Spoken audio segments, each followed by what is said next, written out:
Hi, Tayo. Hi. Hi, Ninja. Hi.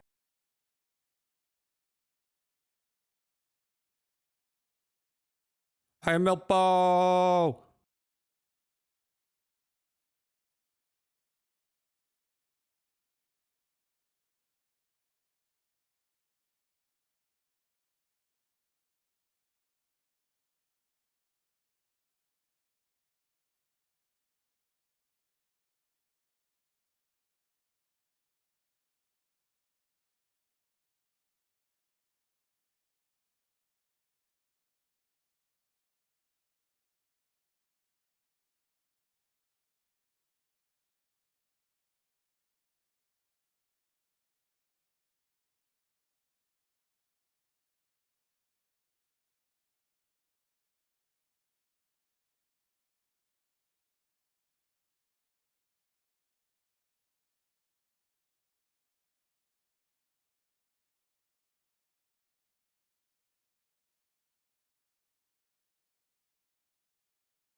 Hi, Glue. Hi, hi, hi.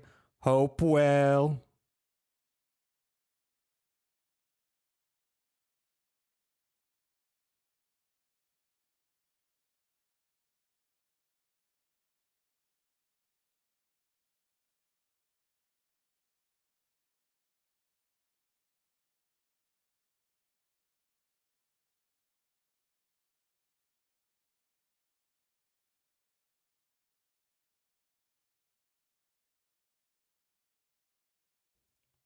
God damn it, Rage. Okay. Let's go.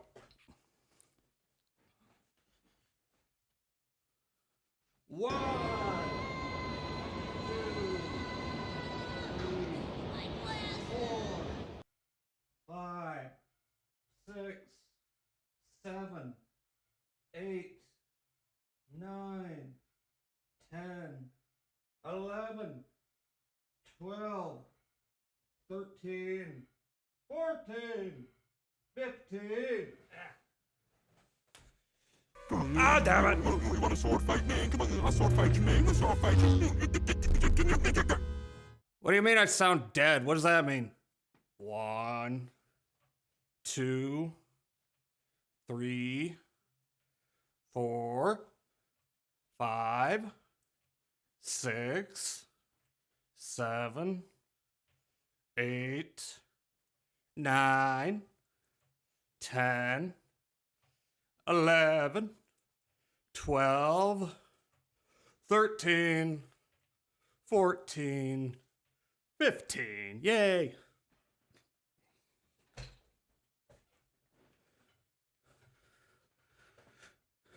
And with this drink of water, the redeems are honored.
You know, with all the Mastodon love going on. There's only one track I need to play now.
Hello, everybody. It's me, the Jazzer Hole. Let me say some highs. How's everyone's New Year's? Hi Tile, hi Ninja, hi Mippo, hi Glue. Take one of these. E. Hey Rage, thank you. Unironically, thank you. I think I need that. I have whoa, whoa, whoa, whoa, whoa, whoa, whoa. New Year's Eve. Whoa, whoa, whoa, whoa, whoa, whoa, whoa, whoa, whoa, whoa. Very rarely do I drink that much. Rarely. And the next day was fun. I'm much better today, but still. Did I have a nice time? Yeah, I kinda talked to myself. I was like, okay, you're gonna get shit faced. I probably wasn't even that shit faced, but still. For me. So I spent New Year's in bed. Everyone got pissed drunk. I wish I did too. Yeah, well, I wasn't drinking that much before. Like I think maybe I had a couple beers on Christmas, but that was about it. So it's like I have to go out with a bang. Did I miss saying hi to anyone? I said hi to you, Ninja, right? I did. Anyway, anyway, You always know just what to say. it's not Christmas anymore. Christmas. Had like a drink, but I'm not much of a drinker. I mean, when I do, I usually am like 2, maybe 3. That's enough. That's enough. I also cannot drink a beer fast anymore. Maybe it's not that I cannot, it's that I just have no desire to. It's like, nah, I'm gonna make it last. But New Year's, I was like, okay, it's tequila night. Tequila's one of those drinks that just does it. So yeah, I'm still a little bit.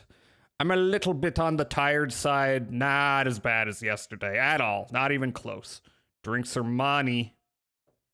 Yeah, that's true. They do cost money. Sometimes they cost a lot of money. But yeah, so I basically spent, want to make it last? Yeah. So I basically spent all Wednesday, lazing about, and then we did movie night. I sat back and I watched Strange Days again, a movie I enjoy immensely. My drink was left over from Christmas, so I didn't pay for it. For 5 days, I hope it wasn't carbonated. That shit'll get flat. But yeah, I had a lot of fun doing a collab on Christmas Eve. Why did I say Christmas Eve? New Year's Eve. And we're doing it again today. I'm doing it with Koizetsu, who is going to teach me magic. Oh, it wasn't opened? Okay, so it was, you got like a pack, and then one of them was left over. Understandable.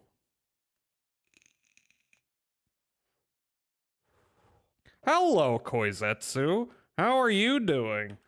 I'm wondering, what are you doing here? What the heck? How's it going? What'd you do on New Year's / New Year's Eve?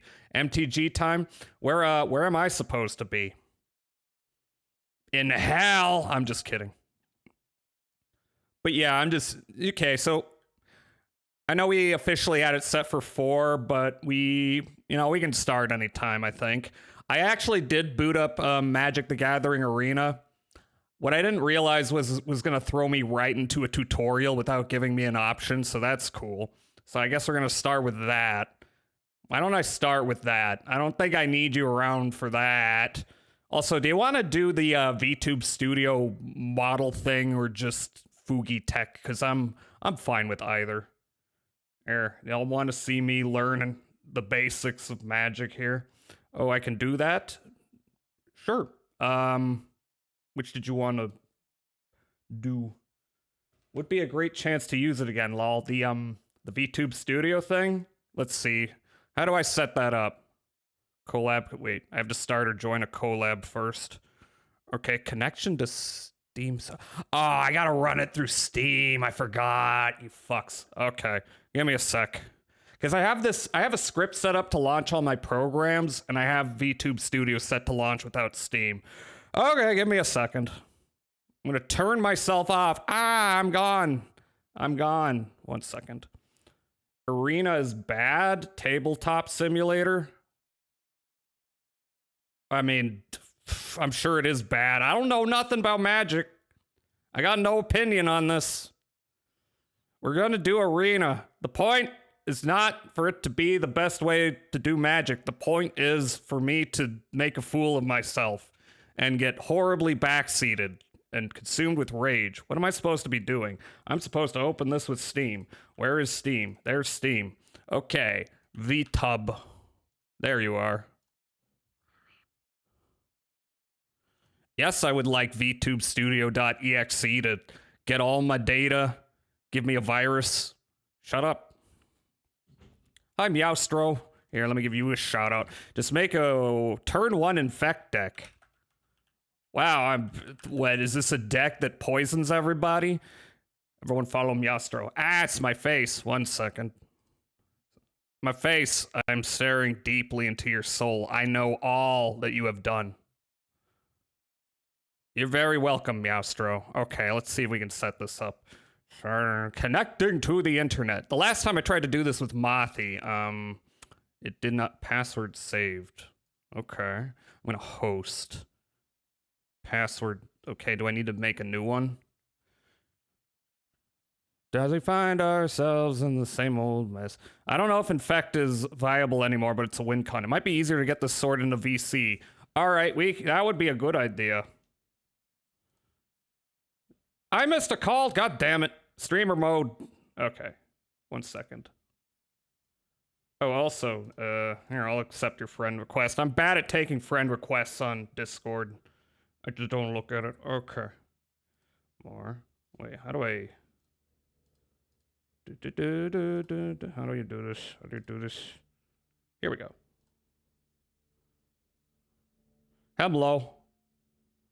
Hey, let me make sure... Hey, let me make sure your audio's coming through. Talk again. Okay. Shush, shush, shush. I don't think it's coming through. Give me a second. All right. Yeah, okay. Here, this should be right. Talk again. Hey everybody, it's me, Koizetsu, the Koi, and today I have definitely only drank tea when it was the right temperature to not scald my tongue. Hell yeah. It's very good. Here, I love tea. Let me get Fugi Tech going. Okay, it's a little crowded there. I got too many images. I got to do a January cleanup of all my sources. New year, new format. Bye, Ouija. Bye, Wash Your Foreskin, Mario. And you can go here. I don't know. Yeah. Bloop. You're on top of the haunts. This looks awful. Here, no, you go here. I guess that's better. You're not really standing on anything. Here, you go in front of the little chibi. Now you're blocked by Mothies. I don't get, who cares? Use Toxic Mites to win. There's an Infect deck on the Standard.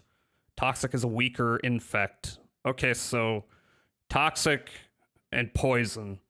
It's like how every Souls game has like Poison and Super Poison. Except if Souls games could aspire to have each poison stack does instantly 10% of your max HP permanently. 8 you get characters. 10, you just explode. 8 characters with 1 uppercase, lowercase, and number.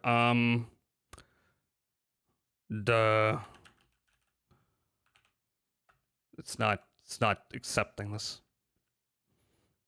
Doesn't it just give you the I'm an alien. random doesn't it give you like the option to automatic passwords these days? I do not see that option. That would be wonderful. Shit. Oh, that sucks.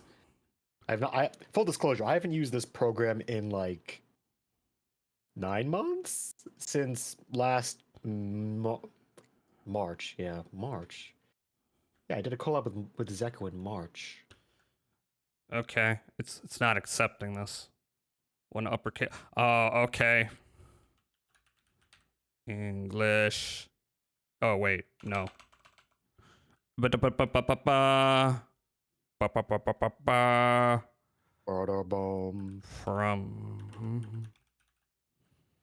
Dun dun. Okay. All right. Let me see. Why aren't you letting me copy paste the whole thing? No problem there, Milk. It's always great to make one more person learn how to play this excellently designed game. That sounds sarcastic.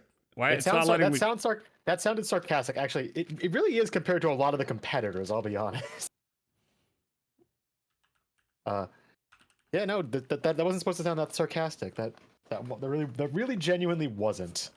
It is by and large a pretty well designed game for all the different cards in it, except for like maybe a few. All right, that's the password. A reference to a song of great quality. Now, how do I Exactly. connect to the internet?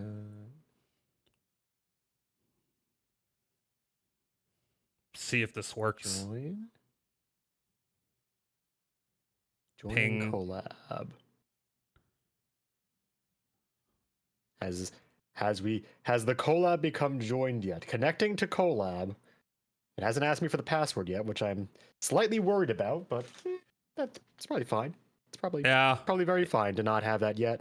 It's a good idea to do this like in the middle of a stream again. Yeah, I know.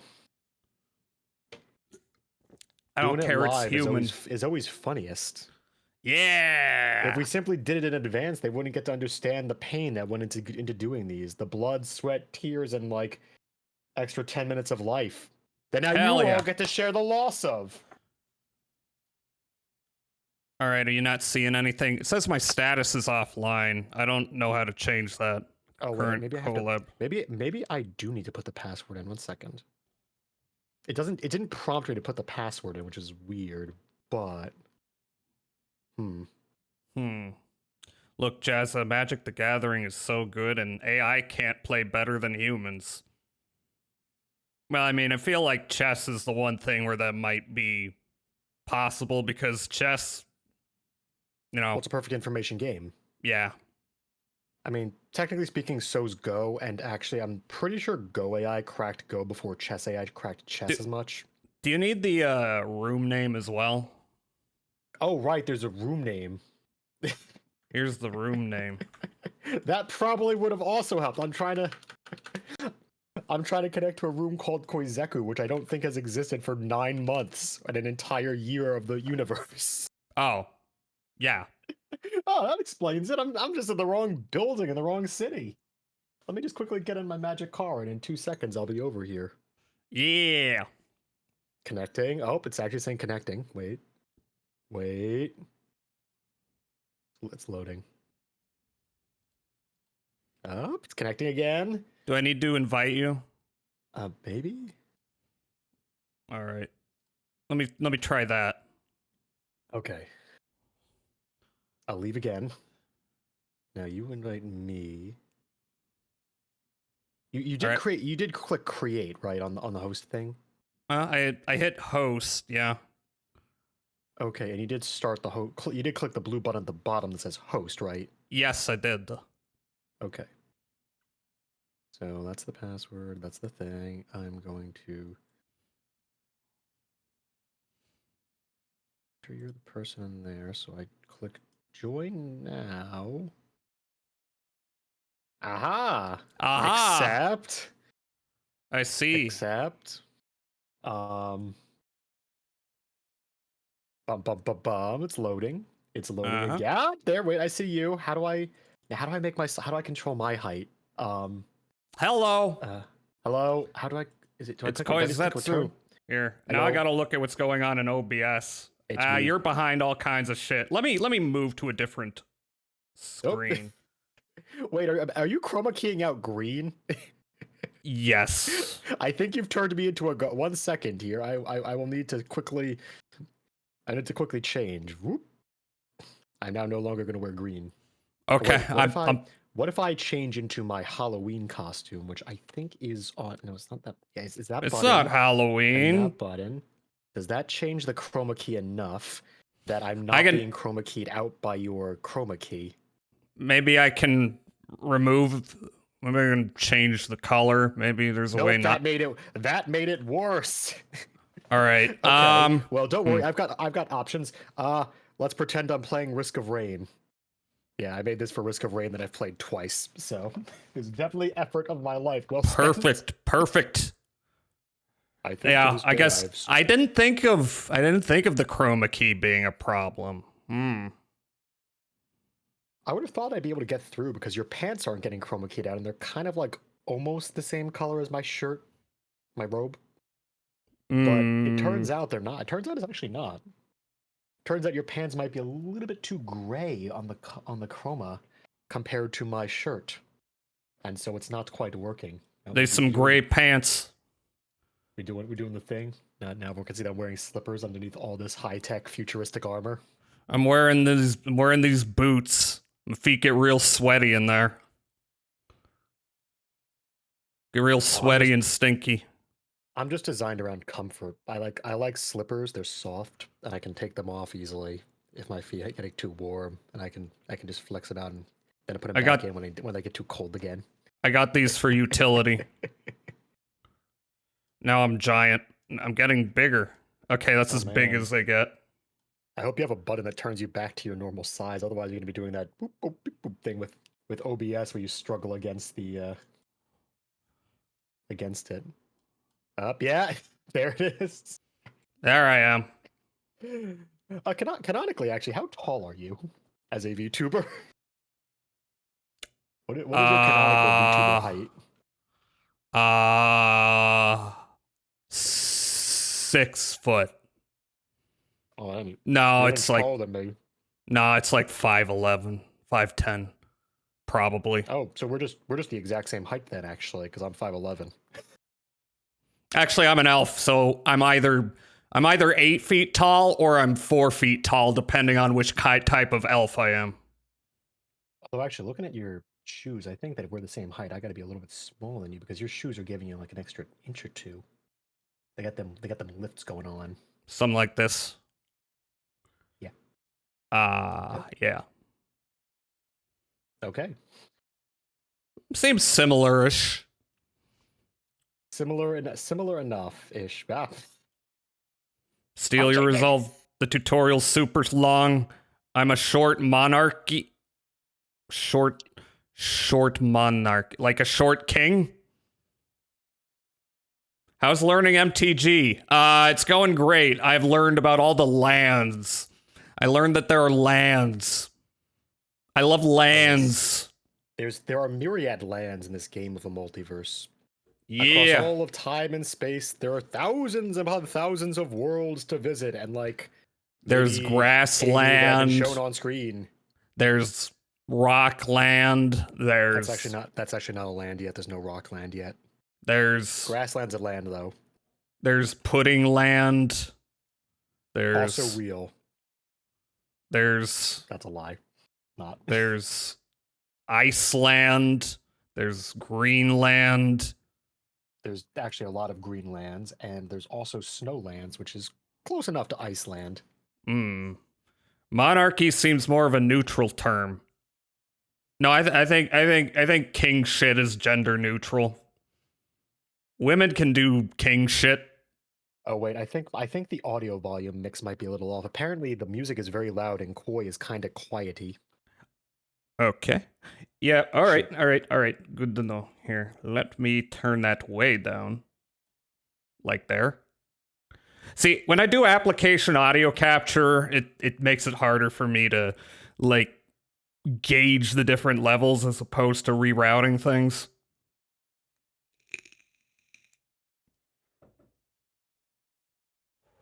Have That you good? considered just having 2 channels? Audio No. input channel from microphone and everything on your computer being fed through the same singular audio route No. all at once. No. Why not though? Surely that's a great way to do things, right? Yes. No. I don't know. I don't know what's better, having way too much to wrestle with or having so little to wrestle with that you got to go into the different applications and change the audio there natively for everywhere. Well, let me tell you that's not a great solution. I need to fix my audio. I've been doing that for the last few months. Yeah, you should do it like me. Experience. You should do it like me, where every time I open something, I got to route it through a different virtual audio cable. That's great. That's great. It's not a big deal once you're used to it, but at first I was like, oh, I'm opening applications outside of VTube Studio and there's no audio. It's because it's not set to my default audio. That's great. I see my series of cables designed for each specific task, like game, background music, etc., or do you just add another one for every game? And so you've got 50 ones for 50 different games. No, I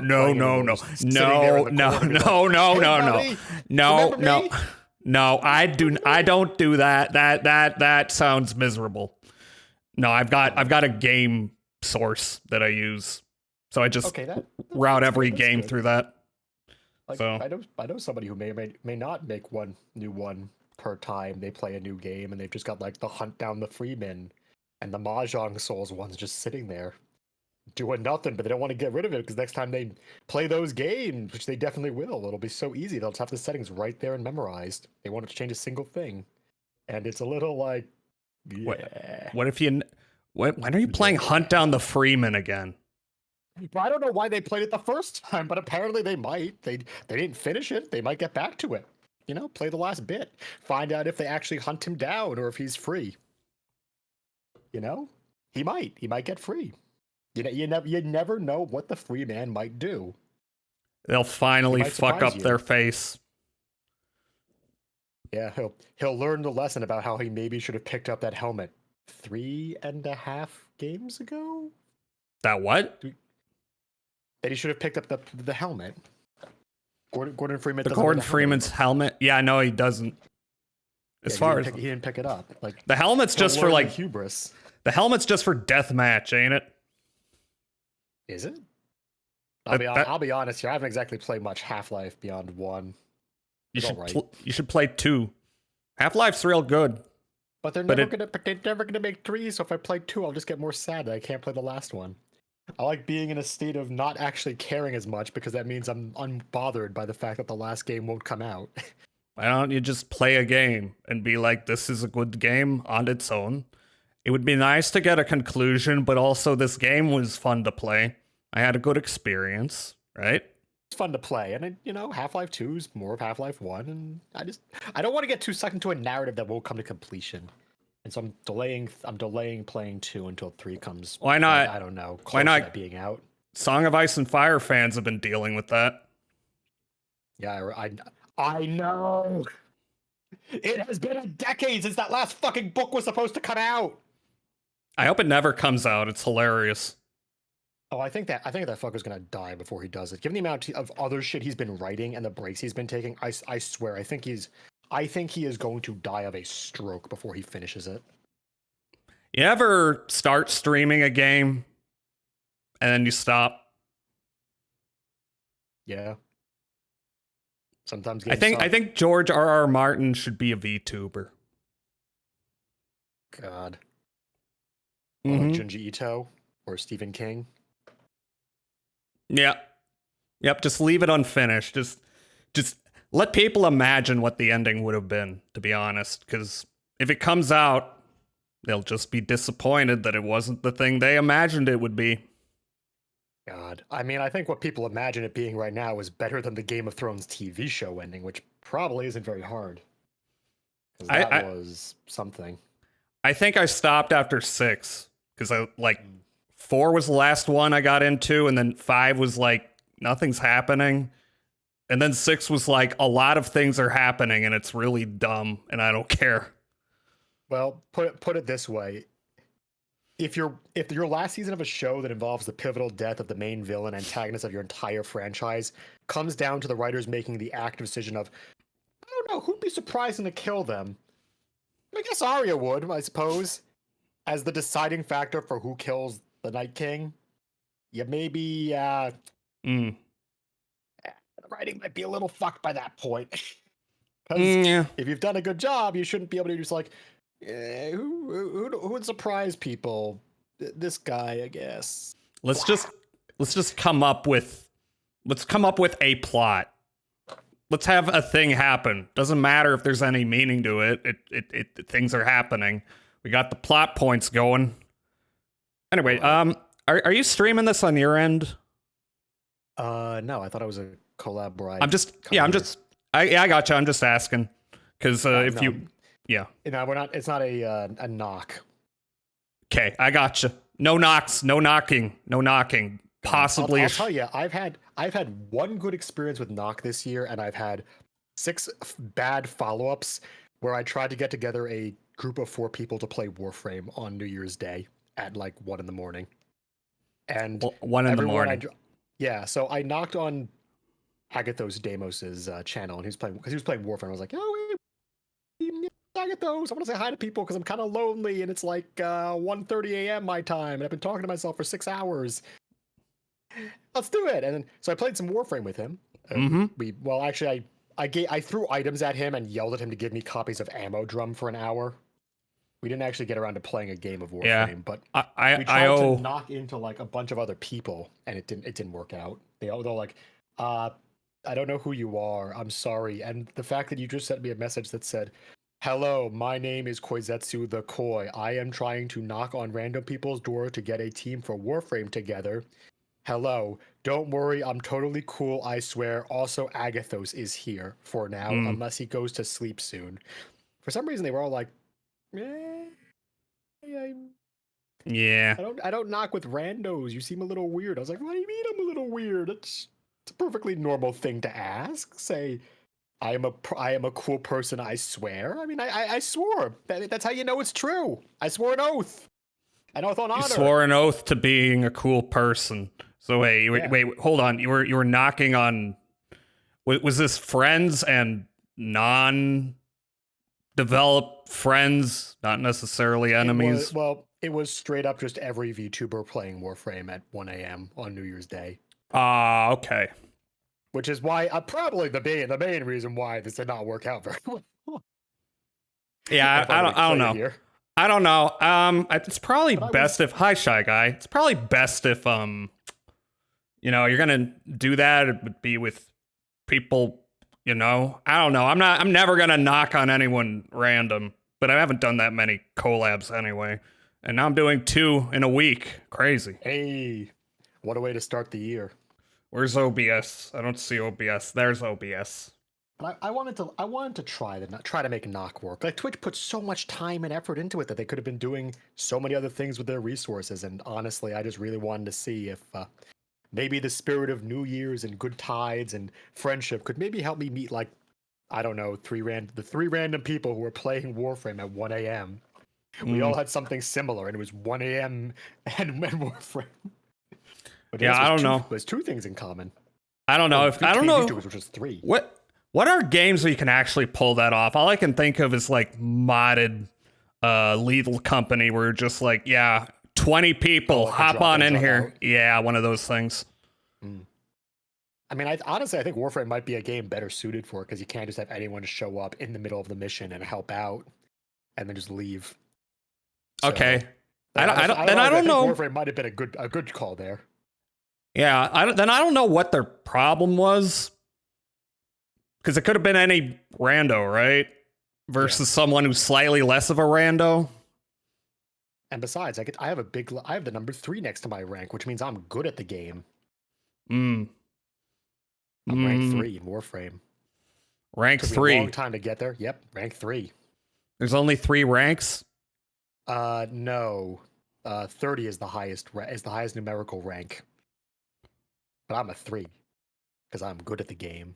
I've been playing it for a very brief period of time, but I'm already pretty nice. Ah, I see.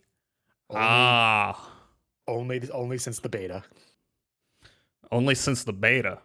I met friends on Warframe at 1 a.m. Not joking. Okay, I know what. You know what? I don't know. I don't know. It shouldn't be a big deal. Just hop on in. We can be friends in Warframe. I still owe my chat Warframe, by the way. That was a goal. You're gonna play Warframe too? You should play Warframe. It's great. It's fun. I mean, I know Unreal. That's the same studio, right? That did the Unreal games. Yeah, they did some of the Unreal games, like Unreal 2, which is actually why they added recently some skins for some of the Unreal weapons into Warframe as skins. They're pretty cool, actually. Well, it's not like Epic's doing anything with Unreal. That's the fact that they're not doing anything with such a popular franchise in the day of people looking for arena battle games is kind of unreal to me.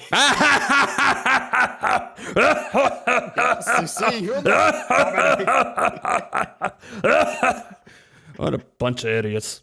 Anyway, yeah, but Warframe is the most inclusive, nice people and the most toxic min-max assholes at the same time. Yeah, but seems as long like as you don't play like 8-hour survival missions, you're fine. Okay. They're really weird. They're doing like 8 hours of a single mission. That's like, bruh. 8 hours. I mean, I stream for 8 hours, but one mission. Yeah, I get bored. You know what the weirdest part about that is? What? There's no numerical benefit for playing 8 hours of the same mission. Some missions are just survival time based where you can stay in as long as you want. And some people just like going 8 hours in one mission to prove that they can. It's a weird thing. To whom? To whom, though? Each other, I guess. Really. There used to be a turbo endurance community, like very, very small, where they were trying to break the 26-hour single mission record. Which, if I remember right, 26 hours on one mission. Okay, why are they taking so long on one mission? How do missions work? So some missions are objective based, like break an objective or destroy something or hunt somebody down or rescue somebody on a timer. But some are endurance based, like survival missions where you simply keep surviving at 5-minute increments for more and more drops. The drops have a limited pool of 3 different drop pools: the A pool, the B pool, and the C pool. And every 5 minutes you get a different pool. So it's A, B, C, A, B, C. It just loops that. And back in the day, there used to be like a slight thing to make you want to play a single mission longer because they use the key system for the mission. So if you put in a high level key to start the survival mission, if theoretically you went longer for a second C rotation or a third C, which is an hour, you could get more stuff per key. And the keys were a little hard to farm. They weren't that hard to farm, but it was mostly just like a laziness thing. But the hardcore survival community got really into like going long for no reason other than to go long. Okay, that sounds miserable. I don't know. Are they having fun doing it? Are they chatting it up? according to the guy who set the record for like 25, 26 hours with his friend, which and here's the other thing, like as the survival timer goes up, the enemies start hitting higher and higher scaling. And so by the time he hit hour 20, the only way he was able to even kill the enemies with his friend was the fact they were on an incredibly gimmicky permanent stealth, stun lock, backstab kill build, which you can't actually even run anymore because they changed how some of the mods involved work. So the backstab, so there's knives in Warframe as a weapon type. Knives are kind of shit compared to a lot of other weapons because they're knives. They're short. They're pokey. They don't do as much damage. They got limited range. But they have one mod from knives that used to be an insta-kill backstab if the enemy was unaware you were there. So if you either played stealthily or used invisibility or stun. And so the entire 24-hour build was him and his friend using Octavia's ability to permanently stun and gain invisibility. As long as you played a game of DDR within the game of Warframe, right, you could get infinite invisibility and just backstab, backstab, backstab, backstab constantly. And they managed to get that done for like 25 hours before the game crashed because it couldn't. The enemies, it turned out, just broke the data storage sets for stats and HP, and the game went. It died. This is reminding me of, what was it? Was it EverQuest where the whole community got together to kill that boss you're not supposed to be able to kill? Man, don't never make something that should be killed that has HP pools, man. People are crazy. They'll figure shit out. Yeah. You got a dev team of what, 20 people? You got hundreds of thousands of idiots trying to break something. Of course they're gonna fucking outnumber you. They'll find a way. They're smart-ish. And in high numbers, they're incredibly smart. Yeah, don't trust gamers not to like try and fuck your shit up, you know? Even after 8 hours, you hit level cap of 99999, and even before that, you'll get hit tapped or one tapped. Yeah, the Warframe 25-hour survival was crazy. It was back in like 2015, 2015, yeah. Winter. Warframe's been going since like what, 2012, 13? 2013. Yeah. 13, I think, was official release. 12 was beta. And before that, it was like a 5-year development spin-up after they finished Dark Sector. Which was their last independent game before they went on like the massive pitch of trying. This game's been running for a decade plus. Yeah. It's been going strong, man. It's a solid game. And there's some I'm like interesting stories behind it too. If you ever watch the documentary on the game, there's a documentary. Well, why am I surprised? I'm sure there's YouTube videos. It's a YouTube video, right? It's not like no. I think it was like an actual documentary made by like a Canadian company. It's not No Clip, is it? Dun, dun, dun. Where was the Warframe documentary? It might have been No Clip. Fix it all. No Clip, actually. All you want. We'll just break it again. Players to the devs. Yeah. I mean, especially get to a certain point of mastery with a game. Then you start going, okay, how can I fuck this up? That's what speedrunning is. People who played the game so much that they've like got everything in the game down pat, and now it's like, okay, how can I reach into the game and destroy it?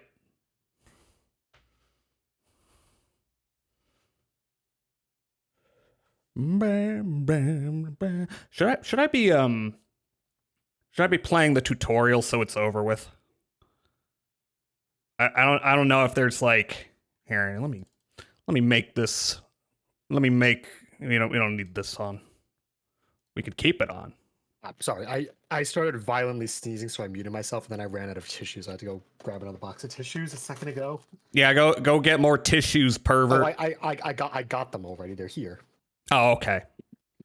I hope Understood. Discord's not isolating the sound of me smacking them violently to prove that they are in fact real, and I didn't just make them up. Why would I think you're making that up? I don't know. My brain makes me think things sometimes. It's kind of weird how it works that way. I guess I lost because I alt-tabbed. Man, is that an achievement? Lose the tutorial? I hope so. I opened it and then I paused and then I alt-tabbed because I was like, oh, there's a tutorial here. Is there a way I can just skip the tutorial? How do I don't think so unless you to have unlock lied. 5 decks? I All right. think the only way to have skipped the tutorial is if you lied at the opening stage and said, "I know how to Wake play up! the game already." Wake up! Looks like you barely survived your last battle. It's British lady. Can I skip this? Shut up. Shut the fuck up. Okay, I gotta kill this elf. I have to kill my own kind. You The should elves probably of pop up a Llanowar screen are so I can see what impressive you're warriors. doing. That's a good idea. Otherwise, I'll have the 15-second Twitch stream delay, and that is You are very experience. correct. That's You're very experience correct. on I keep tutorializing somebody. forgetting. Can you see? I can see. So, where do you want to start learning how to play Magic: The Gathering? Do you want to start from the gameplay angle, or do you want to start from the philosophical angle? The philosophical angle. Oh, there's some big philosophical ideas involved with playing this game, and how the game's designed, and how it reflects the stories and the cards you can play. Go with that. That sounds so much cooler. Okay. So, in Magic: The Gathering, there are 5 colors: white, blue, black, red, and green. And each of these colors doesn't represent something like elements, they represent different ideas. You don't have and enough lands to concepts. cast So, for anything example, yet. white isn't just So light that's all and you can do, being right? good. It represents, well, light in the sense of elemental light, but it represents good in the ideas of self-sacrifice, society, and community. It reflects the ideas of people working together for greater things, of healing and medicine, and of sometimes literal light in terms of like lasers and glowiness. But that itself does not reflect being good, because across the 30 plus years of Magic story, we've had a lot of villains, and some of the most insidious ones have been the white villains who are aligned with the white mana. Not that they're, ethnically white. A lot of them have actually not been ethnically white, but white mana. Damn, so we gotta destroy all the white people. Understood. Not quite. But the ideas of order when in moderation can be good, but if you take it to its extreme of overt order, overt societal standing, hierarchy to its extremes, it can also be very bad, which is why there's no true good color in Magic. There's colors that can lend themselves more towards evil. I think it wants you to just play a second creature, so just play the other dude. Okay. Because I've got the audio off because it's annoying me. Only one of your creatures is ready to attack. Oh, yeah, that's right. Creatures can't attack the turn they play them unless they are possessing the haste ability, which is usually red, but sometimes green and occasionally black. So white, societal order, community, support, law. Law is a very big part of white. And also ideas of celestial divinity is a theme they have. White mana makes good fascists. So true. It actually has, like, several times in the past. Next up, we have blue. Blue is the color of knowledge and reason. It's the color of scholars, of inspiration. It has That's why I got associations blue with hair. Sky.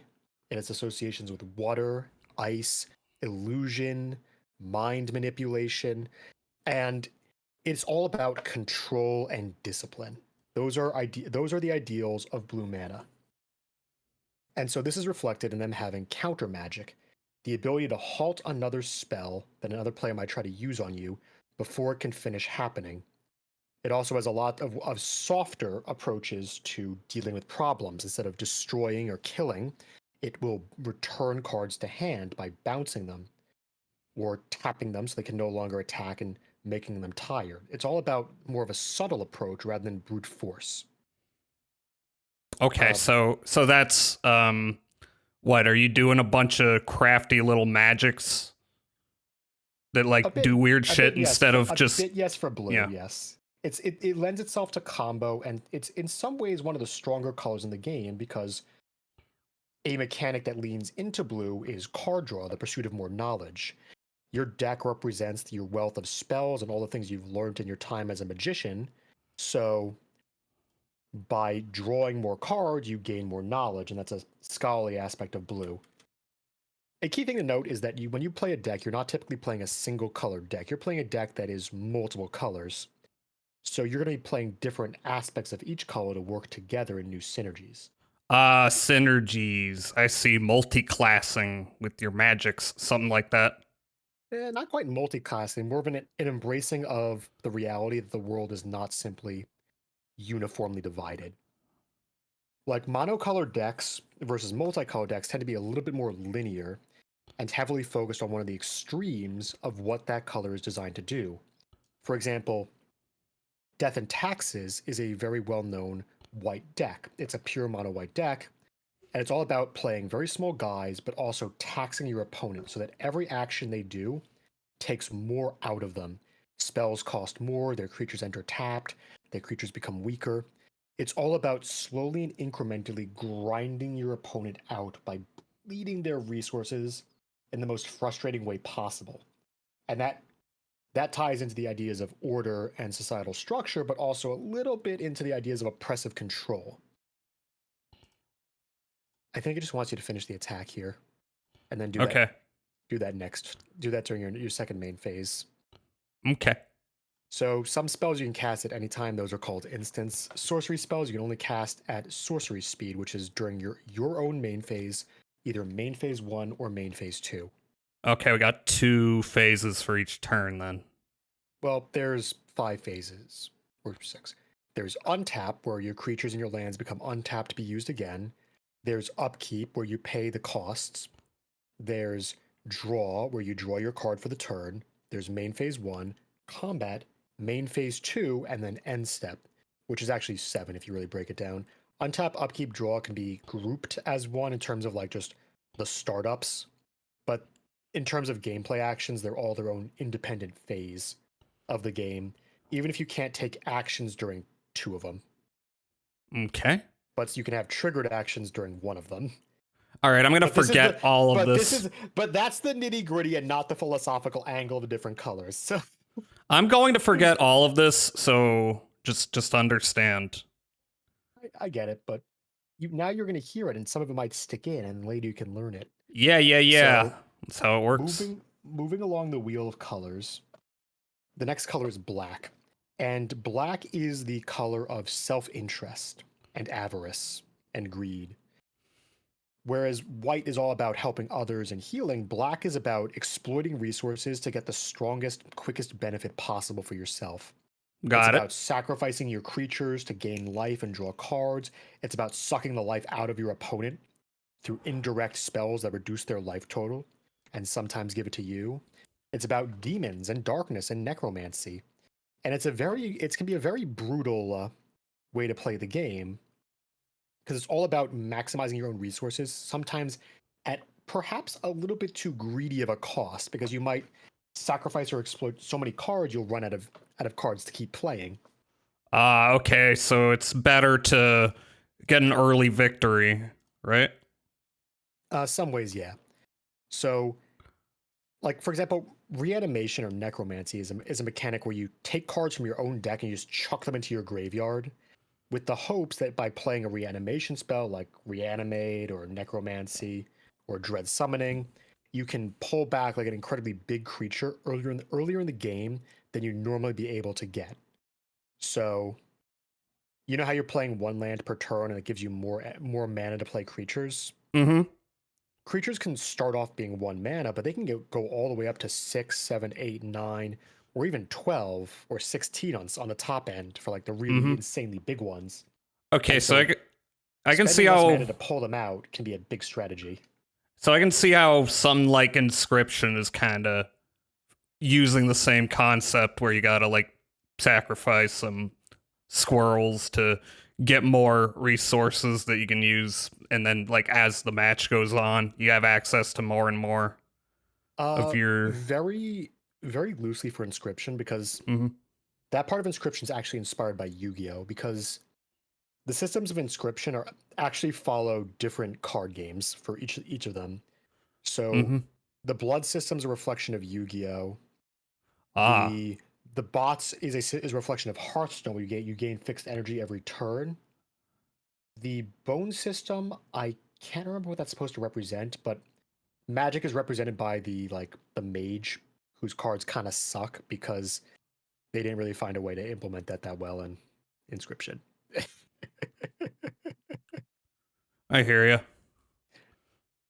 But Okay. black's all about dark and ritual, and it's got all the demony and skeletony looking guys in it. Because it does involve actual darkness as well, but not necessarily evil. Because sometimes characters who are driven by self-interest and ego can also have noble causes. For example, don't attack that. I think it's trying to tell you not to attack because he's got a blocker that's a 3/3, which will kill your 2/2. Yeah, okay, I see. No attacks. For example of the contrast on black and white, one of the famous stories of magic is Kamigawa, a world inspired by Japanese folklore and myth.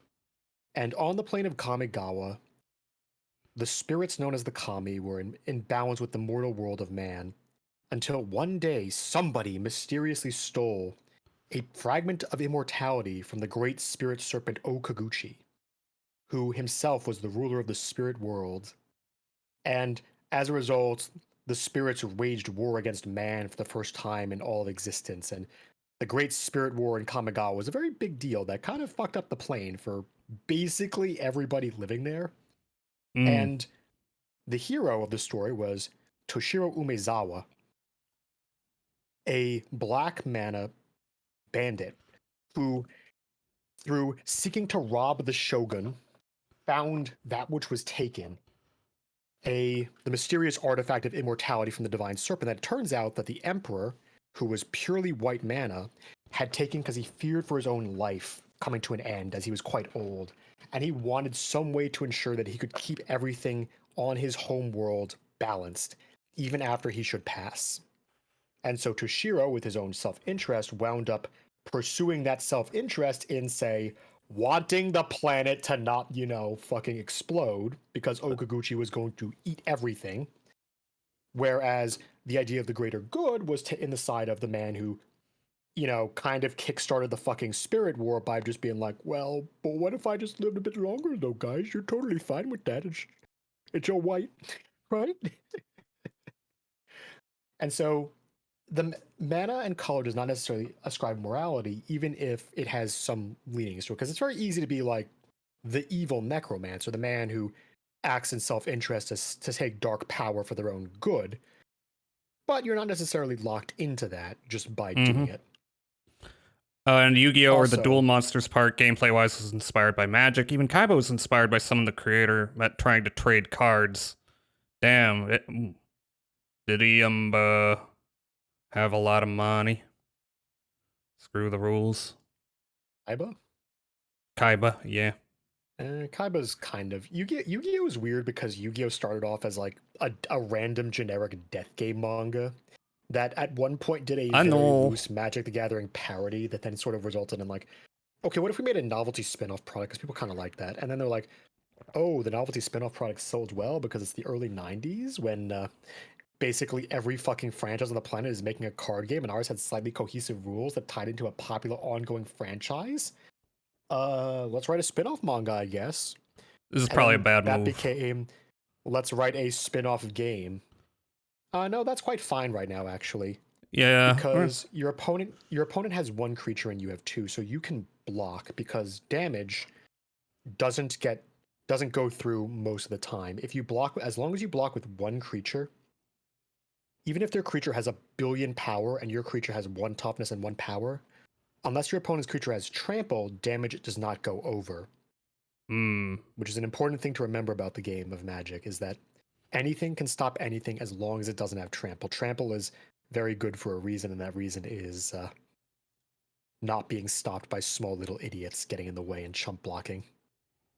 That's a term you might be able to figure out by the individual parts of it. Let me know if any of this Magic slang gets a little too tricky, but chump blocking essentially refers to using a very, very small, inconsequential creature to block very, very large guys that would just kill you to preserve your life total. Yeah, that makes sense. I got it. Story goes, he was innocently trying to trade with the guy, had some response about money, and showed the entire suitcase of cards he had. Okay. Okay, so he was Kaiba. Green is full of trample. You don't say. My water. Green and red actually. So each color has certain mechanics that only associate with them, because every color doesn't do everything. And interestingly, some abilities overlap in ways you might not expect. For example, life gain. Mm-hmm. The ability to, lifelink. The ability to gain life when you deal damage. White, of course, has it, but do you know what other color has that ability as its primary color for it? Black. What? Black. Actually. Yes. So because black the greed. Black the greed, but also the idea of stealing vitality ties into lifelink. So certain things might not always seem like they'd go, but once you see where the different abilities fall with the ideas, like, oh, I can see why lifelink. Yes, Glue, you may say something mean. Enchant creature, enchanted creature, enchant creature. Wait, are these the same thing? Oh yeah, it's just giving you 2 copies of some cards, I think. Or it's tuning up. And has flying. Okie dokie. I see. I just got my virginity back just by watching the stream. Hey, magic can help you get into a relationship. I know a bunch of people who play at my local shop with their wives these days. Some of them out there playing the game. It's kind of sweet, actually. Magic is in fact a fuck game. Kalubi. It's a fish man, or it might not be a fish man. It looks like a Zora though. Oh, that's a merfolk. Okay, so it is a Zora. A bit. An interesting thing about Magic is that, so the multiverse is a key part of the lore. Like, each plane of existence is a different world, isolated across, not just by vast distances between, but by entire realities. And so, for several of the fantasy races, like the goblins, the merfolk, the elves, they look different depending on what plane you're on. So on some worlds, the merfolk are just like, humans with tails. Some of them, they have like thick scales. On Ixalan, they're just very blue with like tropical fish type coloration and gills on the ends. It all varies a lot depending. And seeing the difference between all the different types of fantasy beings across the different planes is actually one of the nice little things Magic does.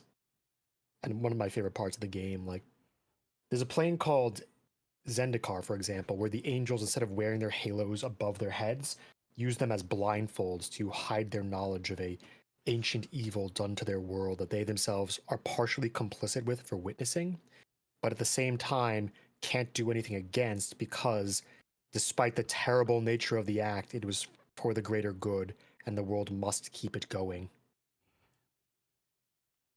Yeah, I guess I'll make this cat buff. Yep.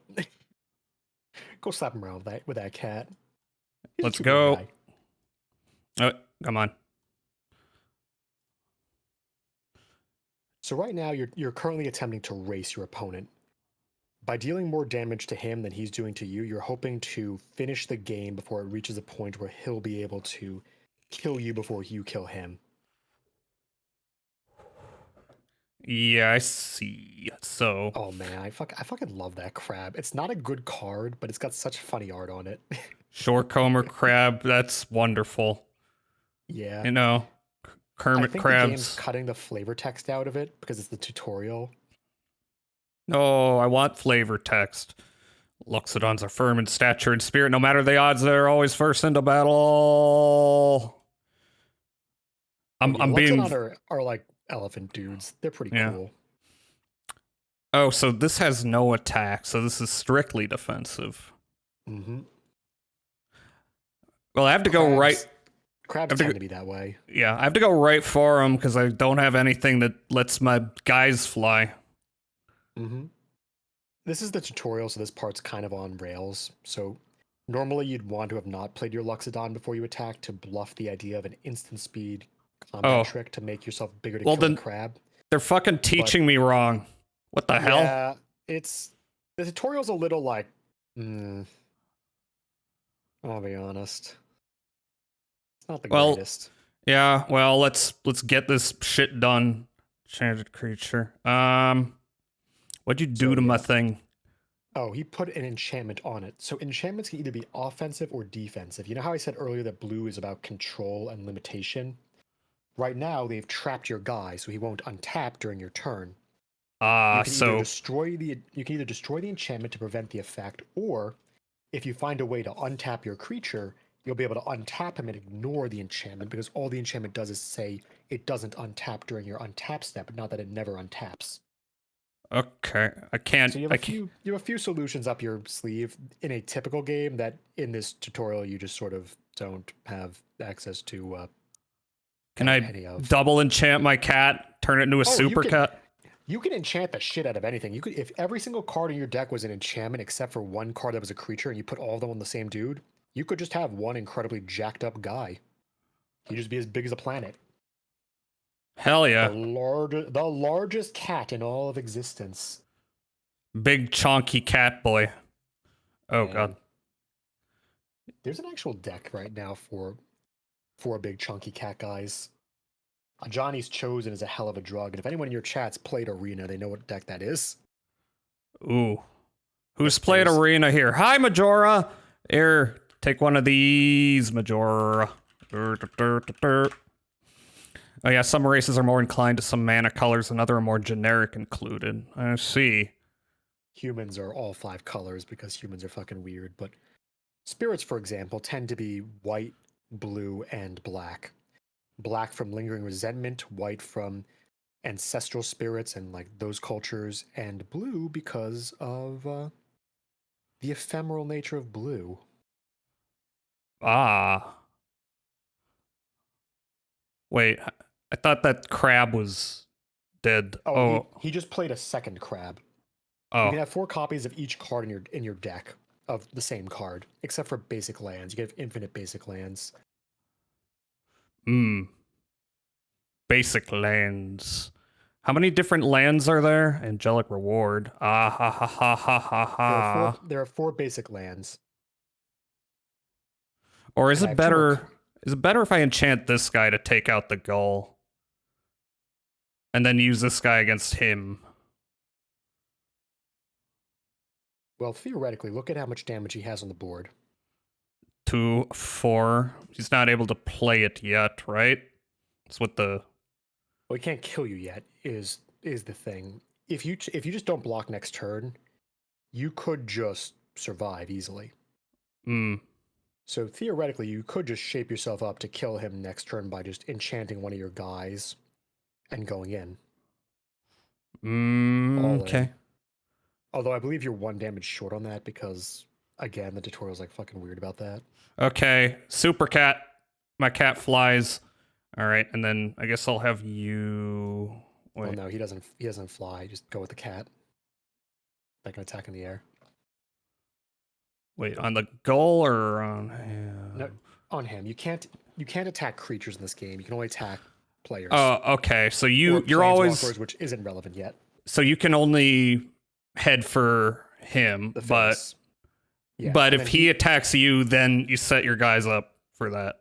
All right, Yes. so I'm just gonna have the cat attack then, right? Or Well, no, should I? because he'll block. He has a blocker that can block on the ground, and only your cat flies. So if you attack with the 3/4, he'll just eat it with the 4/6. Because it can't. Okay. It can't stop it. All right, so should Typically I when you should I leave it just in? leave it back? Just leave it Yeah, back. that's what I was thinking. Typically, when you attack, you want to consider how your opponent would block, because you have the full knowledge of what they could block with, and you just have to think about: do they have anything to do at instant speed to stop me? Yes or no? I see. Well, I don't know if I can block the gull. You don't really need to block here, honestly. Yeah. You might want to keep both. You actually would be better off keeping both your guys back in case he plays another creature that can block a flyer. Mm-hmm. Because then he can block your cat next turn and force you to go into a much more narrow life total. Yep. I guess he's just gonna play another one of those things though, so. All right. Well, You can win right now, but you might as well just dunk on this guy. why not?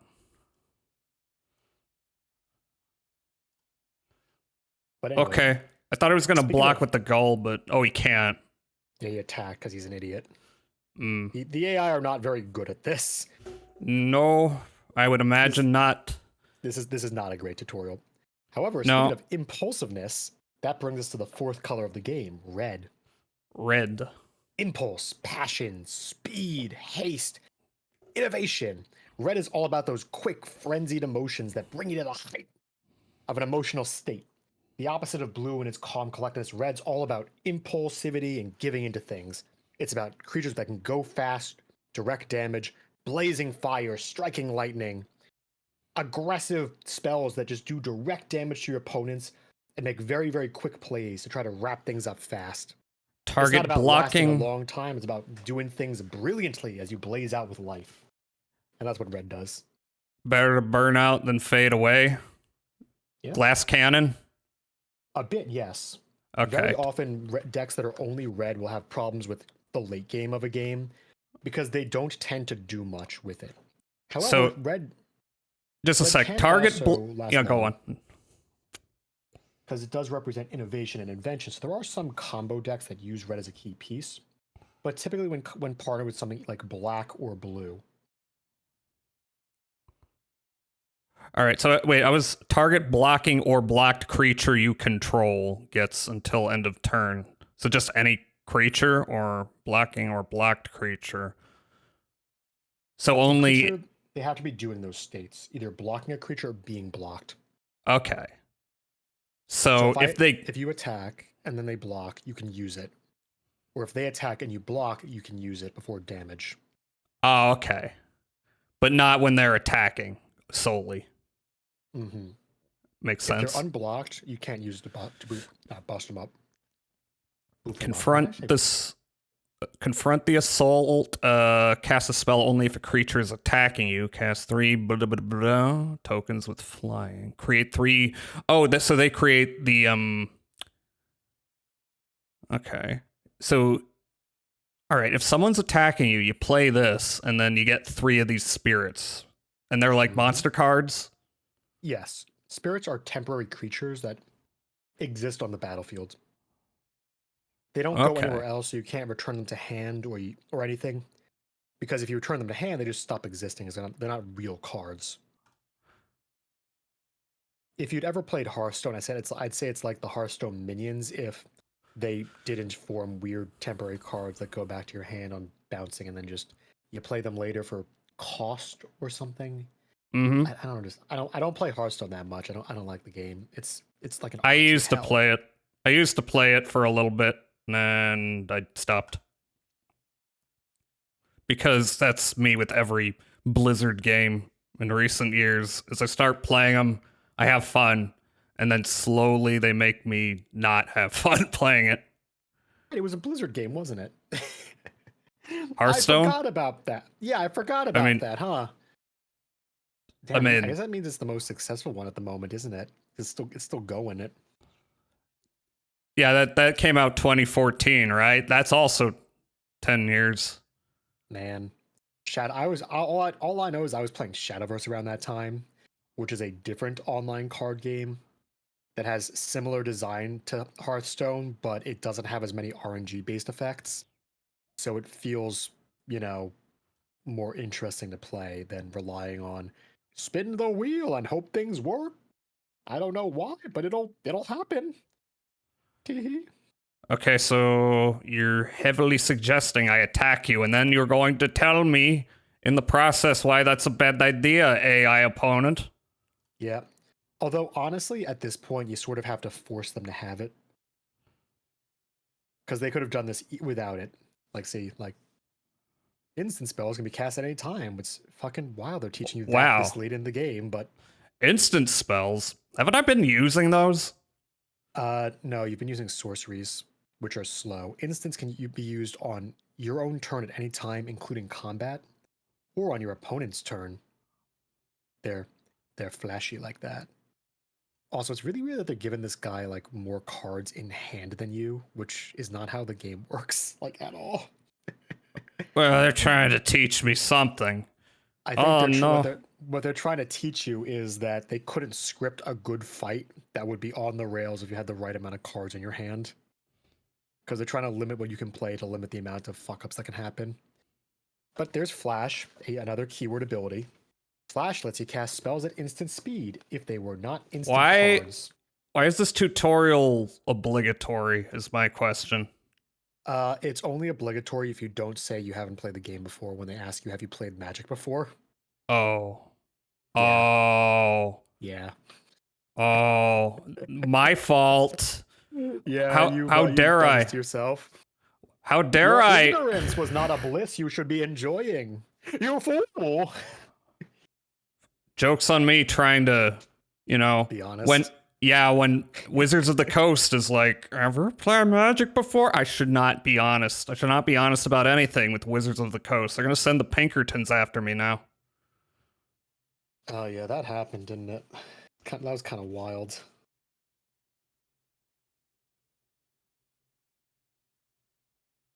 What did she just do? So if you hover over her graveyard, you just go. Graveyard. Where's her graveyard? It's the thing next to the deck with all the cards in it. That are facing up. Oh, I have to click on it. Okay. So she blocked, which means she prevents damage, but before damage could occur, she then used a different card called Altar's Reap to sacrifice her creature. And by sacrificing the creature after a blocker is declared, you won't take damage because you already declared that something is blocking it. As long as it dies, it doesn't matter how. And so she made use of that as the extra cost of the spell, which is one creature to draw 2 cards. Hi, Testicle Tyrant. That's a classic black effect, to use creatures as an additional cost of doing things for a greater benefit, because usually draw 2 cards cost a little bit more mana than 2 mana. And so adding the creature sacrifice lets you cost the spell at 2 mana instead of like 4 mana. It's a trade-off. And now the game wants you to block and use your instant to trick this guy. So you block. And then before damage, after declare blockers, before damage, the game's encouraging. He wants you to click that, so click that. Mm-hmm. It wants you to use your tactical advantage to make your guy slightly bigger to kill that guy. That's They'll cool. never see it coming. They activated my trap card. Oh, very clever how I did the thing the game made me do. Oh. And now, theoretically, if the game was like really clever, it would have let you have 2 copies of tactical advantage in hand, so your opponent could have responded with, you have a combat trick, I will use my combat trick in response. And then you can say, well, I'm going to use a second one to overwhelm you, because here's the thing the tutorial's not teaching you. Magic uses something called the stack for orders of cards. If you'd ever played Yu-Gi-Oh, it's like the chain, but not as shit. So let's say you're doing literally anything in the game. Before that resolves and happens, your opponent has the chance to act by casting an instant. But after they cast an instant, you have a chance to do something of your own. And it goes back and forth until somebody no longer wants to do something. Then, before the effects happen, you get to choose if it resolves or not. So let's say for a very basic structure, it's you are attempting to attack. Your opponent is blocking. You cast a buff spell. They cast a damage spell to kill your guy before the buff happens. You can respond with another buff. Now, the stack will have buff, kill, buff on it. And so the order is the opposite of what they were put on. So the first spell to be put on is the last spell to come off. Does this make sense? No.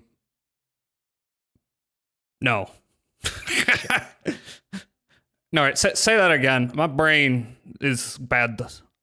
Okay, so when you take an action, you have a chance to respond. So I'm going to ignore this tutorial, or I'm going to here do your this opponent is real taking quick. an action. You are casting a spell. Your opponent could theoretically do something before your spell happens by responding to it with his own instant. And after he does that, if you had another spell to counter his, you could play yours, Mm-hmm. forming a stack of things that are going up. And now imagine that you're placing these cards as if they were like physical objects, stacking them on top of each other. So you have a stack of 3 things. To let these happen, you take the thing on the top of the stack, and it happens. Then the next one down happens, and then the one after that happens. That's how the stack resolves. However, theoretically, if the stack gets like particularly tall with a number of different things, you can choose to wait for a certain number of things to happen off the top before you go, wait, I want to put one more thing back in, and then you can add more to the stack before other things happen, but after some have happened. What, is this just a queue of things that you're like changing on the fly? Yeah, basically, actually. Okay, yeah, I get that. Okay.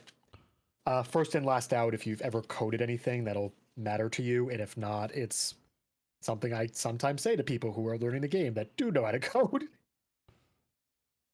All right, I've got this. Why not? Yep. Also, I want to point out that this person's deck is like nonsensical for a new player because he has like 8 copies of the same stupid petty theft rogue dude, and a standard deck is only allowed to have 4 copies of any given card. So he just has an illegally high amount of an incredibly shit creature for like no fucking reason. Yay, thank you, Wizards of the Coast. I got Inspiring Commander. Whenever another creature you control with power 2 or less enters, you gain 1 life and draw a card. Wait, so I play this guy first, and then I play lesser creatures Well, small creatures. with power 2 or less. So I would play my shit cards in order to get a little more life and another card. And then Sarah Angel flying, it just flies. Okay, what does vigilance mean? Does that mean anything? Vigilance means it doesn't tap when it attacks, so it's a creature that can attack and block. Oh, okay, that's pretty OP, I guess, or maybe not. It's a pretty strong ability, actually. Okay. It's very often disrespected by people who are like, it's not more damage or better damage or a fancier effect, but it is it is a very strong piece of stability to just have the ability to have a creature be a shield and a sword instead of one or the other, because typically you can either block or you can attack. It's one or the other, but you don't get both. After I annihilated you, I really didn't. Who are you? He is an incredibly big character from the story who's sort of just like here to fight you. Okay, when did he kill me? Probably sometime in his like 10,000 year lifespan. Is reincarnation a thing? Sometimes. Sometimes. Look, the story of this tutorial is also incredibly unclear. Okay, don't think too hard about it. No, I need to know what's happening. Lose and you will serve me for all eternity. I think I'll just have to do the tutorial again. I don't know. Yeah. So they're like pretending the stakes are higher than they are, like it's freaking Hellblade telling you permadeath exists when it doesn't. Discard a Planescar. Yeah. Okay, so this is a typical black effect of making people discard. So submit 1, discard, clicking on 1 in your hand, which does. Did he just throw away a dragon? You look surprised. I do as I choose with what is mine, and it is all mine. Okay. Sure. Yeah, Bowles is a bit of a funny villain. He's very he's got that traditional like megalomaniac vibe going for him. So okay, if I discard a land, does that let me draw another card? Is that what I just did? No, he just passed the turn back to you, so you drew your card for turn. Okay. Why did I discard a land then? Oh, because his mummy makes both players discard a card. He's cutting down on your resources. Ah, okay. So I had to get rid of something. Yes, and also by discarding a dragon, theoretically, if he finds reanimation, which I think he's scripted to do, he can bring his card he just discarded back to life and have it attack you as a far stronger thing than he should at the turn it would be on. Fascinating. Oh, my guy died. All right, let's play another land, and that will here. My elephant Go, man. Luxodon Linebreaker. Power is the only thing that matters. There's nothing else. Thanks. Except for toughness. Toughness matters a lot. And here's another cost and card, Ambition's cost. He takes his own life to cast a cheaper draw spell. Which is again like the idea of sacrifice in black. Greatness at any cost. The only life that matters is the last point of life you have. And so he's going to just go for it. Okay, well, I think you want me to attack the man. Okay, and so here the game's making you learn how to evaluate, because your opponent would be like, oh, I think he's got a combat trick, but I'll see if he has one. Because if he doesn't, then I'm just going to take more damage. So the game obviously wants you to play tactical advantage here. Which is why it's glowing. Ah, I see.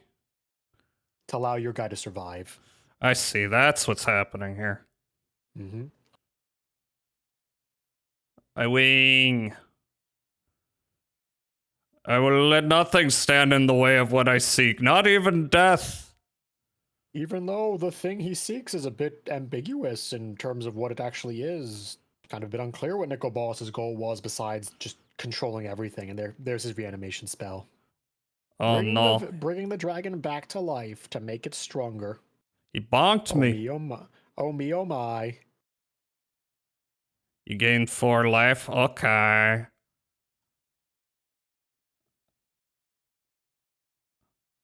I have no... Wait. Alright, I've got Inspiring Commander. Are you telling me to block this? You can't. It has flying. Oh, that's true. Creatures with flying fly above creatures on the ground. I So keep unless they have forgetting. reach, they can't be blocked by normal creatures without flying. Flying or reach block it. Nico And Bolas reach means is fine. Nico Balls in Brazil. Oh. Yeah. There's a weird little history with some of the elder dragons that they may or may not just be named after profanities. Because there's Nico Bolas, who's balls, and then there's also Piro, who just means cock. So we just have the elder dragons, cock and balls, as characters in Magic the Gathering that exist. Wow. We What also a can't lore. get rid of we also can't get rid of them because Nico Bolas has been the villain for like 25 years plus at this point. Mm-hmm. And Piro is an important backstory character, so you can't change their name either. So we're sort of just like stuck with this being here now. This is just a thing that exists. But hey, you can finally get gain get the life and draw a card. Inspire yourself. I got another one. Can I? You can Okay. You can keep playing it. You can play as many cards per turn as your mana allows. Hell yes. Take vengeance. Destroy. Okay. Thank you. That's convenient. Oh my wamo. It's almost like this tutorial made that happen. Fate is on your side. God wanted you to survive this. God. Is God in Magic the Gathering? Does God exist? Gods exist, but there's no like universal God who made everything. Oh, okay. Like, Not monotheistic. Nope, it's polytheistic. And actually, in kind of a funny way too, because you can only cast that when your opponent's attacking you, so the game wants you to wait. Mm-hmm. Because attacking into that thing is like terrible. The maw is like enormous. All right. No Like attack? each different no attack. It's when you are being attacked by your opponent, not when you're attacking your opponent. I see. And so now you go confront the assault. What? Ghosts. And those, of course, are small enough to trigger your Inspiring Commando, which is a synergy. Ah, I see. I see. Anyway, I'll block you. I'll block you. I don't know what You this can guy's gonna do. You can also theoretically block the volcanic dragon with a second spirit and then use tactical advantage to make it big enough to kill him. Because you can block creatures with as many creatures as you want to try to kill them. Which is a a key part of the game to remember. 2, A lot of 3. people forget you can double block sometimes, which is a little Ah. weird. But by combining multiple small dudes, you can overcome even the most threatening opponent, as long as your guys can all like fly to jump up and block the dragon. So should I bother having him block anyone, or should I just keep him? You should keep him back because his ability Yeah. to draw you cards is the Yeah, I best don't- thing you have going. I don't want him taking any damage if I can help it. So I you have to assume. say you're blocking, and then before damage, use a tactical advantage on one of your spirits to kill the dragon. Yeah. Because 2 plus the 2 damage you're doing originally is 4, and that is lethal. I see. Congratulations, you're actually beginning to irritate me. Balls. Got another balls. Gato. Got Gatito. Nobody took it serious when he was the big villain. Big balls, Well, McGee. Just play Well, 17 terrains. In South America, yeah, he's kind of been a bit of a fucking meme. It's like if a different country invented a villain and brought him to America, and then we had to be afraid of the McNugget Master. It's just like, it's not gonna happen, man. This just ain't it. Probably not a good idea to be playing every single card I have, but that's what I'm doing. Do you really think Well, a mirror angel will stop me? Are my powers beyond that? Fuck. Sure, buddy. I mean, actually, there's a lore implication on why specifically Sarah Angel would be like kind of a petty thing for Nico Bolas, because how much lore do you want right now?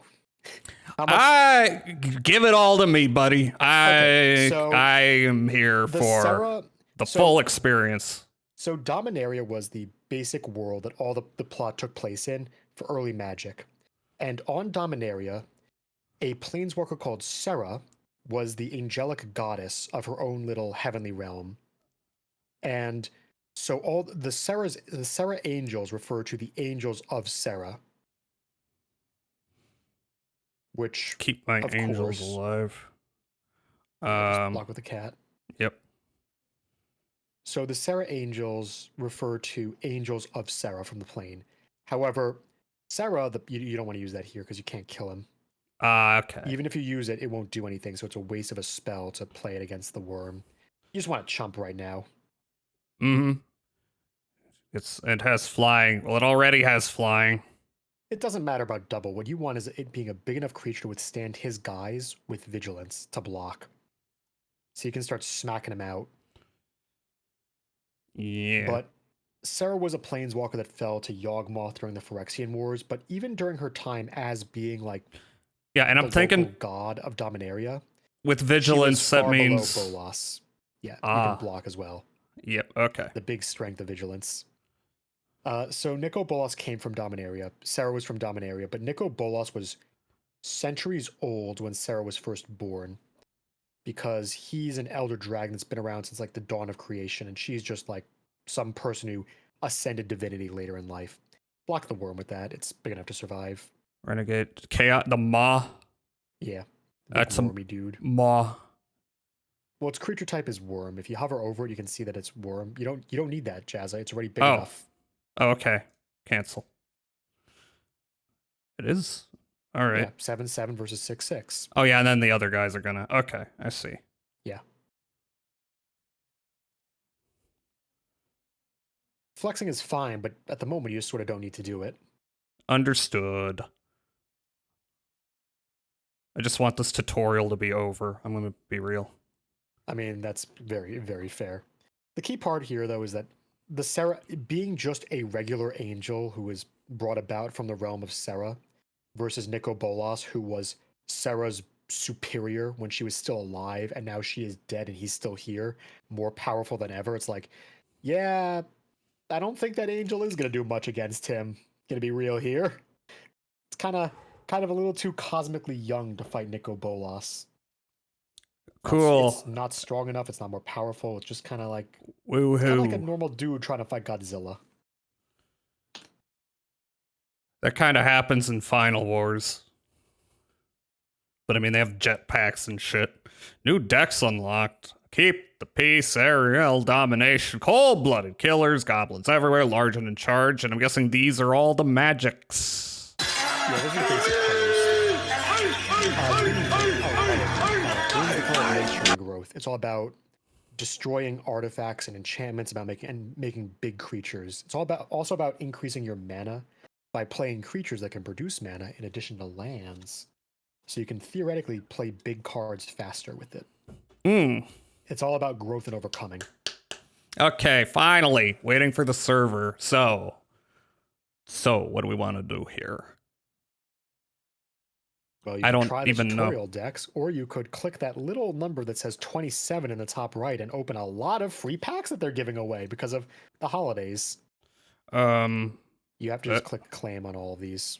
You that's just claim in the middle. Wow, this is my favorite part so far. Claim. Okay, but I will look at these later. I claimed them. Claim. Claim. A bunch of basic land art because basic lands are something that every deck needs. But there's also nice, pretty little arts on them, so you can sometimes want to have like fancier arts depending on what you like. So picking the lands that look cool to you is, a key part of your self-expression as a Magic the Gathering player. It's like my personal me, my personal deck. It expresses who I am on the inside. As an individual. And if you're, I think they might have taken out the functionality that lets you just make all your land art be different art. Because it was causing too many issues, because people were trying to like add way too many card images to load. And it was causing problems, so I think they took that away. In lieu of a mystery sock, that's not anything. Yeah, yep. Oh, I think I'm just skipping the gotcha part. What? Huh? But I claimed it. What are you talking about? I think it's just it's going like you're clicking these a little too quickly. The animations are playing and not enough. Whoops. Oh, and there's Bloomborough, the world of the little animal people, which is really cute actually. I like Bloomborough. Ooh, cute little mouse. It's not showing me what the cards are, which I'm fine with, I suppose. Bloomborough is actually kind of cool as a plane because you don't get a lot of these, but on some worlds there's just no humans. Because not every species exists on every plane of reality. Some have some, but not others, and no human planes are very rare, but we do get them on occasion, and Bloomborough was one of them. Because it turns out that even if you're a human, you go there, you'll just turn into an animal person while you're there, because the world only furry world people.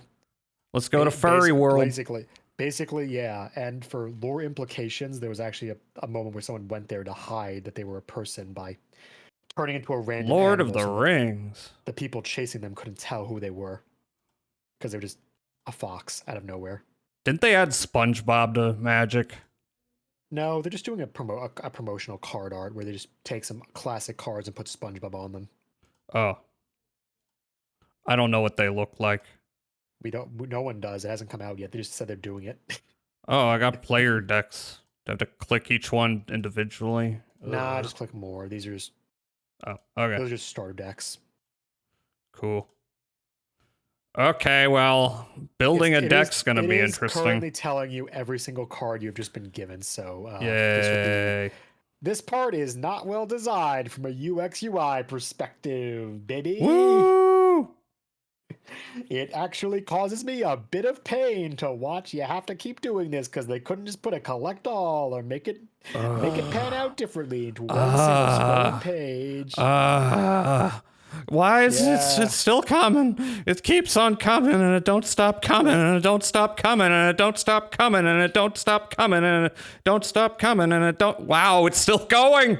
That's because each of these decks is 60 cards, and they don't what the four fuck? copies of each. So you're Jesus getting a lot Christ! more cards than you really should for that many decks. Yeah. Oh my Christ! He can't save you here. Yeah, wastes.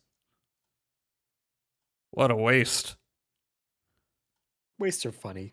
Okay, why couldn't I just claim all of those with one click? Why couldn't I? I don't know. Jesus Christ! I don't know. They spent all their money. They spent all their money hiring the Pinkertons, not developing a game. I mean, compared to Mitgo, this is a lot better, but that's not saying much. Because Mitgo's an early 2000s game that's being, like, strung together with spaghetti code. All right, so now do we build deck? Starter decks. Well, yes, but actually no, because what's advisable right now is to play the beginner trial decks during the trial deck challenge, where you just play against other people playing the same trial decks. to Okay, actually learn the game. so am I Alliant? No, this is just random lore. I'm Spark Tier 4, constructed rank, set mastery. Alright, so where is this? Decks, packs? No, you Home. want to go to home and click play. Oh, down here. It's not as prominent as, all these promotionals. Yeah. Alright, so I just pick one of these? Well, I'd click events first. I think that the trial deck is still in events. Color challenge. Oh, do you have to do the color challenge first before you can unlock the starter deck trials? I don't Maybe. know. I don't know. Let's say yes and believe it. Okay. I haven't had to do any of this stuff, so I can't Well, help la here. di da. But which path to choose? The decision is yours. So you gotta click a color. Okay, white versus red. We got five Yeah, of you these. You- Are you these play bots? against every single color. Yeah, these are bots. Oh, fuck. Okay, sure. Yeah. I'm excited to learn nothing. Versus Chandra Nalar. Chandra, she slightly matters. I'm sure there's porn of her. There is a lot. Yeah. Wow, how I play- surprising. You should play a planes here. Oh my god. Chandra has a lot of interesting things about her character. She's the impulsive pyromancer that does whatever she wants. And also, she was a lesbian until she wasn't, but now she is again. She was? What? Yeah, so back in play you're gonna want to play. Actually, read these cards first. Hallowed Priest. Whenever you gain life, put a +1/+1 counter on Hallowed Priest. Got 2 of those. Impassioned Orator. Whenever another creature you control enters, you gain 1 life. Would that be a good idea? Moorland Inquisitor. It's Bloodborne. Moorland Inquisitor gains first strike until end of turn. So, as you might have noticed, some of these cards have similar effects where they care about gaining life. Mm-hmm. Can you tell which of these cards you'd want to play first? Impassioned Orator? Yes, because if you play Impassioned Orator first, when you play a Hallowed Priest next turn, you'll gain life and make him bigger to start. Woo! I don't know if Discord's taking away the sound of me clapping, but I'm clapping. Here, I'll clap for you. Was that a single clap? Yes, 2 singular claps. Now it's claps. Ha-ha! I have the clap. All right, now I play Clap a back. planes Play land again? first. Yeah. You only have 1 color land right now, so worrying about having both colors doesn't really matter for the starter deck trial. Is there ever a time when you don't want to just play a land? Yes, actually. To bluff your opponent that you can't do something during your second main phase, because typically you want to play your creatures in main phase 2, not main phase 1, because when you attack, you want to have as much mana available as possible. And also, you really don't want to attack here because he might double block and theoretically kill your guy. Oh, okay. The Orator matters a lot more for his ability than his ability to commit violence. Mm, So you want to keep him safe, actually, because he holds makes sense. He holds your entire Hallowed Priest game plan together. I see. Oh, perfect! Another Orator. These games are actually random, so this is actual real RNG. All right, should I play multiple? Will it stack? You can, yes. That is the strength of Magic is that you can play all sorts of dumb synergies like that, and that's what makes the game so fun. Makes the game so enjoyable. So you'll gain life, and now if you play your second priest, check this out. all the different abilities will go on the stack at the same time. So one will happen, then more will happen, and then one will happen, and then cause more to happen. Ah. And then do I want to use them to defend or... I would attack with your 5/5 because you do want to start trying to win the game now. And even if he blocks with all three of his guys, he won't be able to kill it Hmm. because your guy is very, very large. Large. Assign damage. Drag creatures to pre-assigned damage. Eh? So this is ordering damage. If you had trample, this would be where you'd assign damage differently. But also theoretically, if your opponent blocked with one of his bigger creatures and a small creature, and you don't have enough damage to kill both, you'd want to change the order to determine who you kill first, such as killing the big guy but leaving the small one alive. Or All right. theoretically, if the small one has a worse ability, leave the small one or kill the small one first because his ability is better. So here it Okay. doesn't matter because they're identical, so you just basically doesn't. It's the illusion of choice. But sometimes you want to kill a creature before the other one. I see. It's just Oh, it doesn't quite matter. Got his health back. Oh yeah, creatures don't have permanent damage on them in Magic. At the end of the turn, damage goes away, which is why ensuring kills is more important than in Hearthstone, where you can just like sort of chip it out a bit. All right. Is it a good idea to play Moorland Inquisitor? Yes, you want your priest to be as big as possible right now to just kill your opponent faster. You don't really want to play the long game against red, and so turning your guys sideways, which is attacking because you tap to turn sideways. Okay, why is it highlighted? First strike. Oh, okay. That's to show he has an ability you can use. Can I use it now?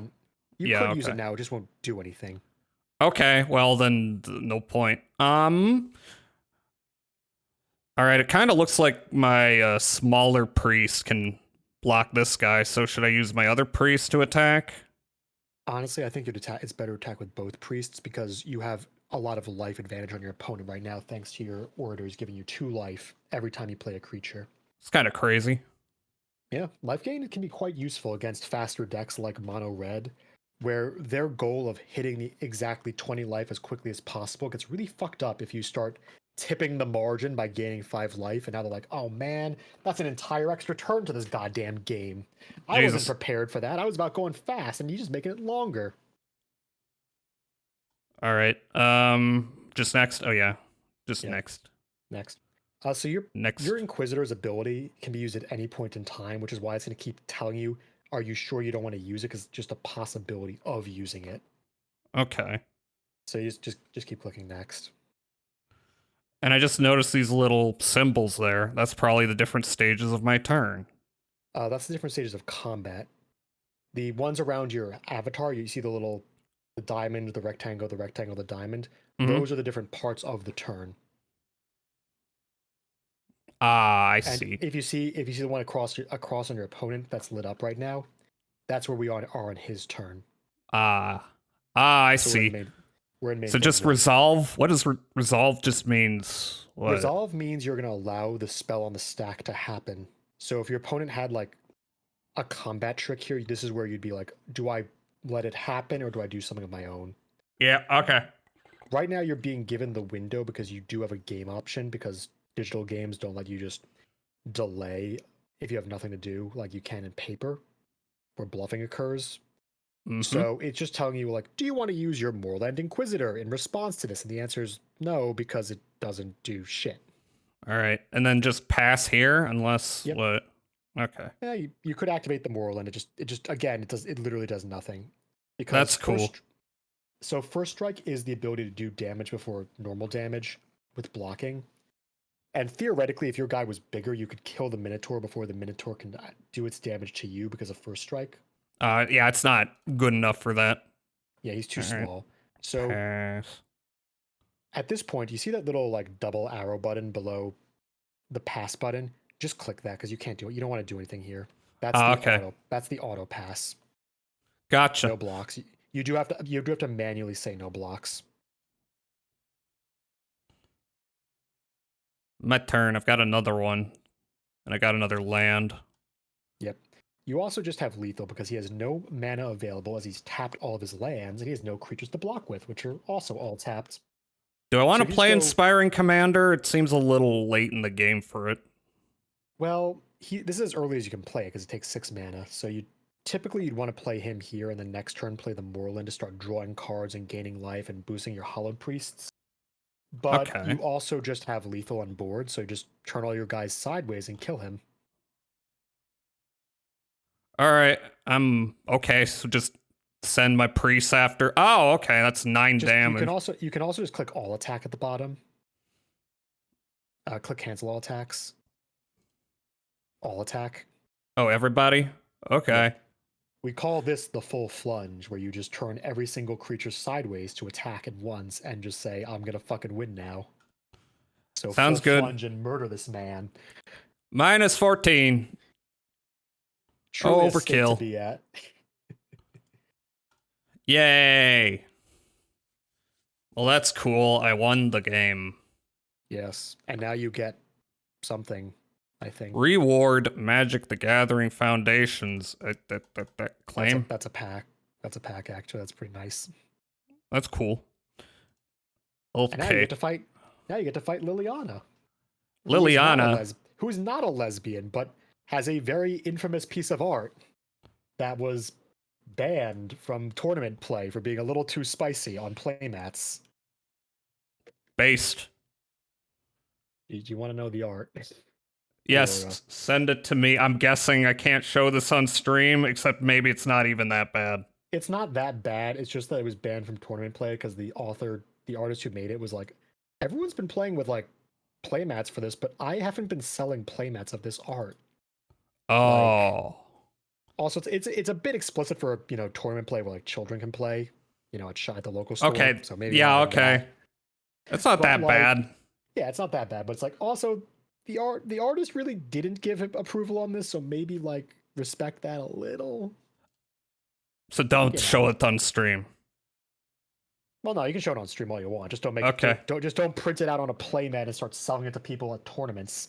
I just don't 'Cause- want to get sued for my dumb little stream.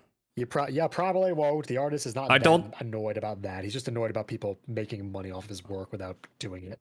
Look at these two spicy lesbians. Actually, isn't that the last lady? Yeah. So Chandra was originally like very, very much just like, I am the impulsive pyromancer, and I'll make comments about how Gideon has like massive abs and that's hot. But then later on, they got into a relationship with Nissa, who was a female elf. Get an eyeful. This is a stream now. I'm gonna be honest here. I kind of thought it was very shoehorned in because they weren't actually very close as characters, and honestly, they kind of had to rewrite Nissa's character to even make this really work because Nissa was kind of like an incredibly xenophobic elf who was like really racist against humans. Oh, like Dagoth or Yeah, and had actually in the past tried to kill Chandra for just coming to her home plane of Zendikar and just being generally around. should I just do the same strat I've been doing? I got 2 impassioned orators. Oh, yes, you can do that now, but however, you might want to hover over your opponent's card because it has a key ability. Death touch. What could Death Touch possibly do? He Kill. said, as if the game doesn't tell you what it does above the card in the top right. What? Any amount of damage a source with Death Touch deals to a creature is enough to destroy it. Ah, okay. Yes. So here you might have a bit of an interesting blocking game startup where you will have to let your opponent hit you and be like, well, I either let him hit me and take 1, which is fine, until he makes it bigger or my life gets a little narrower, or do I block with a cheap disposable creature to take this out because theoretically, if my opponent holds this back to block my guys, no matter how big you make your priests, it'll instantly kill the priests. Interesting. So this is where the back and forth of Magic starts. If big numbers are not the only be-all end-all, there's also niche abilities like Death Touch that can come in. Also, you'll never guess what colors like Death Touch. Black. Mm-hmm. But can you imagine what second color likes it? Red? Nope, it's actually green. Green. Nature is all about big things killing and eating other things, the circle of life. And in nature, what is very common? Poison. Be it on dangerous, venomous giant spiders or on little adorable frogs or coiling, hissing snakes. Ah, I see. I see. I see. All right. Is it best if I just skip this entirely? Well, no, you do want to keep playing creatures. You don't want to be off tempo, which refers to playing cards on the turn you have the mana for them. So I'd play the Orator. So you can start gaining life to at least absorb the blows from the typhoid rats without going down too far. Ah, The I only see. the only point of life that truly matters is the last one, but it doesn't help to, keep yourself relatively healthy until then. So So no blocks? well, no, you would instantly kill your guy, remember? He's got death Yeah. touch. Yeah. And your So no. man is just a little dude. Yep, no blocks. Okay. No blocks. I see. So it death Also, touches creatures, definitely not me, because that would be a little bit OP, wouldn't it? yeah, that'd be a tad bit. There All are right. some very powerful cards that allow death touch to kill players, but they're very much late game cards, so they take a lot of mana to use. All right. Should I throw all my orators on there before the priest, or should I get the priest in there? I would play the Orator before the Priest here because you're kind of not like doing much with your blockers. Yeah. Although you might want to block the Cold Blade if you hover over the vampire your opponent just played. Okay, but don't attack with them. Well, no, hold on a second. Before you attack, hover over your opponent's creatures to see what they can do. Oh yeah, Malakir Coldblade. I keep forgetting to know what's happening. Whenever You a should always creature check what your opponent's cards say. Whenever a creature an opponent controls dies, put a +1/+1 counter on Malakir Coldblade. That could be a problem. Yes. However, he can't block with the Typhoid Rats, and the Cold Blade is kind of a little too tiny to really do much here. So you do have an opportunity to start bashing with the Orator, who is, after all, a bear. A bear. A bear is a term for stat line. So a 2/2 creature for 2 mana is referred to as a bear because grizzly bears was a very eponymous character in early Magic. 2 mana, Eponymous. 2/2. Yes. And so All as a right. result of grizzly bears, all 2/2 creatures for 2 mana are called bears. That is bear size. It also is a bit of a meme because it implies that everything that's a 2/2 could theoretically be exactly as strong and Get durable off as of a there. grizzly bear, which means that this really, really passionate dude in a city is theoretically as durable as a bear in terms of getting shot or stabbed, and as powerful as a bear when it comes to bludgeoning the living shit out of you. Ah, okay. Whereas this is a little this is just a funny thing from Magic is to be like this vampire with his like perfect body and his like swords, who's called a Cullblade. He's strong, but he ain't as strong as this one really yelly guy in the middle of the town who's just like, I believe we should be doing something about things. Yes, we should. The guy's like, Yeah. I'm I'm a trained guessing soldier. I ain't fighting this guy. He's too this strong. game's been around a while, right? Oh, it's been around like almost 30 years. Yeah, there's probably a lot of memes like that one. All right, I'm just gonna Yeah. attack. The most famous is 15 Squirrels versus Emrakul, where Emrakul is, or was, we don't block this. Nope. Emrakul was the strongest creature in terms of like power. They're 15/15. They're an eldritch horror from beyond the veil of reality, who is large and just unfathomably unknowing. But they're also just a 15/15. So theoretically, if you just blocked with 15 squirrels, the eldritch horror from beyond space who distorts reality, Lovecraftian nightmare whose very presence affects the waking world. You could just kill him with like 15 squirrels, though. Just saying. That's that would be excellent. All right. So So you'd attack? bludgeon with both your guys. Yeah. Okay. Because Cullblade can't block, and you also have the mana for tactical advantage. So even if he has his own combat trick to buff his own guy, you can counter with your combat trick to make your guy stronger than his buffed guy. True.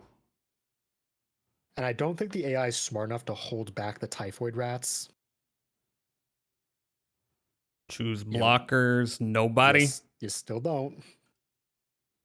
Just let it use one attack at a time.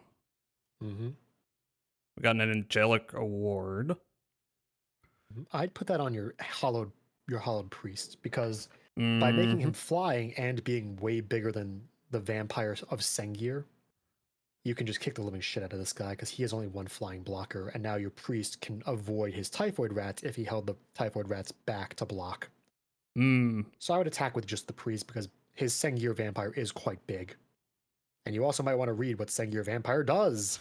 I keep forgetting. Flying. Whenever a creature dealt damage by Sengir vampire this turn dies, put a +1/+1 counter on Sengir vampire.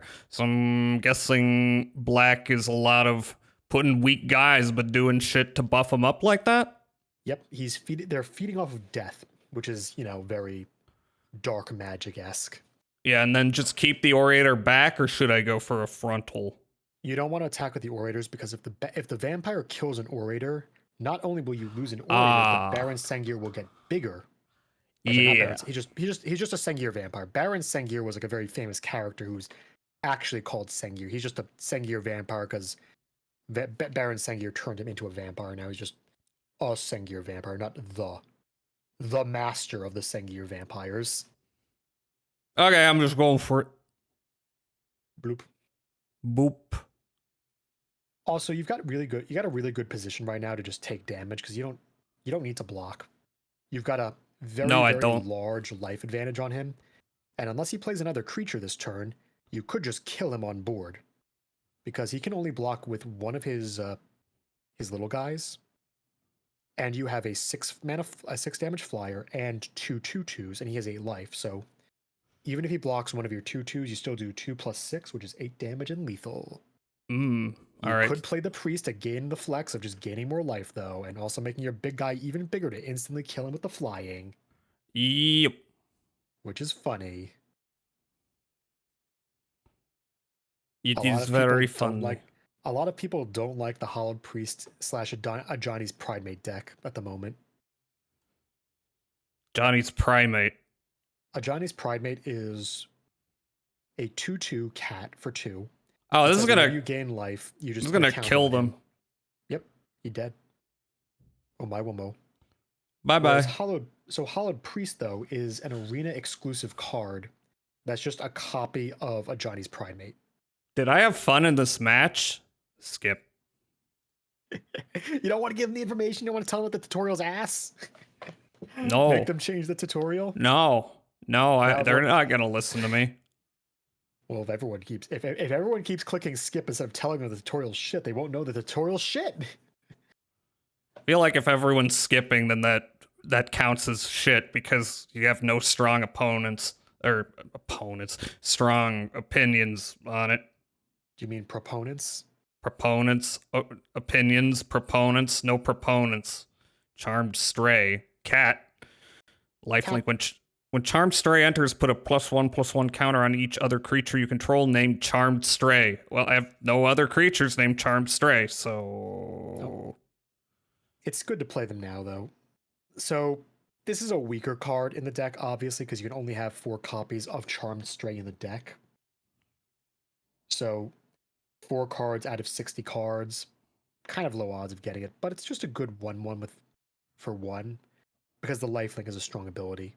Okay, I'm throwing you on there. Gatito. Okay, now. Sure, you. We got an Impassioned Orator again. I got some Moorland Inquisitors, which are not the priests. However, Moorland is good for the early game if your opponent starts playing fragile guys, because First Strike could matter here. Okay. So I would recommend playing Moorland Inquisitor. And slapping the shit out of this man with a little kitty cat. Yay! Attack my kitty. Fun fact, the cat on that card was a portrait of the artist's own cat that sadly passed away while they were working on that art. So now they're immortalized as a Magic the Gathering cat. What if the cat was absorbed into the card? You ever think of that? That'd be weird because there's like 1,000 of those cards because it's a really common card. So and one that cat's day soul is now in 10,000 fragments. One day we'll rise to conquer the earth and bring the ghost apocalypse, apocalypse. Maybe I should set my 12 copies of that card I own on fire to destroy at least 12 millionths of this cat. What if you had a cat and then you drew a picture of the cat and then the cat stayed alive forever, but the picture turned uglier and more decrepit over time? I'll be honest, I think the cat wouldn't care until one day it accidentally scratched the portrait and then just destroyed itself. Damn, that would be real ironic.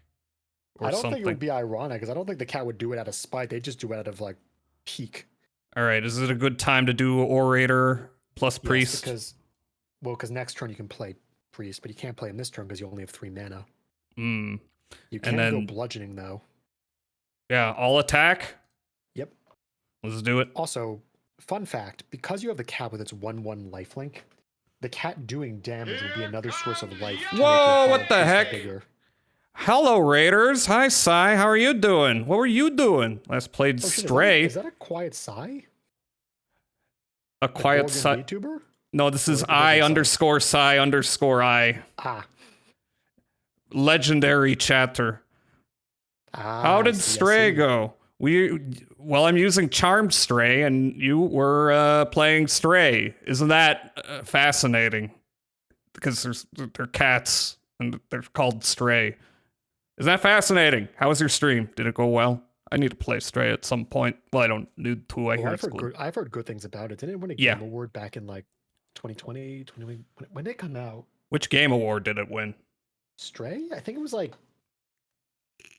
What was it? It did win an award, right? Stray. What year did this game come out? I think it was at the Game It Awards, was right? good. Yeah, Excellent. best indie game. I think it was a best indie game. Was it winner or nominee? No, it was a nominee. What? No, it wasn't. Fuck you, Stray Stag Awards. Beetle. Get off my No, board. it was best indie game of 2022, and it also won the Game Award for best indie debut game. You heard what, Glue? What'd you hear? What'd you hear, Glue? Game Anyway. Awards 2022. Oh, I should play a land. Could start doing Hollowed Priest now. That's a good idea, right? Oh, I should read the card. I'm learning. Oh yeah, did you There's not read your opponent's absolutely- cards? There's absolutely nothing on here except lore. The merfolk know every contour of their coral homes. Each reef is a garden in times of peace and a refuge and fortress in times of war. Otherwise, nothing interesting going on. Here's my I'd play the priest. priest and then keep tactical advantage back, because you can use it if he blocks one of your 2/2s to just kill it instead. Oh, yeah, okay. So, next. So just do not attack yet. No, you attack with everybody here because you have tactical advantage. Oh, okay. No matter what he blocks, you can kill it, and because he's a tutorial deck, you can just take advantage of that fact of him not having very good options. Aha!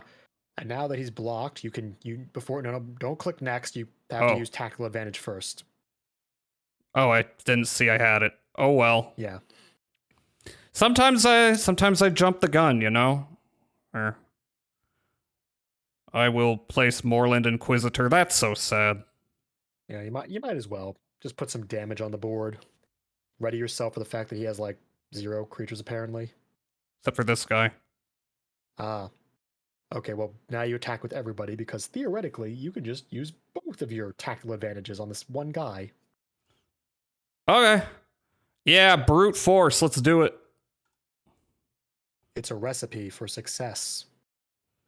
All right, so that was when I would have used tactical advantage. I jumped the gun because I was not defending.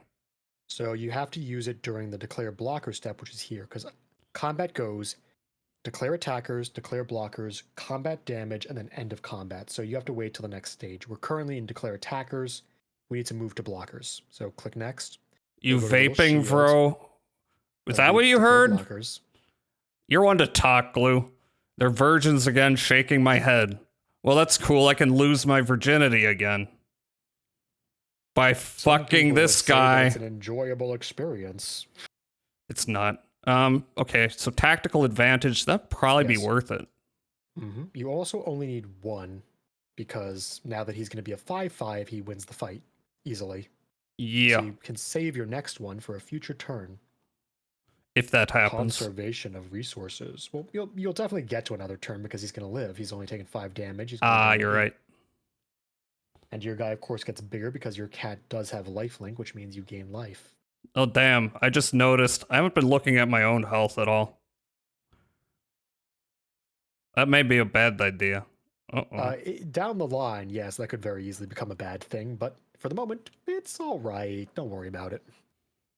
Okay. You just pass or click auto pass because he's trying to. Oh. He's just going through things. He has to keep going. So just you click my turn because it's your turn now. Oh, okay. We've already hit the end of the turn.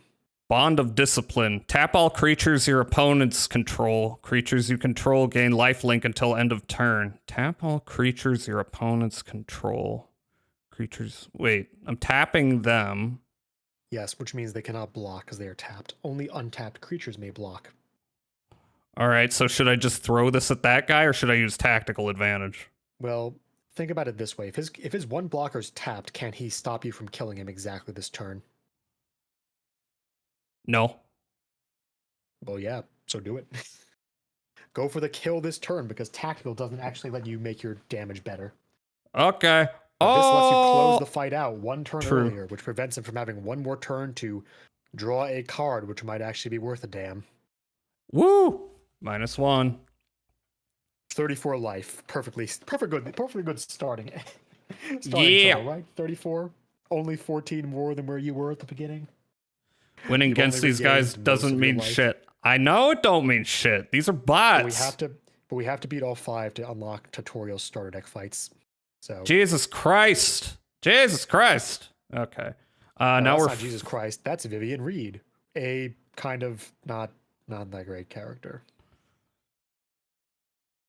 Yeah, So- tell me about this character. So each of the colors has like their iconic character to like be the planeswalker for the color as like the face of the brand.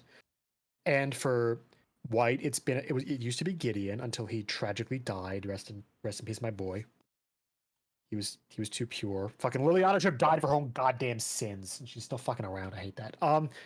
But for blue, it's Jace until he became a villain, and now it's Kaito the ninja from Kamigawa. Black has been Liliana, and it's still just fucking Liliana for some fucking reason. I was like, could have phased her out now because like all the people she knew has either died or become irrelevant. She's concluded her 15-year plot line of being in the background of killing all the demons she made contracts with, and like honestly, maybe some change there would be nice. I'm just saying. Deals red is both Chandra. first strike and regular combat damage. So I play it and then it It hits attacks. twice whenever it hits twice whenever it attacks. Okay. So it does double the amount of damage it would do. You should play him here though. He's nice. Nice. But the thing is, green has had a bit of an identity problem because they've gone through a lot of like the green planeswalker, iconic green planeswalker over the years. The fuck is this? It's a 1/6 spider with vigilance and reach. It's just a gigantic fucking spider who's so big its legs look like trees from the art. Okay. Well, kind of looks like I'm fucked with this person, but maybe not. He kind of looks like you're one with this person. What? Kind of No, looks like I'm no, because I got 6. I got 6 defense, so Right, but you can kill with tactical advantage right now because you do double damage. So 3 + 3 is 6, and you'll get so +2 toughness. so I would play both these guys. Well, you'd actually attack first to see if he blocks. And then if he doesn't block, you just play your second ace. But don't want to waste your mana here because if he had the ability to play a pump spell, you need the mana open for both tacticals theoretically. So it's better to get in the habit now of playing creatures main phase 2 instead of main phase 1. Main phase. Okay, so don't do anything. Well, no, you attack first. Then You do attack with your something. guy. Yes, you Okay, attack but with I your mean, guy. this round, this part of the turn. No, during main phase 1, you do not want to be playing creatures unless playing the creatures has an effect on combat. I mean, I assume that would always have an effect on combat, but maybe not. Well, no, because for example, if you played your fencing ace here right now, what would it change about attacking with your other fencing ace? Nothing. Right. No real is synergy. Which actually, if theoretically his guy was a bit bigger, it would stop you from playing both copies of Tactical Advantage in the same turn because you only have 1 mana left. Mm-hmm. So you want to attack first in case your opponent had a tricky thing, and then afterwards, depending on how things played out, you'd play the second ace. I Which is see. why it's a better play to do now. Like theoretically, if you had a card that said, when this creature enters, give fencing ace +2 power, you would want to play it first because it would make your guys stronger. But because you don't, if there's no benefit in playing the ace earlier as opposed to later. All right, so it's just might as well throw it in later. All right, I'm clicking next. Next. You will attack here, though. Mm-hmm. Forward flunge with fencing ace. And now you use your tactical advantage to make your guys strong enough to survive because, and here it is. Yeah. You click next. Oh, yeah, of course. There's first strike, which occurs before your opponent's creature does damage. So theoretically, if it died here, it'd be fine. You don't touch that. Yeah, I was thinking, like, why is it highlighted? Because you have the chance to use cards between first strike and regular damage. Okay.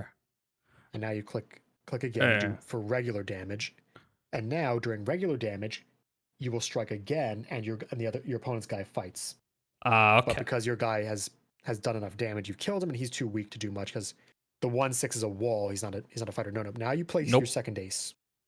Before the end of turn, you play your second ace. Because now you have the space for the second ace. Yep. And now you pass. But for the green planeswalker, though, it used to be Garuk, who was Again. this big wilderness guy who was all about like hunting animals and proving he was the strongest thing. He had a horde of creatures that would follow him, and they'd like help him hunt guys. But then he got turned evil. You attack with both here, and you just do another advantage. All attack. Understandable. But then Garuk became evil, and he became corrupted, and... Why'd he do that? Yeah, you can do the interactables. But after he became evil, it sort of became... Well, he can't be the face of it, so I guess we'll make Nissa the face of the mono green. But then Nissa sort of like didn't really pan out with like the audience, who thought she was like kind of a little annoying, and also a lot of people remembered the points in time when her arc was being like just kind of a xenophobic purist. What the fuck? Each tooth is just a big ass dude. Length of a horse, and new ones grow in every 16 days. Let's get a closer look. That's 10 of 10. What the hell? So typically creatures fall on something called the vanilla scale. So a 2-mana creature is about a 2/2. A 5-mana creature is about a 5/5. But some creatures are overstated because of their cost being different. So this guy takes only green mana. There's no generic. So he requires you to have a hard lock-in on that color, which with multicolored decks being more powerful because of their variety, means it's such a high cost of green for just stats. I see. So he is the pivotal green creature. He is just a big-ass idiot whose sole power is being a big-ass idiot with nothing else. He's a stat monster. But, however, having no ability is a bit of a bad thing, because there's nothing to stop you from just using your pacifism on him. Enchanted creature can't attack or block, so play that now? Yes, guess who you're going to put that on? I wonder. Who could it be? It's this giant dinosaur who's now just decided to take up the hobby of knitting. Yay. All attack? Yep. 2 attackers. But anyway, after Nissa was the mono green character, they were like, okay, what if we just invent a new one? Who might have a so see, now you can't use pacifism because that guy has an ability. You should read what the crocodile does. Hexproof. Oh, I'm guessing I can't hex. Mm-hmm. No spells, no abilities. Yep. Crocodiles are resistant to magic, you know. Or that one is at the very least. All right. Do I have to play pacifism again? No, because once he has pacifism until he blows it up, which has not happened yet. Oh. However, you can use your tactical advantage to kill the alligator after he blocks. Okay. You have that card up your sleeve, so I'd go for combat again and just tactically kill the guy when he blocks. Full So I'll plunge. attack yet again. We're slowly chipping this man down, card Woo! by card. But after Garuk and Nissa phased out of being the Green Planeswalker, we got Vivian Reed, whose All right. character trait was she is a person who hunts animals and uses their strength to make herself stronger because Nico Bolas killed her entire plane of existence, and all she has left is this thing called the Archbow, a magical bow that absorbs the ghosts of dead animals for power. But also she cares about animals and doesn't want them to die, but is also actively hunting animals to make her bow stronger, which is a It's real the contrast. circle of life. It kind of is, but it's a really bad circle of life because Garuk, his motivation was clear. He fights animals, they either become his friend or he eats them. But Vivian, with the whole thing with the bow, was like, I want to preserve animals, but also I'm actively killing them. But like in some of the arcs, it's very unclear whether her goal was to actually ever care, or if she's just saying that as an excuse to like justify her later hunting an animal. So just for the future, if I'm about to do something really stupid, just go. Oh, I'll say something right now. Yeah, It's just okay. you're done with the turn. There's nothing important here. Okay. But Just for my what the fuck? yeah, you just got two of them. All right. So Pacifism. here's a thing here's a mechanic that hasn't come up yet. Legendary creatures. So legendary creatures denote creatures who are like actual individuals, like unique people. Where this is not, there's no Sarah Angel, like the person Sarah. This is just a Sarah Angel, an angel of Sarah. It's one of many. There's just like, if you go to Dominaria, there's a fuckload of these things. Like Starbucks, there's one around every corner. If you go to Planet Ixalan, there's not just the Gigantosaur. It is just a Gigantosaur. There's a lot of them. They're everywhere. They go through your garbage. They're like giant raccoons. Ixalan is the plane with dinosaurs, pirates, and vampire conquistadors. I'm just gonna play pacifism on this other one, unless there's a reason not to. No, I would stop him from doing that. Playing Sarah speeds up your clock of letting you win faster, but honestly, like, having to deal with the 10-10 puts you on a faster clock because you're only doing 4 damage per turn. If that dinosaur hits you, he's doing 10 damage. That's half your life. Yeah, you don't want to take that hit. You don't have the meat shields to afford doing that. Nope. And then I'll attack. Yep. Boop, boop. Burp, burp, burp, burp. Vivian Reed's motivation would have been fine of like person with revenge for Bolas, the whole thing. You have lethal now. So I just play Sarah Angel, and can I play Angelic Reward at the same time? No, you only have 6 mana. You can play one or the other. However, remember how Double Strike works. Any stat difference is effectively doubled for power because you hit twice. Plus 3 power should times I 2. play this on my fencing ace? Yes. Because he will be doing an additional 6 damage, not an additional 3. Buff abilities are really good on Double Strike, but Double Strike is for the reason of being one of the most powerful abilities in the game, is a little bit more rare to find on creatures. Yeah. Because as you can imagine, doing double damage and especially being able to kill your blockers first, pretty great, actually. Oh, I win. Yep. But Vivian Reed's backstory would have been fine with like revenge on Bolas, hunting animals, even if that part was unclear. But the problem is that she never actually met Nico Bolas on screen in any encounter. And Nico Bolas may or may not have been completely sealed away in a different dimension without Vivian Reed actually like doing very much for that part of the plot. And so she's just been sticking around afterwards as like, hey, I'm Vivian Reed. I do what Garuk used to do. Except am I fighting a human now? Evil. Yes, I believe this is player. Okay, that's why they had no face. All right, finally we're fighting a person. Human being. Or maybe a better bot. I'm not actually sure. Well, we will find out. Hopefully a human. You know, you actually have some tactics, but you know, might not be. We shall see. It might not be. But Vivian Reed's whole point. This is Dr. Jux. What's this? This is probably a guy. Okay. or it's just a better bot.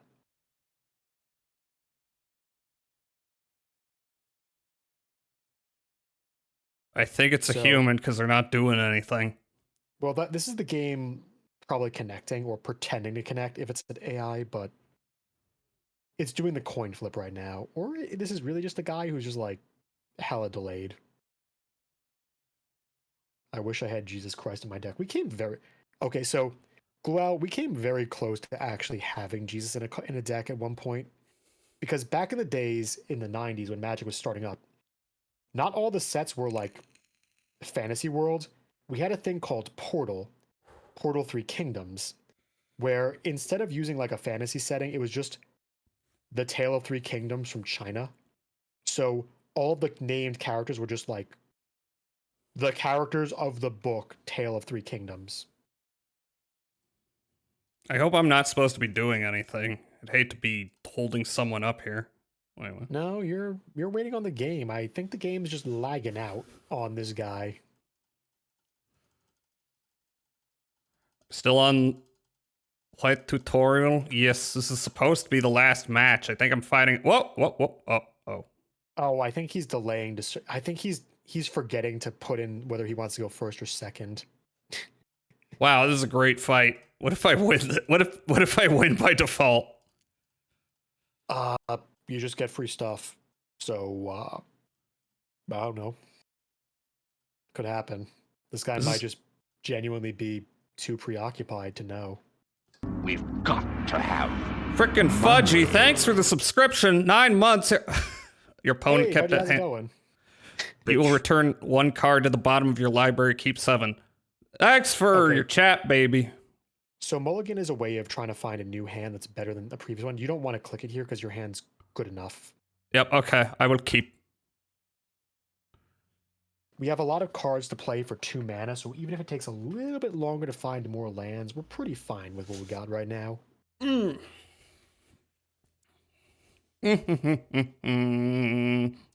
they AFK or are they lagging? Honestly, it could be both. Although, theoretically... Jace's basic Jesus. He died and come back 3 days after. That is not correct. Jace is not Jesus. Excuse me. If anything, Gideon is Jesus, but he has not come back in 4 years. So This is a great first match against a human. rest in peace, Gideon, my man. You were too pure for this world. You're such a good guy, and now you're dead. I really wish Liliana just died for her own sins. Oh, they I think he was exploded. dizzy. I guess we just win that. Yeah, free stuff. Well, I learned so much from that. Yeah, I'm Acquired glad you did. You claim. got the default skin and some money and some points. Yay, some money. I can do the gotcha. Give me my shit. I know, it's so sad that he didn't come back. Gideon deserved better. Ugh. All right. I'm gonna be real. My ass is never going to the Super Bowl. You don't say. Imagine. Why would you want to go to the Super Bowl?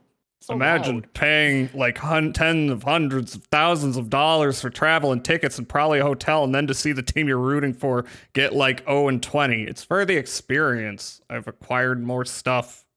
Honestly, why would you want that experience though? Do you even watch football, Jazza? No, but Can you I know name a football team? the Packers. I can name the Buffalo Bills. I can name the Chiefs. I can name the Patriots. Didn't they stop getting called the Chiefs? Yeah, you know, why are they called the Chiefs? What are they called now? I don't think they're called the Chiefs anymore, man. There's a None of lot them- of none of them- teams like that, isn't there? Where they're like Yeah. Native American stereotypes. I mean, I think the Redskins have stopped being called the Redskins, which is for the better, I think. They're called the Generals. Isn't Yeah. Isn't that the basketball That's team? better. Isn't that the basketball team that goes against the Harlem Globetrotters? Yeah, the Washington Generals, isn't it? Yeah. Something like that. I thought they were due for a win. Didn't they almost win once by accident? Anyway, okay, I guess we're gonna learn blue. Well, no. You want to go do Sparky's challenge right now to just get to play General. Go to what? Go to home. Click Sparky challenge. What's that? This is the thing where you just play Sparky 3 times and you just get to learn actual decks afterwards, I think. Welcome to Sparky's Challenge, where Yeah. you challenge me. This is a pre-constructed event where I've given you a choice of some of my favorite starter decks to play with against me. As you become Did I more just familiar. disconnect from the collab? Oh, that happened to me last time. Let me see. Huh. It happened to me with Steam Mothi. servers failed. Why did that happen? Make sure you're running through. Yeah, I'm running it through Steam. I am. No, Steam's still. Connection to Steam servers failed. This happened last time. Huh. Running Can it I through just- Steam. Yeah. It's live on Steam for me, right?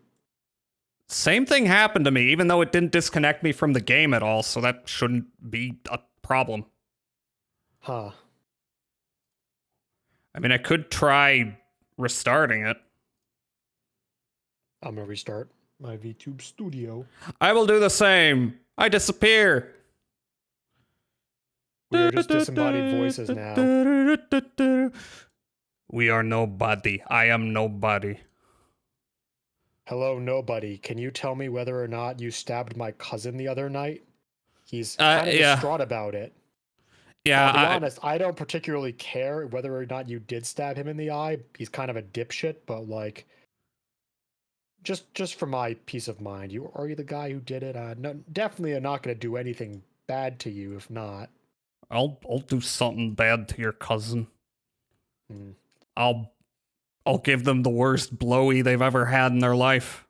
I mean, All I'll right. be honest. I'd rather you just stab him in the heart this time instead of his eye. You know, Connection to fucking- no Steam one likes servers. Polyphemus. He's just a dipshit. He sucks. Connection to Steam servers failed. Why? Why does this keep happening? Let me see if my Steam friends got disconnected. Oh, that is really weird. It's also disconnecting from me. My Is the Steam VTube friends. Studio thing just completely out as well? Yeah, my Steam friends are disconnected. But Steam Steam having itself is not. Is Steam having an issue? Because we're both having this, is it? Yep, it'd have to be having that issue since 2 days ago, though. Because the same thing happened. Oh, that is really weird. Fucking too many things, and one thing fails, and everything else falls The like interconnected dominoes. nature of society. Oh my god, it makes you think. Okay, so what I'm gonna do for now is until that disconnection stops. I guess I'm a Fugi tech now. Yeah. Let's see. Where's my Damn it. Fugi? Where's my Fugi? I'll My Fugi. just have to use my little Fugi tech. I mean, Where's- why are you? where- Why would you be a Fugi tech? You got yourself showing up on your computer. You don't need to worry about that. No, I mean my I'm a Fugi Fugi tech source. There you are. Now I'm just a little guy enjoying my noodles. I They're should put you delicious. in front of me, though. They're nutritious, and they definitely don't have 5 times my daily intake of salt in MSG. Don't worry about it. I'm doing all right. Okay, that works. Okay, that's fun. And I'll just watch for when Nom, nom, nom, nom, nom, nom. I'll just watch for when my Steam friends are not disconnected, and maybe that'll give me an insight into how to solve this issue in the future. I'm learning. This event has no entry fee. Wait, it's telling me that we're back. We're back. Wait a minute. Hmm? Let's see if I can get it working again. Wait. Okay, my friends list is back, and now I can connect to the internet connecting. again. Same password. Everything's the same. Okay, hey, you're your host, and I'm joining in. Come on, baby, let's load. And also, probably should take my shirt off because that's getting chroma keyed out. It makes me look like a spooky ghost instead of a koi. No. Except that the object will work the way they do. Ah, there we are. Oh, my shirt's still on. Whoop. Get out of there. Whoop. Whoop. What are shirts good for on this planet? Please of feed Earth? the koi. Shirts, nothing. We need all the presenting nipples in full display. I'll have you know I have 2 shirts and no nipples. No like this nipples. shirt. Never. Yes, Keep your mind. I am a koi. I was born from an egg. I don't have those mammalian things, even in my humanoid form. Be open window every day. This is a great shirt. It was worn by an absolute legend. Do I know their name? Banjo Ryuga from Kamen Rider Build. I still need to like watch some tokusatsu. Dude, you really should. You should watch Build. Kamen Rider Build's great. Everyone's Plus, got. It features Banjo Ryuga, who wears this shirt, and one other shirt that I couldn't find a good file for or a good reference image for. That just says "You look better on social media" in the Instagram font. It's such an iconic shirt for a man who canonically can't speak English like at all. He just buys them funny foreign language shirts. He's like, these things look cool. I'ma wear it. Understandable. I mean, we love to do that with Chinese characters.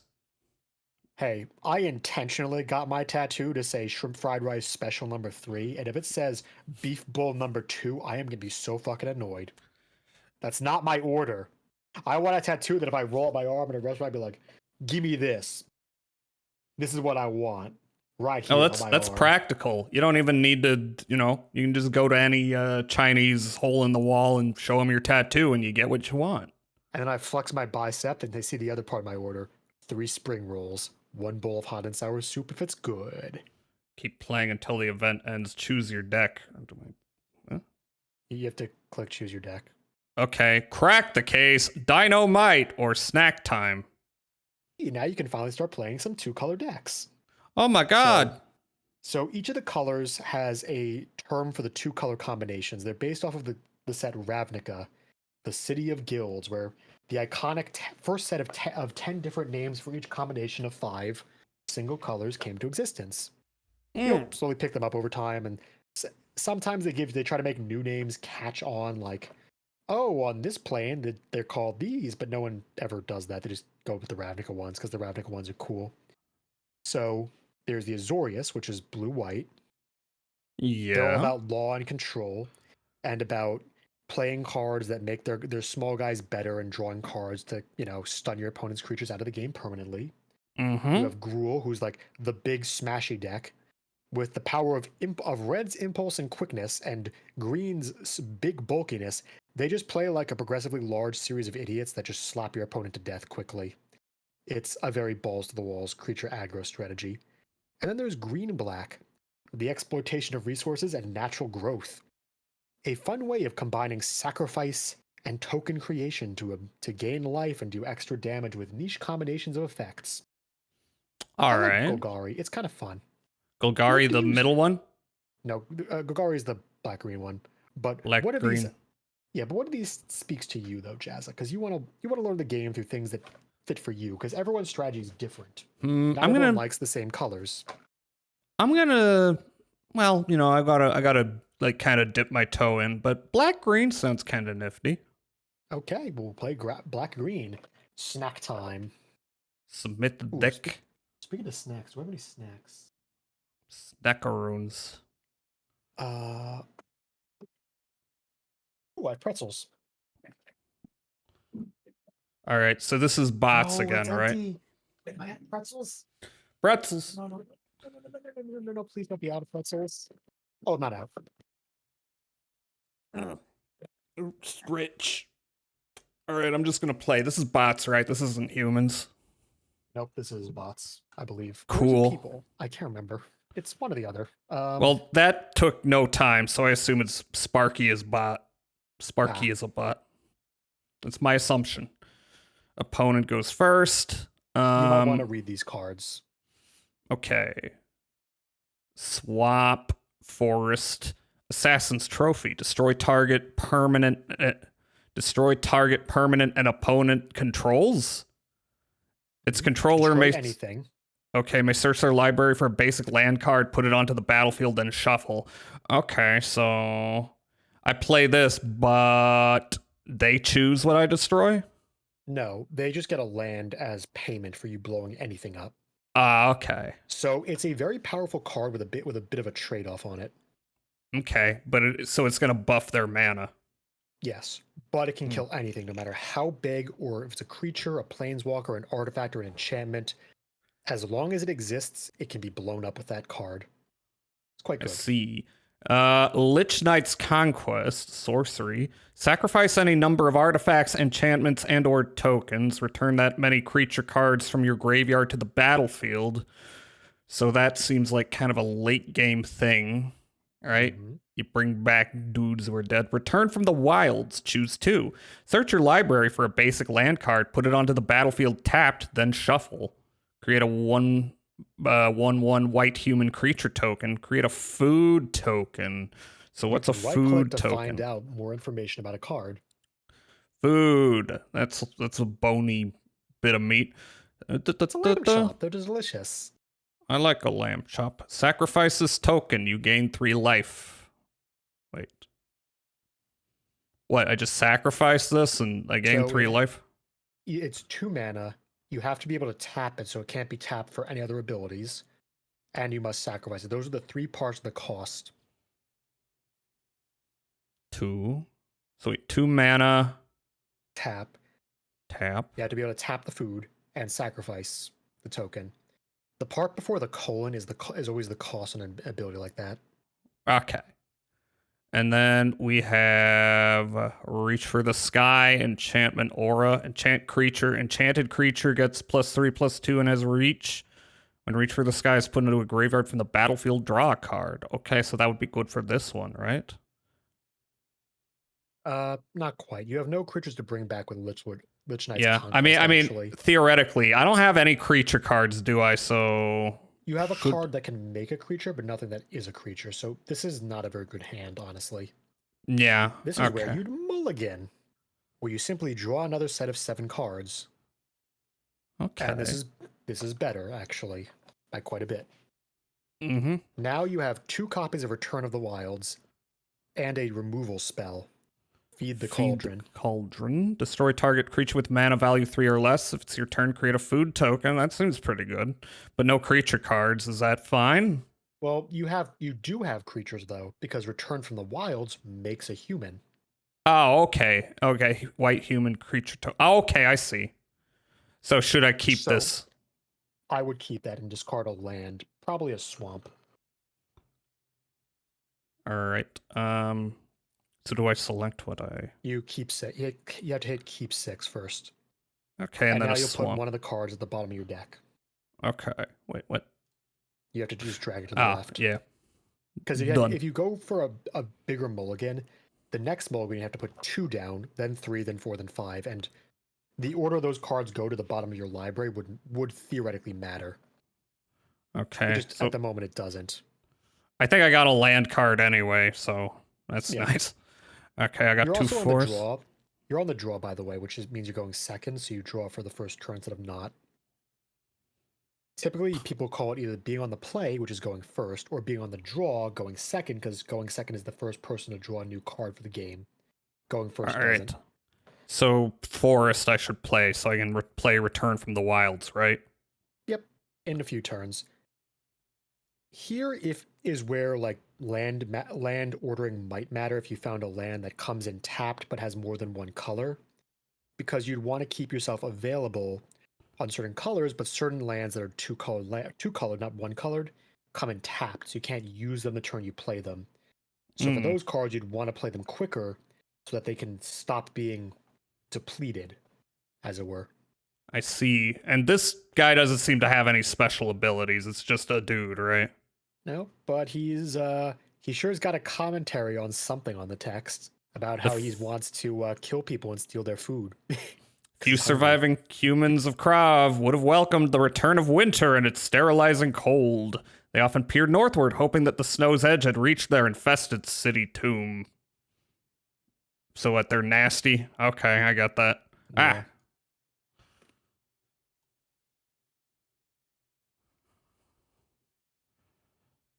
Unlikely aid. Oh, no. Your turn. What did you just play? Target creature gains indestructible until end of turn. All right, just did a bunch of damage to me. I don't love that. Oh man, actually, you want to highlight that card for a second? There's a funny story to that. Yeah. So that art depicts Gideon on the top, the little guy riding Rakdos, the demon lord of Ravnica, and this is such an epic. This is part of the War of the Spark set, an epic team up of people from different places working to fight Nico Bolas, and that was incredibly badly mishandled because there was a colossal fuck up with who they got to write the story for this arc. Because this was the first time in years they'd had someone write an entire novel, and the guy sucked. He was so bad at things. Like, you know how earlier I said Chandra was a lesbian until she wasn't, but then she is again?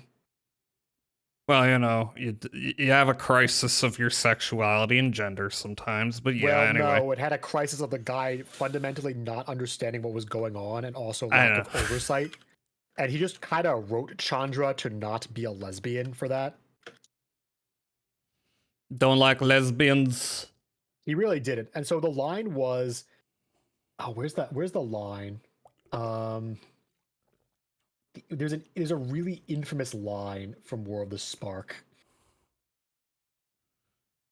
I love terrible writing. Bunch of people trying to kill Bola's balls. Kill his balls is just as good, I think.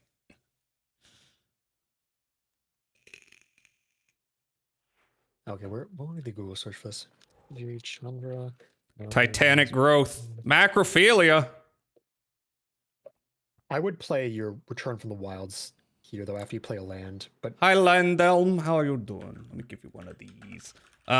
Wait. So I can you play a swamp, then you play Return from the Wilds, choosing to get a creature and a land. A swamp. Return from the wilds. Choose to. So, okay. Creature and land, and get another swamp. Or another forest. It doesn't really matter which you get at this stage, but I'd say forest probably. What human creature token? Yep. What? Forest for. Here's the line. Nissa. Chandra, she said. Nissa, Chandra said, hoping for a moment, just a little moment. The sight of the elf would make her flutter, make her heart skip a beat. But no. Chandra had never been into girls. Her crushes, and she'd had her fair share, were mostly brawny and decidedly male types like Gideon. But there were always something about Nissa about her that made her think she might have something going on, arcing between them like one of Ralzark's lightning bolts that thrilled her. But now everything's different, and now she's not. Before it ever had a chance to begin, maybe it could have, but it didn't. And that's what the guy fucking just wrote in for the War of the Spark novel. So and it's not. No one checks shit. So it's not even lesbian a bit. So it's not even that he wrote her like being attracted to dudes. He specifically pointed out, by the way, she is definitely not gay. Not gay. Yeah, it's just like, which is so weird because everyone had kind of just assumed she was bisexual at that point. Like, because, like, let's be honest here. Gideon Jura's kind of like a peak performance guy if you've ever seen Gideon Jura. Like, this dude was like kind of a man's man. He's a jacked guy from a plane called Theros. Well, I saw him up there. He was riding. Looks like a man from Greek mythology. He's got like chiseled features, big muscles. He just kind of doesn't like wearing shirts a lot. So whenever he's not on screen for like a big action set fight, he's just like kind of walking around with no shirt on. There's no swamps here, so I'm just gonna play a forest. Yeah, well, no, you have to pan to the side. It shows. Wait, what? You'd have to like use the little draggy thing at the bottom to go to the. Oh, that's what that was. I saw that right as I clicked the thing. Oh well, human. But yeah, Gideon was just kind of there, and there over the years there've been a lot of lines about like Chandra staring at Gideon when he didn't have his shirt on, and like I think people just assumed she just went both ways, which nothing wrong with that, and it's pretty fucking normal. Yeah, There's so much true. about sexuality to go through, but no, it's on the spectrum. No, she had just never been. She's just never been gay. I am Not gay. her. Not gay. I am sucking the homosexuality out of her with my magic writing hand. Case of the not gays. All right. So, would you recommend playing a swamp here? I would play a swamp. Okay, and then And I would honestly go for another return from the wilds to just get more land. And here's the other part about return from the wilds to remember. By taking land cards out of your deck, you are reducing the land you will draw on future turns. This is called deck thinning because your deck gets thinner. And so ramping, which is increasing your lands by getting lands out, can be very useful. Now scroll a little. Yep, see there it is. okay, that was my floor. Okay. Yep. Now you have less cards to get in the future. I would hold that back in case your opponent tries to use a kill spell that's size-based, like deal damage. But right now, all you need to really do is just slap him with your 1/1. Show him the power of Traveler Man in his backpack. Hell yeah. All attack. Yeah, all one attack. But no, War of the Spark, the story was just awful. Like, the guy writing it just invented shit without any concern for, like, pre-established lore. Like, people start doing things they'd never been able to do before, like planeswalk with normal humans, which, was impossible because planeswalkers... Oh, I haven't explained that yet, have I? So planeswalkers... Hold back Titanic growth, right? Story. Yeah, you hold that back. Next turn, you can use it to kill the frog. Death touch. Yeah, it's fine. Your guys are shitty little dudes. It doesn't matter if they die or not. Yeah. Pass. Pass. So planeswalkers are people who have something called the spark in them. It's the potential to do something wondrous, which is to travel between the myriad planes of reality. I would go to combat first here and attack with a team. Okay, I just wanted to read card. Hollow Scavenger Bakery Raid. Create a food token. Sacrifice a food. Hollow Scavenger gets +2/+2 until end of turn. Activate only once each turn. So if I had a food token... Which he can make with his other ability of Adventure. Mm-hmm. So Adventure is basically an ability that says creatures can be played as sorceries first. And then after you play them through Adventure, they can come back from the Adventure as a creature, which you just play as a creature. Okay. So it's a great way to get like cards that have like two abilities, even if the Adventure side usually costs a little bit more than the spell would by itself, because it has a creature connected to it to use later. Okay, you may cast this card as an adventure after you do exile it. You may then cast a creature later from exile. Do click all attack though. All attack and Gideon's people, his power believed he was so unkillable he became unkillable. No, that's not true actually. Gideon had the power to just make himself indestructible because he was just born with it. And now you reach for the sky because that's flash. Enchanted. So you're gonna use that on the guy who's being blocked to make him big enough to kill the frog. Yeah, I'm feeding him steroids. Clock the frog out. Show him who's dead. boss. And now you would also want to play a land. Oh, I forgot. First. I would play the Hollowed Scavenger as his adventure side. So when you cast a card with adventure from your hand, it'll show you the two options. Bakery Raid? Food. Yep. And now he's in exile, being castable later. So we're going to save that. We're going to save that for a bit. So now you just end the turn. Okay, so food isn't on the field. It's back with your... Food is on the field. All this stuff's on the field. It's just in different places for organization. Yeah. So he can't destroy my food. Okay. No, he can. Well, I'm sure he could with a certain... Oh. Okay. You let this resolve because... Yeah, that's right. You don't want to do anything in response to that. You also let that resolve. You... Pass or no growth? No, you pass. I did a no growth. There's no point in getting bigger here. Also, you just take that. This? Yeah, you don't use that because you're not gonna block. Uh-huh. What's the point of making your guy bigger if he can't block? True. What? Pass to damage. Yep. Okay, hit me Just let it be your once. turn. All right.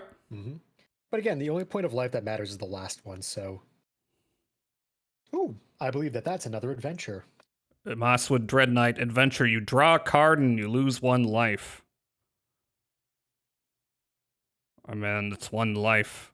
Oh, did I get this guy back? You can cast him for his wolf side. He's in exile because of adventure. He is in exile until you cast him, so he's always an option for later. Okay, but not yet. I would recommend using the Dread Knight for his adventure first. You can afford to pay the life here, and 1 more card is great. That is good.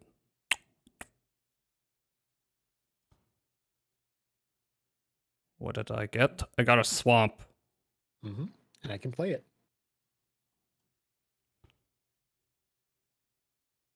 I would now recommend going to combat with both your guys, because now you can hold up the mana for Giant Growth to kill them, depending on how things shape out. And after combat, if they don't block, you can play the Scavenger and the Dread Knight from exile because they're on their adventures. All right, all attack. Full Plunge! Let's go. Show him the undiluted power of these guys. And now, okay, now before damage, cast Titanic Growth on your man. On the Make him big guy? bigger. Yeah, because he's getting double blocked, and his double block will kill you. Because you only have 3 toughness, and you don't want to lose this guy yet. You want to trade 1 card for 2 cards, which is a 2-for-1. Because it only takes Titanic Growth, but it kills 2 of his cards, being the 2 creatures. Yeah, So and it's then a good trade deal. So don't play Feed the Cauldron. No, you want to hold that for later.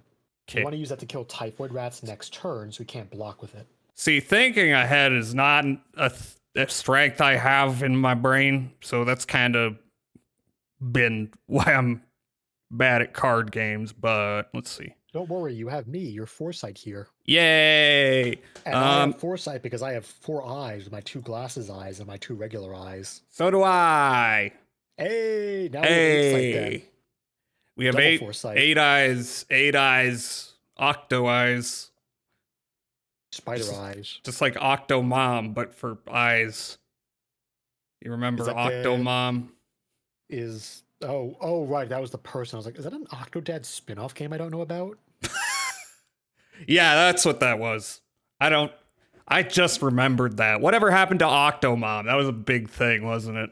Well, it was the 10 woman that minutes. Octodad got with, so I assume the internet had fun with those models eventually. 7 Vajanias. Imagine. All right, does it matter what the order for the damage is? No, you don't have trample. Okay. Cool. And now you play the Moss Knight.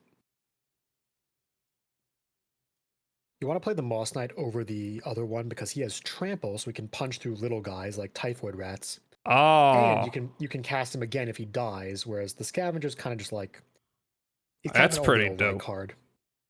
That's pretty dope. Yeah. Toad. Alright, look. Frog, I mean. It looks more like a toad than a frog to me. Oh, Well, resolve. I hate to tell you, but there's only frogs in this game as a creature type. Over the years, some creature types have come out as they've tried to like make things more synergistic and make it easier to design for cards. So there's no longer any toads, there's just frogs. So even cards called toad are just considered frogs for the sake of homogeny. Play this guy or hang on to him. You can't play him here as a creature. You can only play creatures at sorcery speed. But I would say you could block with the Dread Knight right now because think of it, block with the Dread Knight during the blocks phase. Yep, move to blockers and then block with the Dread Knight. Because if Typhoid Rats hits you, you take 1 damage, right? Mm-hmm. And if you cast the Dread Knight from exile as an adventure, which you will be able to do after you block, you'll also take 1 damage. All right, so do I set him You'll gain a card, which is better, which is why you want to block. block with the rat with the Dread Knight? Yes, because your options are currently don't block and have to deal with typhoid rats with real removal and still take 1, or block, lose a life to the Dread Knight's ability, but draw a card. So it's better to block now, lose a creature that you can get back because Dread Knight comes back from his own ability, and you get a card out of it. So this is a better trade. Yes, trades like chess. Okay, so Trade negotiations. Now you just pass back to your turn. Wait, I You can't. can't do this. You can't do that here. It's sorcery only. Oh yeah, it's okay. I see. No blue. My turn. Now I can Yeah. cast him. Yeah, so now you cast him as adventure, you lose a life, and you draw another card. And this is the real strength of the Dread Knight because he's very reusable. Yeah, that's kind of busted. It's telling me I can play him still. Oh yeah, because now you can now that he's been adventured, you can cast him from the adventure zone of exile as a creature. We got Sweet Tooth Witch, create a food token. I don't know how useful that is, but it does. Well, she's got another ability. Read the bottom ability. Sacrifice a food. Target player loses 2 life. Yeah, so she's a good outlet for using your food. Ah, So you can play her here because she fits in nicely. But the real things you want to do is play a land and use that land to kill the frog with the cauldron. I see. Go! Kill Swamp. the Prime Minister of Malaysia. Relax. Don't do it. Play it. Yeah. See, it's always great when someone actually remembers fucking Zoolander exists, man. So many people are just like, Koi, why do you hate Malaysia? It's like, no, it's a bit. It's a reference to a really cool movie. What is this? A school for ants should be at least 3 times larger. All right, no. all The attack. Rapist. Oh, Just therapist. It's like, man. Such a good line, but just always comes off as you can't. You have to find the opportunity to use it. yeah, that could be taken out of context. Just going the rapist. Gasp. Every time I hear the Wham song, though, Oh man. Yeah. I always think of that. I always think of them playing with the gasoline. How could they die in such a way? Such beautiful models taken away from us in a casual gasoline fight accident. It's been a while since I've seen that. It's so crazy because that implies that they've just been doing this before. Okay, so Jazza, here you have lethal on board without having to play any other cards from your hand. Okay, but I would like to read this one. The Huntsman's Redemption. As a saga enters, and after you draw a step, add a lore counter, sacrifice after 3. What's a lore counter? It's just basically a way of marking how many times you've done things on a card. Okay. Does it affect anything? It affects how far in the saga you are, and theoretically there's some niche cards that can remove counters to allow you to keep a saga around for longer than it needs to be, usually, to get extra bonus ability uses. But for the most part, it's just a way of counting sagas. So are these all steps in the saga? Yes, it's the story being told because sagas are based off of the idea of a saga, a verbal story. So as you go through the story, it reflects the part of a plot. And this one is the story of Garuk, actually. He's the huntsman? Yep. So it's first there's the beast, then his hunting of the beast, and finally his strengthened resolve at the end, where he gives 2 creatures their bonus. Those 2 creatures being the Kenrith twins originally, the 2 twin planeswalkers that saved him from being completely psychotically manipulated out of his brain by dark magic. Damn. After Liliana cursed him. Damn, you gotta just kind of living in the woods eating people. Oh, well, I you gotta break a few eggs. Create a 3/3. No. Well, hopefully you got some nice nutritional value out of that. So step 1 would be create a 3/3 3/3 green beast creature token. Okay, you may sacrifice a creature. If you do, search your library for a creature basic land card. Up to 2 target creatures each game. Okay, so what One of these abilities is more powerful than the others. True. Can you imagine what it is? Probably the last one. No, it's the middle one. The middle one, really. Yeah, getting any creature from your deck. Oh, means you any find creature. Yeah, exactly what you need for the moment. Okay, actually, You can you're find the right. creatures that bridge your combos. You can find lands that work with combos. You can find anything you need. It's so good. I kind of glanced over that and I just read it as draw a random card, but no, Nah. okay, that's pretty good. No, you choose. All right, so with the saga card, is it just every turn you get more lore, or Yeah, every turn you continue the story, but when it enters, you do the first part. Okay. So is there any point in playing it at this point? No, because you can win right. You can win with what you have on the board right now. Yeah, just send them all. Well, no, you don't have enough damage from creatures, but you have one more source of damage. Remember? I got the food. Yes, for the witch, who can sacrifice food to, instead of gaining life, steal it from your opponent. Okay, so do I click the food or do I click the lady? You click her because it's her ability to poison your Okay. opponent. So you have to choose an opponent to target, and now Mhm. you choose a food to set which food you'll sacrifice. Submit. Okay, that was not even. It's not even the turn. It just happened immediately. That's nice. Yep. So that's You 10. can so activate her 4. ability as long as you can pay the cost, which is Oh, really? So I can keep doing it? yeah. As long as you can afford to do something, you can keep doing it in this game, unless it says Oh, once I per can't. turn. I can't No, do you have it. to, no, you have to click another food. Oh, that's right. That's why. That's why. Doi. You still have to put your dollar in the vending machine. True. You typed in the number first. Yeah, just now you gotta pick your opponent. It's a pick opponent, then pay cost. Okay, opponent then. Okay, I see. Yep. Okay. And now you can go slap them to death. Everyone whack them.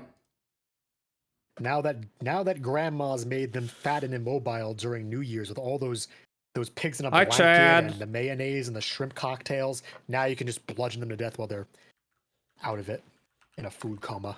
Hell yeah.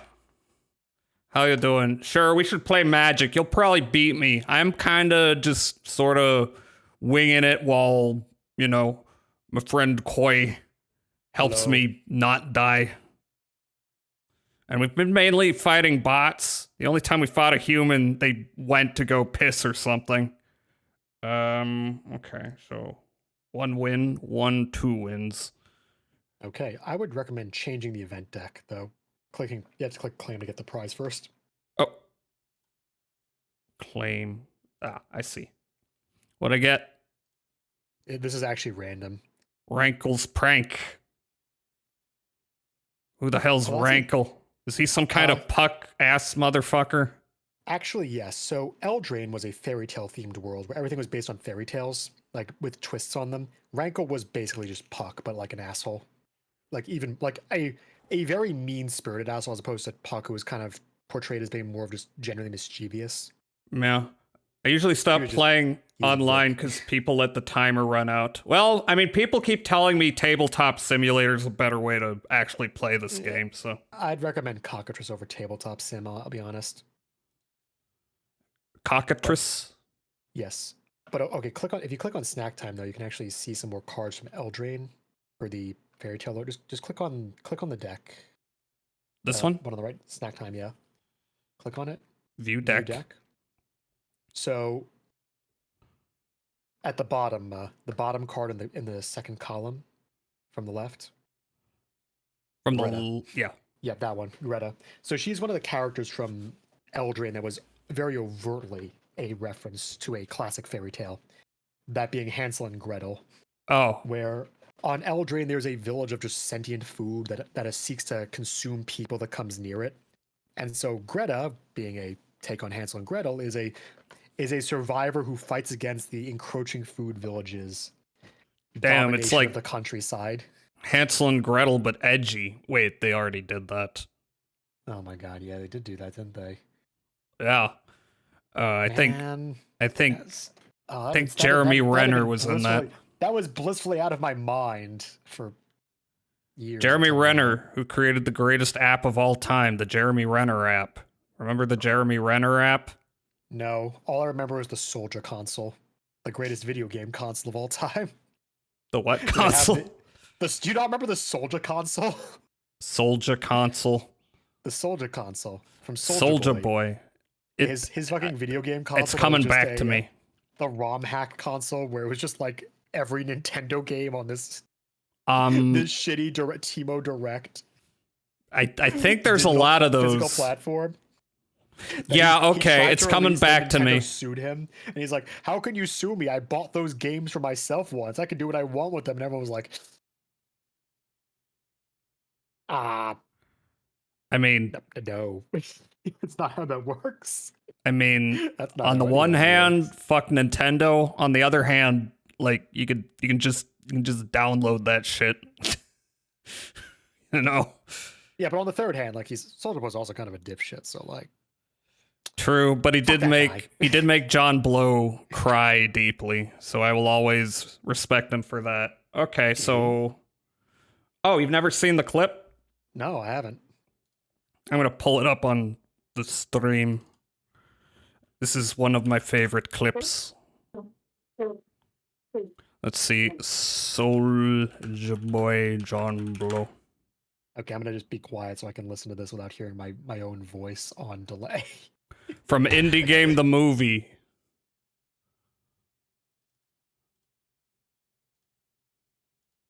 Jonathan Blow crying in a dark room about Soulja Boy misunderstanding Braid. Oh no.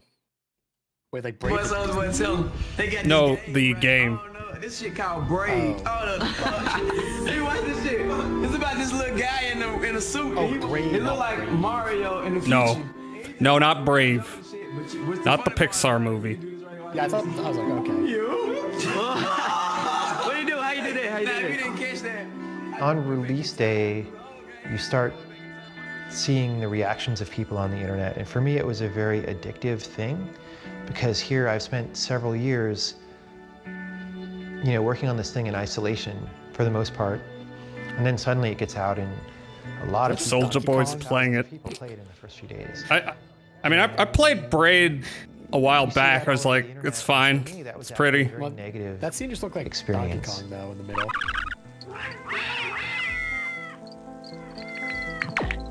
When Braid was coming out, when people would talk about it online, and this was sort of the birth of like, the really like serious birth of like blog commentary, of like lots of people on blogs writing actually pretty good God. stuff about what they were playing. What a terrible development. Every time you mentioned his name, he would like show up in your comments almost instantly. Like his Google The alerts, Brady I don't gamer? even think he uses Google alerts. I think he has something that's like better than Google alerts. So he'd I'm on a pop real up and delay, comment if you and have to reply to tell. things or correct people on Was things. that- And became kind of famous for Oh it. yeah. About it How before. do you show this in I found that there Discord? was this Just perception do of video me screen share, on the turn internet off that the was video running share. away very quickly from Ugh, okay.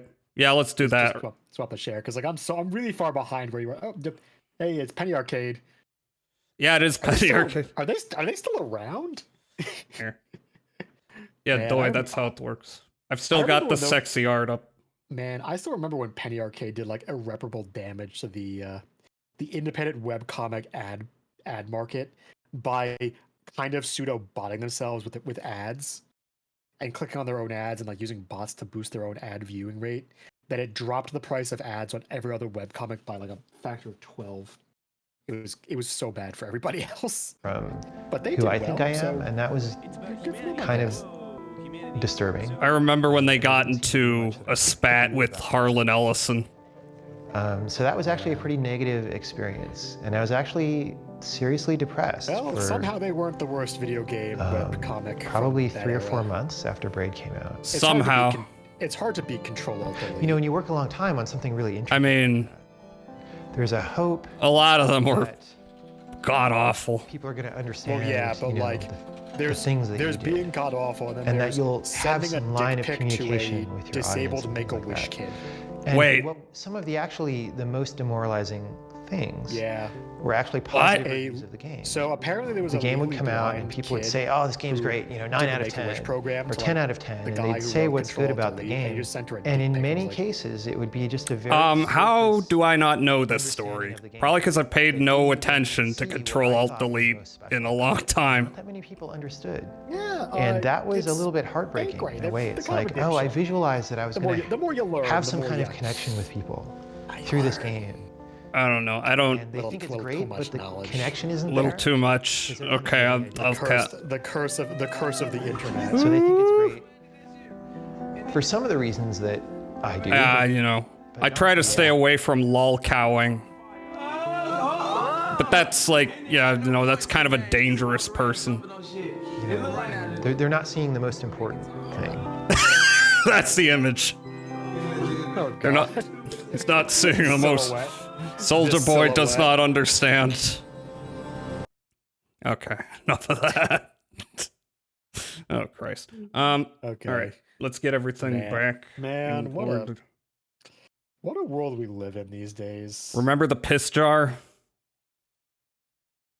Which piss jar? The one where John Blow was like, "Look at this thing I have because I've been working so hard," and it was a big jar of what he did not define as piss, but was clearly piss. What? Yeah, you don't remember this? No, bro, I'm gonna be honest here. I don't know who the fuck John Blow is. He's that guy. I'm pulling out that. That's all I know. He's that He's guy. bald. All you know, He was all you know is he's bald at yeah, one he's point. bald. He's bald. That's all you Is need he to still- know. Is he still bald? He could've I gotten don't hair. know. He I go to don't know if Turkey and get he's his still hair bald. plugs. I don't He might have know. gotten those Turkish hair plugs. Is he still bald or is he no longer bald? Give me a moment. Is John Blow still bald? Because he couldn't. Theoretically, modern medical technology has come a long way. There's a good chance that Mr. John Blow has gone to Turkey or other parts of that area to get the very, very cheap hair plug surgery that is, for some reason, very good and very cheap there. I am not finding info on whether or not he's still bald. Damn. The world Can will never anyone know. confirm or deny if John Blow is still bald? Yes, he streams on accidentally- Twitch, still bald. Can I get a shout out for John Blow? Don't do that. I'll be honest, Meow Strong. I think there's like a really distressing 50-50 ratio on people who have piss jars drinking out of their own piss jars. Yeah, that's what they. I think ownership of a piss jar dramatically increases the likelihood of drinking your own piss jar. Yeah, we don't talk about that part of Howard Hughes's life. According to Team Fortress 2, it's a great way to increase your own stats and your longevity. Also, did I say high steeled? High steeled. He's John Joe. on Twitch, apparently. Apparently. Really? Crazy, actually. Isn't he supposed to be making a game? He might What be is- streaming game dev, possibly. Possibly. No, my shout out for John Joe got devoured. What? Damn, throw another one into the abyss. Maybe that one will work. John Go it Joe. again. Go it. Shout out John Joe. John Blow's Bizarre Adventure. Isn't that already just the video game he made? Braid. For the John Joe. They PS5. last played PUBG Battlegrounds. Give a follow to John Joe for Holy PUBG. shit. Holy shit. PUBG still exists? I thought it turned into like a mobile game. Apparently. We fought an evil mummy. No, you have to get to the bridge and have to fight PewDiePie before he doesn't really wreck his career, but you know. Oh man, was that the thing he decided to put himself into? Ninja chose Fortnite, PewDiePie chose PUBG, and that was the clash of the titans, the in-game brand awareness. I had to do 24-hour piss exam, and there's always the fear of accidentally drinking my one cold piss. Your piss. You had to fast for 24 hours. One of those things. Or did you have to piss for 24 hours? That seems very unhealthy. No one has that much piss inside of them. Not that I know of. Was he on, Low. like, are you just drinking water constantly? Like, damn, that's wild. Damn. Who's That's pissed the crazy. most? Who's pissed the most in one day? I'm sure there's a record for that, and I'm not looking that up. Low tier god's an exception, right? He has piss jugs, not piss jars. Is that actually something he does? You could make stuff about low tier god. Like, does he actually fucking piss in jars? You should piss Is that yourself actually a thing he does? now. Is that actually something he does though? Like, Low tier god piss. I won't regret this. Low tier god piss song lyrics on Genius. okay, but what about the jug though? Does he actually have a piss jug, or is that a joke? Low tier god piss bottles. I'm going to watch this and I'm not going to show it on stream. Didn't low tier god get canceled for grooming an 18? I just Did he? I just Why did he do assume that? Oh my god. this is a All I 2-minute remember- video. All I remember is that he had that thing with Viscant that one time when he got his ass handed to him, and then Viscant was like, I called you Black DSP earlier, and I have to apologize. I'm sorry, Phil. I'm sorry I compared this man to you. That's the moment that's always lived with me. All right, so I'm going to end. I'm not going to watch any more of that video, but he is arguing that toilets are not meant to be pissed in.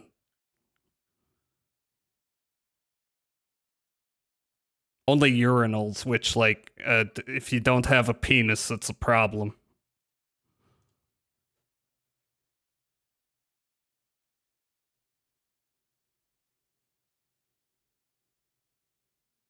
Killing in the name of. Why? I don't know. All right, maybe I will pull this Why? up. Maybe there's nothing bad in here. I'm gonna Why? learn some things about low tier god I never Why? wanted to know. Why does he think that you shouldn't piss in a Okay, toilet? all right. Let's see this argument. Why? I don't know. We're gonna find out together. Why? Oh no, the cursed gift of knowledge. Okay. No, Man. not you. Share your screen. I just remember that time when he lost to Viscant in a like best of 15 game of Street Fighter. It was really funny to watch him slowly get angry. Show it to the chat.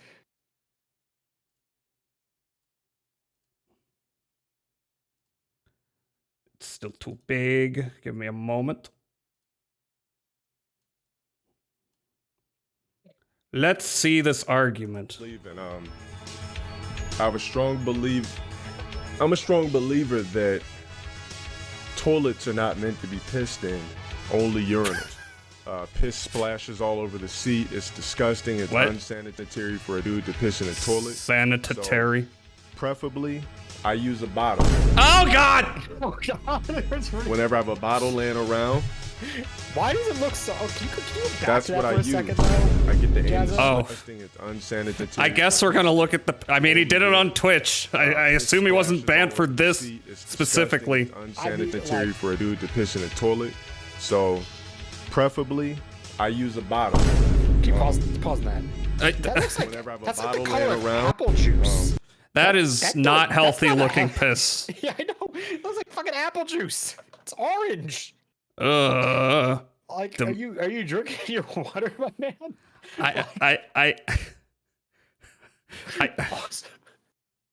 That's a lot of piss. How is that? That's more than 1 day of piss. Wait, you're right. He's just accumulating it. I mean, unless it's apple juice and he's doing a bit, but it's a lot of apple man. juice he's keeping out room temperature. I mean, Whenever I have apple a juice is bottle fine laying to keep around, room temperature, right? As long as you do it. that's what I use. I get to aim the slit right in the hole, and I get the urinate. Right in the hole. No splashing, no crazy shit. It's just But What? like urinals I splash urine, more than toilets. pour it out in though. the toilet, if you're being bleach the honest. bottle. I'm good. All right, so let's see if we can find another game. What about the sink? Now, if you piss in the sink too much, it makes the sink much? stink.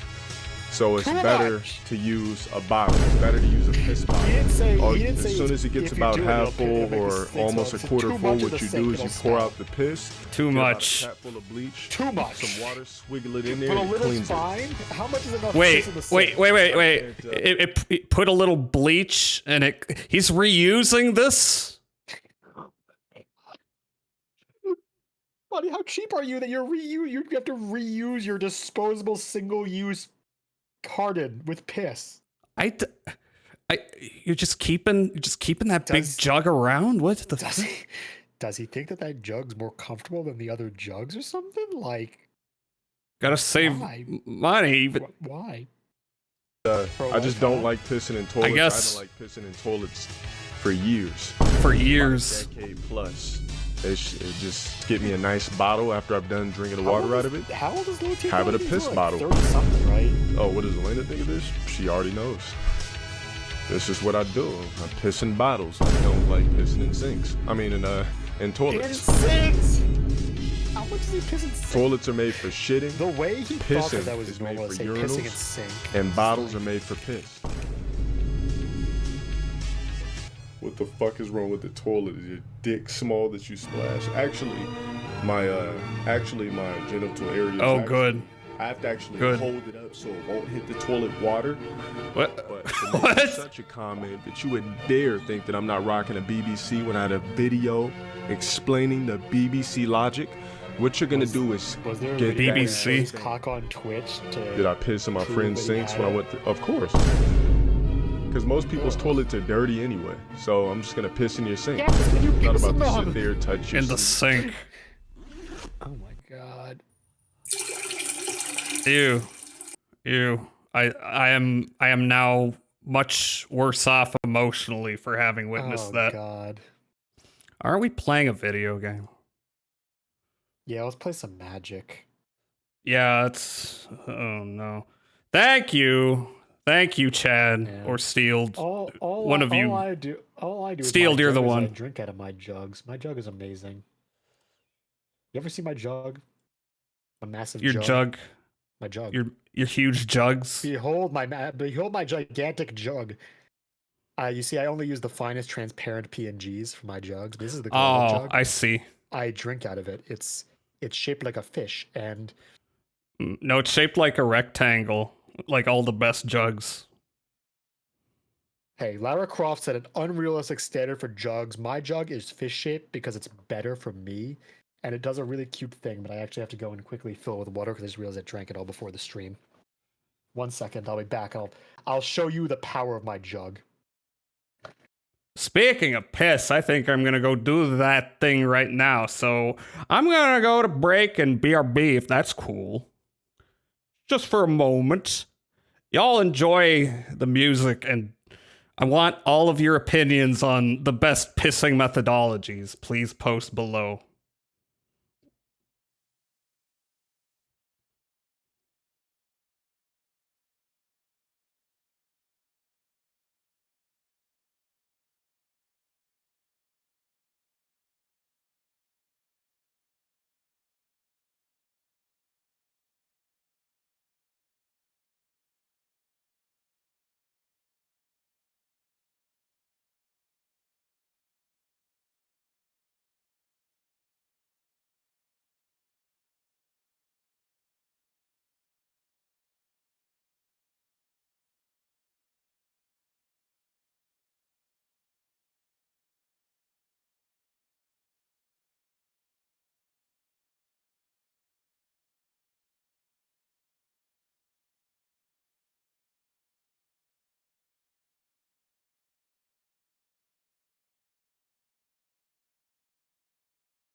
I think they can.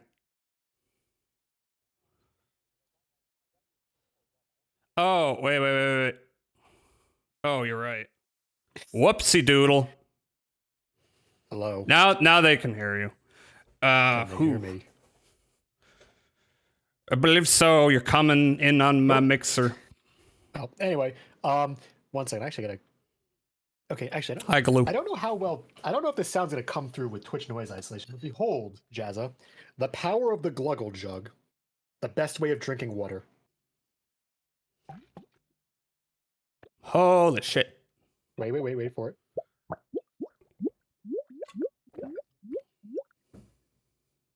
Isn't that great? That is some very chunky water drink sound effects. Yeah, this is just an actual jug I am holding. By the way, there's no button that I'm doing with this. I just have this jug on my desk. Yeah, no, I'm not saying it is an effect. I'm saying it's a tasty effect.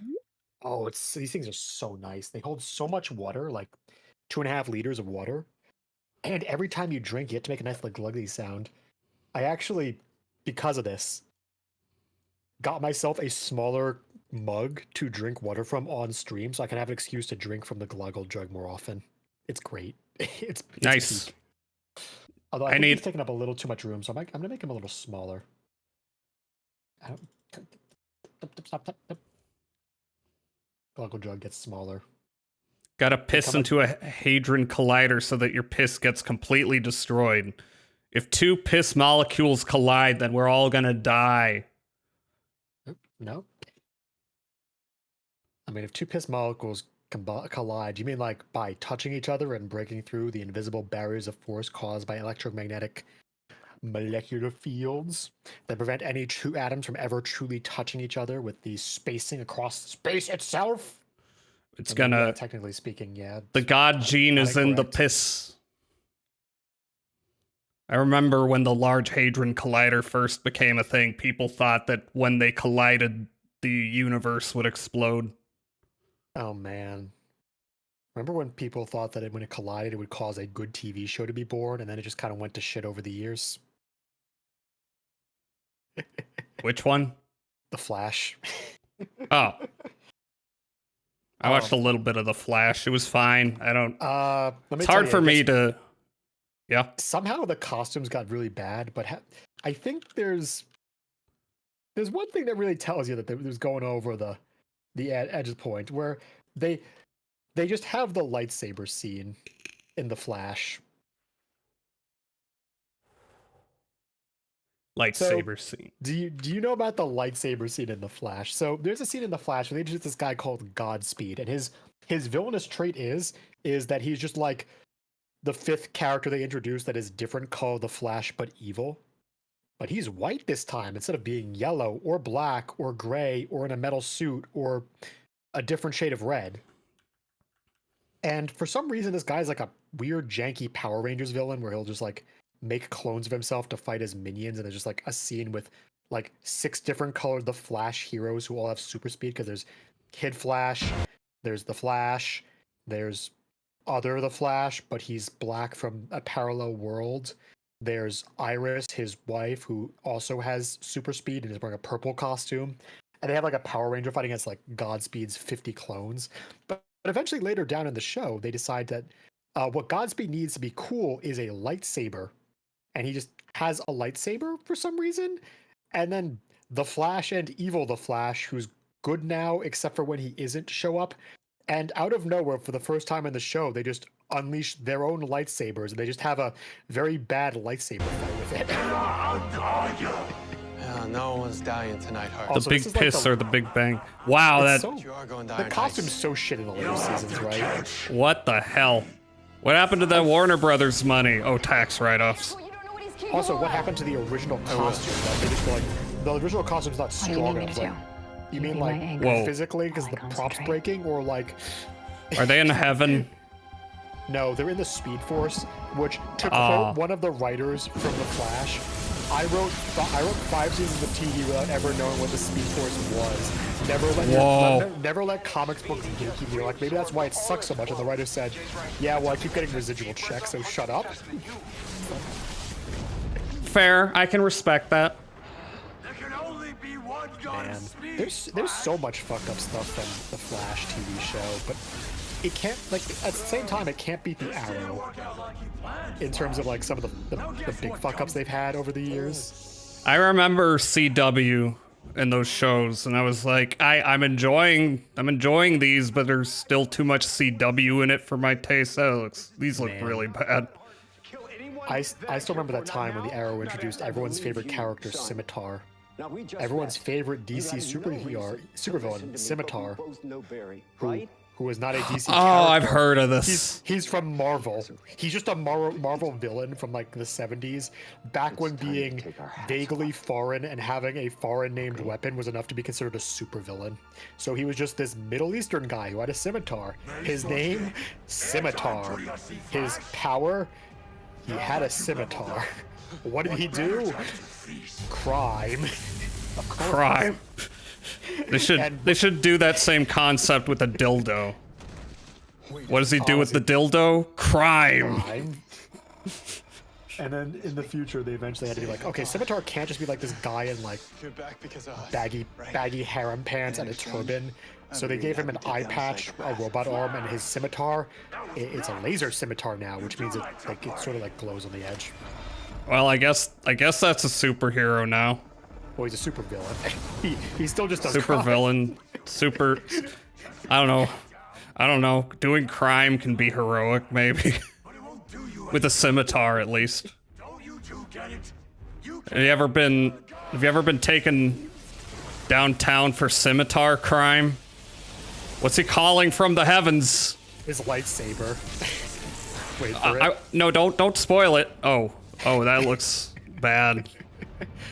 And now, so for the first time ever in the show, Flash and Reverse Flash just look at each other and they're like, I guess we've always been able to do this. What? They've never done this before. They just saw this guy do it and like, I guess we can do this too. That's how you set up a fight. Oh damn, this straight up is a lights. He's got two. Yeah. You know, normally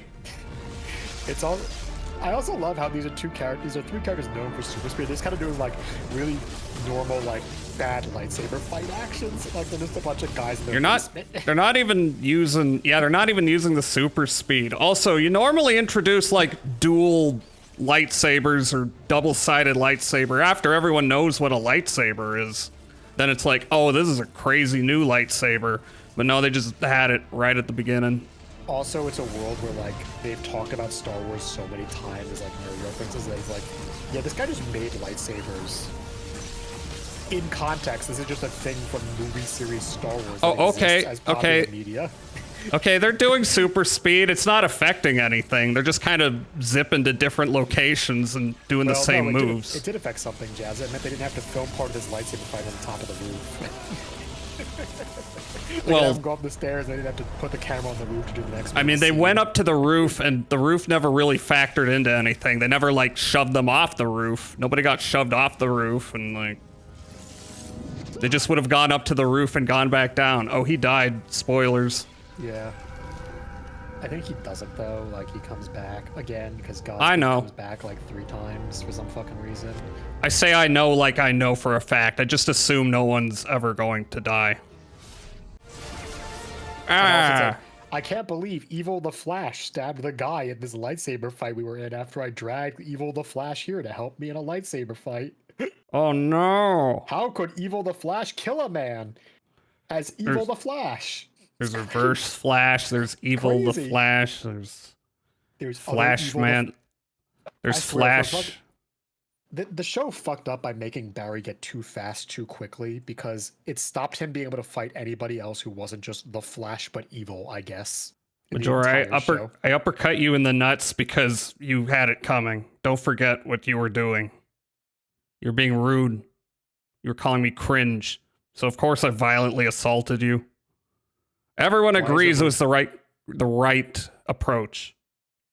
Why is Reverse Flash sensitive? Oh, that's what he's doing to hide his secret identity from people, even though he's also in a full body costume and no one knows who he is because he's also some random fucker from the future. E-girl Delilah, thanks for following. Hope you're having a wonderful January 2nd. You drooped a follow. Thank you for drooping a follow. I will call you Droopy Dog now. I will not do that now that I think about it. Now I'm going to cry. What was I looking for? I was looking for this. I gotta click too many things. It's fucked up. There we go. We've been staring at this deck for like an hour. Yeah. We had so many other things to talk about, like Darkside Phil's evil counterpart. Low tier god. Yeah. So I still okay. can't Look, remember that line from Viscant. I mean, I think Darkside Phil can play video games. I don't know. He was don't you know he was the world champion at Street Fighter Turbo, the California port. That. I've heard there's a lot of Street Fighter ports and re-releases, but I remember hearing something about that. I was once the best person at Street Fighter in my neighborhood for one weekend. So he's good at one game. That's one more game than Darkside Phil's good at. I remember when he was doing camcorder Let's Plays. No, Darkside Phil's the one who won the tournament. LTG. Oh wait, he did. Oh, yeah, LTG was like always kind of a perennial runner-up, who just thought that he could be, if I remember correctly from my lore, thought he could always make it if he just pushed himself a little bit more, because he was always like third or fourth or second. But I don't think he ever won anything like big. Reverse Flash is a cause of all the premature ejaculation Flash has? What? Oh, he's talking about Flash. Didn't you know I jerked you off at supersonic speed to make you think you came from just the touch of a woman? Have you not seen that? I think I have. I think I have seen that. That. God, I'm remembering all kinds of things I memory hold tonight. Lovely. What was that? Was that like an abridged series? Yeah, I think it was from like Justice League. Okay, then it's not even like a long clip. It's like a 12-second audio clip. You can just kind of play the audio for this. As long as you don't have to play the video, just port the audio. Okay, because I keep having. Oh yeah, I've seen this. Yeah, it's just like it was me, Barry. Okay, I'm playing the audio because I keep having to swap between magic and videos. It was me, Barry. I made them draw Lola Bunny with fewer sexual features so that you would be horny and reduce your blood flow to make you a millisecond slower. Slow enough for me to kill Iris. Remember when you were making out with your first girlfriend and you came right as she touched your leg? It was me, Barry. Flash sure does some super speed so it'd seem like you nutted at just a woman's touch. Is Barry? Oh. Wait, can I find? Wait a minute. Oh, you're looking for a different one? I just remembered another. This is an ancient one. Is it the solid JJ one where it's no. Flash? I fucked your tax write off. No, I think this is actually in the mail. This is actually from the show, if I can find it. Oh. Yes, here it is. This is not that show. This is a different show. This is which one? I don't know which one. Some earlier one. I can't see it. Yeah. Okay. I will show you. I will do it. I will once again. Allow me to see which this version of the Flash it is. Is it JLA or is it? I think it's JLA. I don't know. Been a while since I watched any of these. I've been meaning to change that. Not JLA. Or is it JLU? Because JLA is Justice League Abridged. It's also Justice League. No, it's got to be unlimited. This is the actual show. Oh, is it the one where it's like at least I can learn the Flash's identity? That's a good Lex, scene, you're having a difficult day. If nothing else, I can at least learn the Flash's secret identity. It's like I have no idea who this is. Me if I ever get doxxed. Some guy. He ain't Bruce Wayne. He ain't even Clark Kent, who you see on a somewhat frequent basis as a reporter in your neighborhood. He's just this guy. some fuck. Some guy. He works a 9-to-5 job as a forensics crime analyst. He's just like he's doing stuff. Yeah, he's just a dude being a guy, hanging out, vibing. Doing stuff, doing things, doing the. Why did I open this? Oh, to look at Greta the sweet tooth scourger. Yes. Okay. Let's talk about Greta the sweet tooth scourge. Oh, we did. Yeah. Okay. Now what? Remember? Oh, that was it. Okay. Bye. Talk about how she was a parody of Hansel and Gretel, and then you talked about Hansel and Gretel the movie. We talked about that for a bit. Then we talked about somehow that got to piss, which turned to DSP jugs, which was me saying. Oh, we're talking about John Blow right. piss jugs. Yes, and then it was jugs, and then I said, "Oh, I gotta go get some water," and we took a break. Wow, that's a good summation of the last hour. All right, should I try a different deck? Yeah, pick which one you want. It's either dynamite or crack the case. That has a dynamite, or it has a dinosaur, so I'm going with dino. So dynamite. Submit deck. He's dynamite. Card will be at least rare. Okay, let's play. Free cards is always good, actually. Free card, pretty good. After this, you could do gotcha to start looking at cards, just seeing more cards and learning more about different cards that might potentially exist in your deck. Autism. Interesting. Autism actually, time. This is actually a pretty good hand. Let's see. We got commercial district. That's your first tapped land that you've ever seen. Tapped land. So that's like mountain forest. So it's a variant of forest. Yes, it's a variant of both, which matters for some abilities. Mm-hmm. Not all dual lands are dual typed by having basic land types, and having the types is relevant for certain other cards that are very strong that you will not see in this format. Keep that in mind for later. Closer to the horizon, where all the stream becomes side tangents. Keep pushing it. Keep pushing it. Look. Magic is definitely not full of tangents, except if you want to talk about all the different things in this set, like the Dinomatron on the right. It's a dinosaur. It kind of looks like a Dwemer, like mecha. So he's actually from Ixalan, the plane of dinosaurs. From the core of the Earth, where there's a second internal sun, and its own little civilization.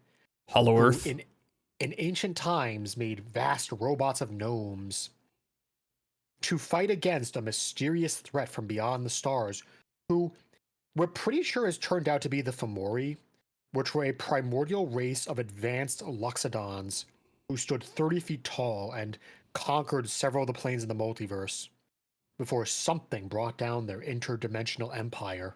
Something. Yeah, it's one of those plot threads that we're currently like in the middle of the build-up for, like for a few years. Something. So are we going to learn about their existence? Is it something we've already seen, or is it some new deck of cards that we're gonna get? We don't know if Nico Bolas fought them or if they fought other guys. They fought themselves or something. It's like really, really old lore, or old society across a multiverse, where it's really easy for like old stuff to fall by the wayside because there's infinite cosmic planes. So no one's ever really learning all the history. Oh, you're getting slapped. I am. I don't know why, because I don't see any redemption for that. Did I accidentally hit a hotkey? Couldn't have. Thank you for hitting me, the void. Anyway, okay. So dinosaurs, they went this way. Search your library for a basic land card, put it onto the battlefield, tap, then shuffle, investigate. What does investigate mean? Investigate means it creates clues, which are an artifact that you can sacrifice to draw cards. Mm-hmm. They're like food, except for card instead of life. Mm. They also don't need to be tapped for their use, which is a slight upside against food that is sometimes relevant if you're playing more artifact-centric decks that have artifact synergy abilities. I see. That said, though, this hand is perfectly keepable the way it is. Looks pretty good. Burning Sun Cavalry. Whenever Burning Sun Cavalry attacks or blocks while you control a dinosaur, Burning Sun Cavalry gets wound until end of turn. Okay, I'll keep these. It's a game, so remember to have fun. Wizards of the Coast, you should remember that. It's a lot of fun. It's just a game. Don't be mad. All right. And since you don't have anything you need to play in turn 1, you play the tap land. Now, if you had a 1-cost creature, you might want to not play the tap land this early because you don't want to lose your tempo. But here you don't have anything that costs 1 because it's all 2 and above. Okay, so the commercial district. Hell yeah. Which has a cool little ability called Surveil. Drag cards, put them on the top of your library or into your graveyard. Yes. So last game you played Scry, which was top of the library or bottom of the library. Surveil goes to graveyard. Which is an upside and a downside in its own different ways. Here, however, we don't really need this card, so you can pitch it. You just cleared all the old redeems, which is a thing that I wanted to do, and then I didn't do it. Okay. New year, new redeems. Don't worry. Let's go. So I got Panicked Altisaur. Do I graveyard or just leave it? I would graveyard that. You don't really need him. You want to thin your deck out, and that guy's kind of like not that great. Generally. So I can only do it with the top deck, that top card on the deck, right? You're only surveilling 1. No, you're not surveilling more. If you were surveilling more, you could reorder how the cards on the top are, as well as put multiple into your graveyard. It's all about the number on the surveil. Nest Robber, Raging Goblin. They bonk me. Oh, Presence of Ages. Reveal the. I'm going to drag this out so I can read it. Reveal the top 4 cards of your library. You may put a creature card and/or a land card from among them into your hand. Put the rest into your graveyard.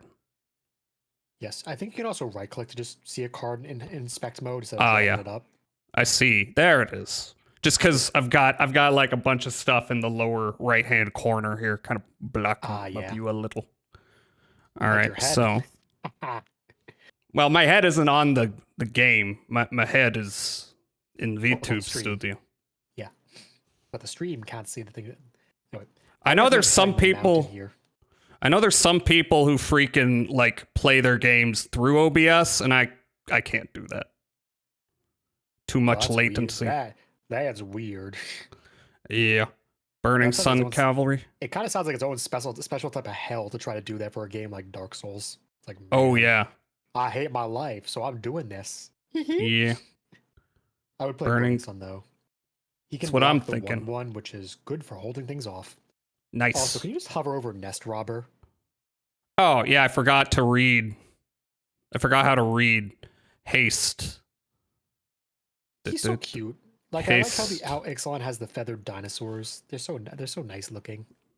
He's just a little guy. Cutie. It's a little cutie. I need to kill his ass. Creature with haste. Don't block him. Okay. You want to hold back your cavalry for 1 more turn, so you can play Dynamaton and make them stronger. Yeah, that makes sense. Creature with haste can attack and blah blah as soon as it comes under your control. That means tap to use its abilities. Tap, yeah. My turn. I got 2 Dynamatons. All right, so play another mountain. I would play Went This Way here because you want to thin your deck out. So getting a land to the field is a ramp, increasing your mana, so that next turn you can possibly play something else with Dynamaton, or possibly a bigger creature than Dynamaton if you need it. Okay. I would also say get red because you have extra green in hand. Yep, more mountain.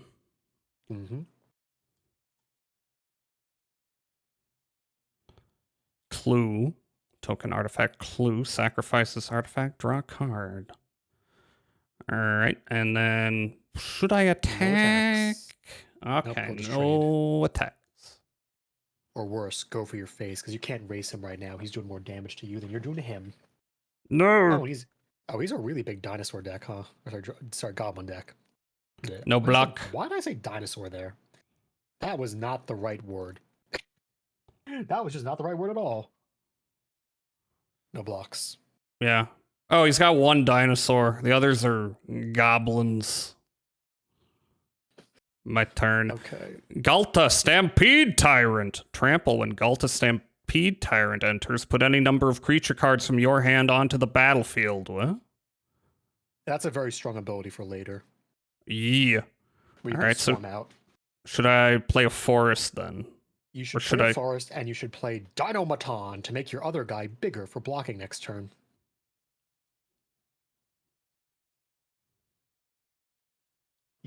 This part doesn't matter. Menace is an ability, though, that you'll need to now learn. Menace means when a creature blocks, it has to be blocked by at least 2 creatures. You can't just single block it. But we don't want to attack here. We're stabilizing. This guy's a quick deck with a lot of shitty dudes, and now we have big guys that can just eat his guys alive. Ooh. So we're going to play the long game for green, which is just killing all his fast little guys. And he knows he can't overcome us right now, so we're going to just charge up a bit more. All right, so another cavalry or another dino? I would actually play Presence of the Ages first. Because we want to try to get some more lands and creatures. So I grab a green, and I grab the creature. Who's actually really good at the moment. When Armored Kincaller enters, you may reveal a dinosaur card from your hand. If you do, or if you control another dinosaur, you gain 3 life. Mm-hmm. Which will allow you to stabilize against the onslaught of this red player. So play this dude. Yep. And you currently control 1 dinosaur, so you do not want to reveal. Because it gives your opponent more information this way. Okay, Less decline. information this way. Because if you reveal while you have 1 on the field, you're basically just telling him that, like, here's one of the cards in my hand, you now know what I can do.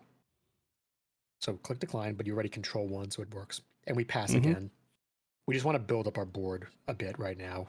Yeah. He can't really do much against us, and it's unlikely with a deck like his that it'll have just a really big pushy spell. So we can afford to take it a bit slower. Should I forest, right? Yes. And then can I play the other guy? Mm-hmm.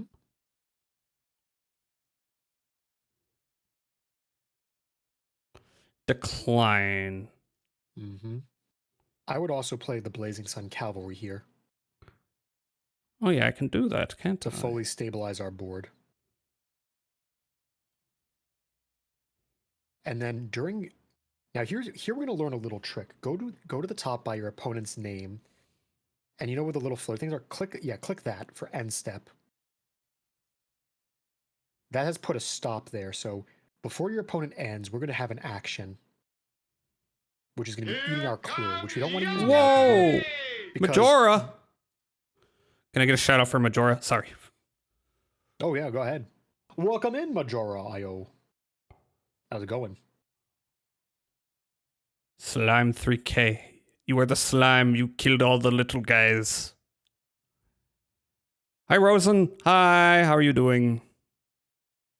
We're playing Magic, or rather, Koizetsu's playing Magic. By the way, everybody give a follow to Koizetsu. I'm just giving you a little advice. Yeah, I'm just going, cause this is a good idea. Cause is it okay if I do this? I mean, that's the way you should try to learn. If I just told you every action I take, you wouldn't learn shit. Mm-hmm. Hi, Wavy. Hi, hi, Be hi. a cog in a machine. Also, this game looks cute. Yeah, it is very Slime cute. 3K. I've watched Glue play it. I will drink water. He's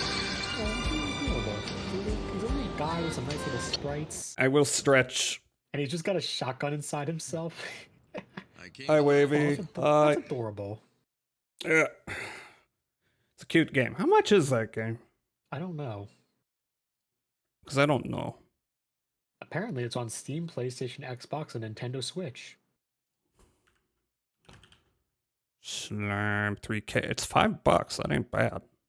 Oh, that's a really good deal, actually. Mm-hmm.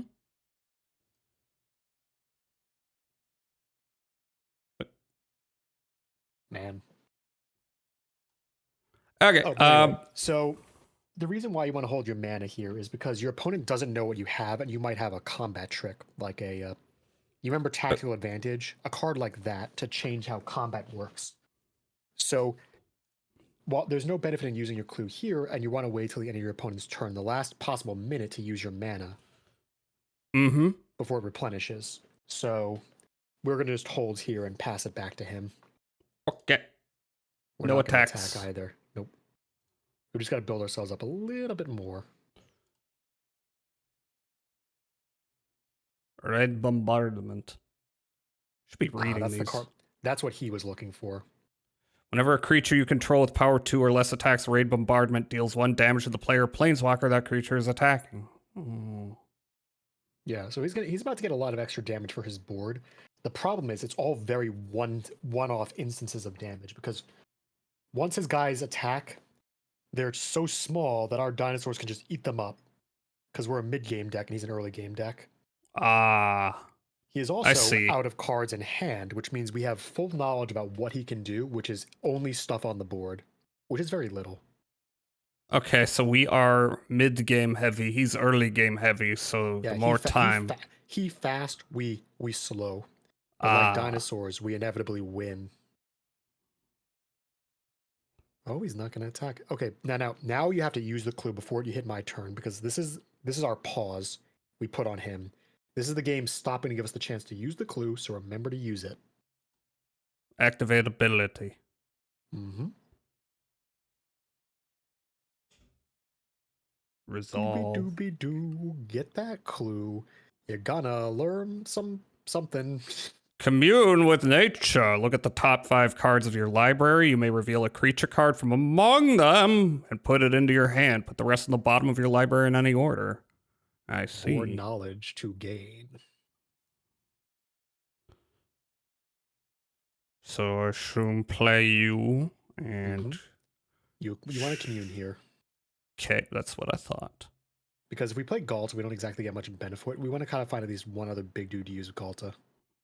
So we got Rampaging Ceratops. We got another Deinonymatron. We got another Burning Sun Cavalry, which I'm guessing don't bother with that. Yeah, we don't want him. He's small. He was our early creature, but now we're mid, so we want the Ceratops, because that'll take at least 3 1/1s to kill. Okay. And now... I honestly, can play... We could play the Ceratops. Just to have him out. Theoretically, we could get him with Galta, but right now we just want to play it safe like this. Okay, so I'd say go. Just pass attack? It back to him. No, don't attack. We're building up a little bit longer. Okay. Because again, we have him where we want him. And there's no hurry. I think that's what we're looking for. Rumbling Rock Slide. Rumbling Rock Slide deals damage. It's not what we're looking for. Target creatures equal to the number of lands you control. That kills one big creature, but not a lot of little ones, which is unhelpful at the moment. True. So we want to play Galta here. Galta, Stampede Tyrant. Yep. Who has Trample, which means little guys are very bad. True. Now put Dynamaton on. Oh, do I gotta submit 0? No, you click him. Oh yeah, that's right. Submit 1. And you want to give your 3/3 Menace. I'm a 3/3. This Armored Kincall, yes. And now we go to combat. You're attacking with the Ceratops, the Menace guy, the other Menace guy, and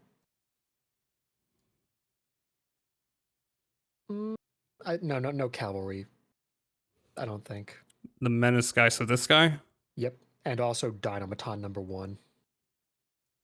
Because we need to hold back a number of blockers to prevent him from getting too many free attacks. But we also want to reduce the size of his board as much as possible right now. Got it. So all these Menace guys take at least 2 blocks to block, which is good for us. Nice. And we avoid letting him get too many free hits on the crackback when he gets to attack now that we're down. So we have Menace. This doesn't matter, right? That doesn't matter because it kills them both. However, one of these will, which is this one. And we want to kill the Minotaur, not the 1/1. So now you have to reorder it. So damage is done to the Minotaur first to kill him. Got it. I see. Not the little guy. Because in the future, the big guy will have bigger stats for sequential turns. That's a pain in the ass. And this is great. We take 3 guys for 1 with Ceratops. It's perfectly fine. Damn, this is a big ass. Oh boy. This is a big ass turn. Lots happening. He has 1 goblin. Yep. I also think the AI might be broken because it doesn't understand how to use that spell properly. Probably. You killed one of your 3/3s or a 3/4. Nah. However, you can just win here by attacking with everybody. He's tapped out. He's got no dudes. Yep. I'll attack. Maybe that was the bot's way of saying, I want to end this game quickly. Let me out. Let me go back to Oblivion. The sweet release of not having to play this game against randos. No. Nice job. Victory.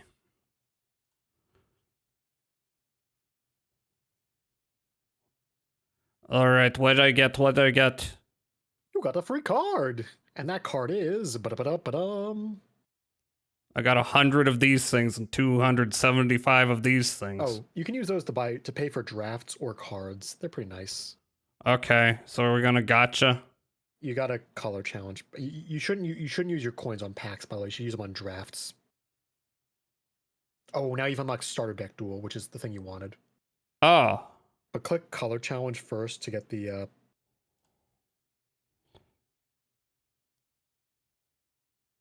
Packs. No, wait, where did it put the prize for beating the guy? That's weird.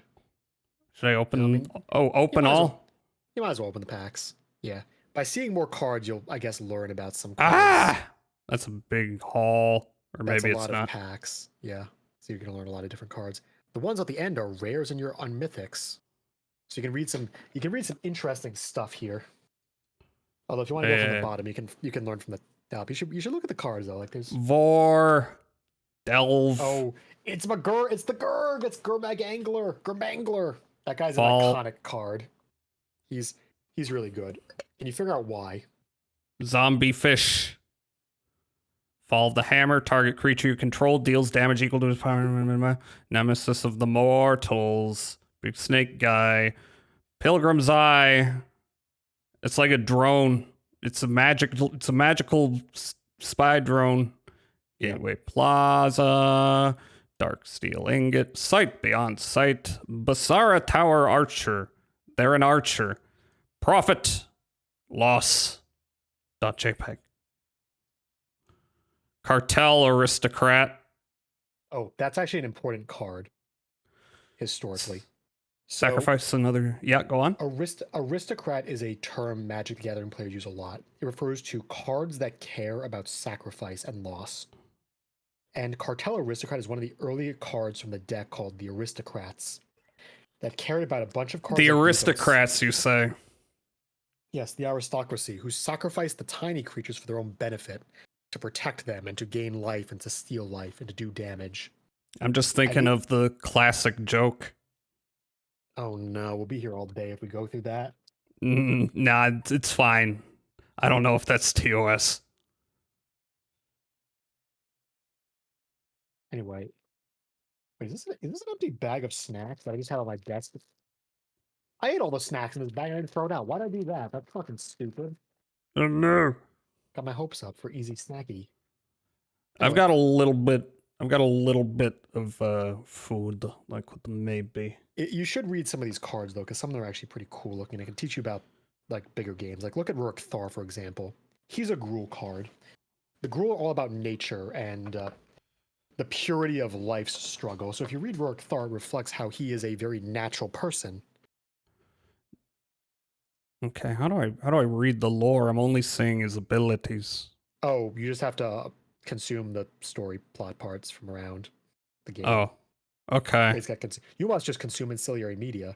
You know, I missaw this one initially. I thought that was his mouth. No, he's just an ogre with 2 heads. It's Rurik and no, Thar I'm with 2 talking heads. about Radiant Flames. Oh yeah, it's a guy getting destroyed. Yeah, I thought that was his mouth, and he was breathing fire out his mouth, and then I realized no, that's not what's happening. Yeah. So, Rurik Thar is the Gruul. He cares about nature, and as a result, his ability is slapping the shit out of people who dare to play things that aren't creatures, including yourself, by the way. if you cast an instant or a sorcery or an artifact or an enchantment while Rourke throws in the field, he will deal 6 damage to you. But he'll also do it to your opponent. He's a very spiteful creature. But he's also incredibly violent. He's so violent that he has to attack every turn if able as well. Oh, okay. But he's got vigilance, so don't worry. He can protect and attack because he's got 2 heads. You can't sneak up on him.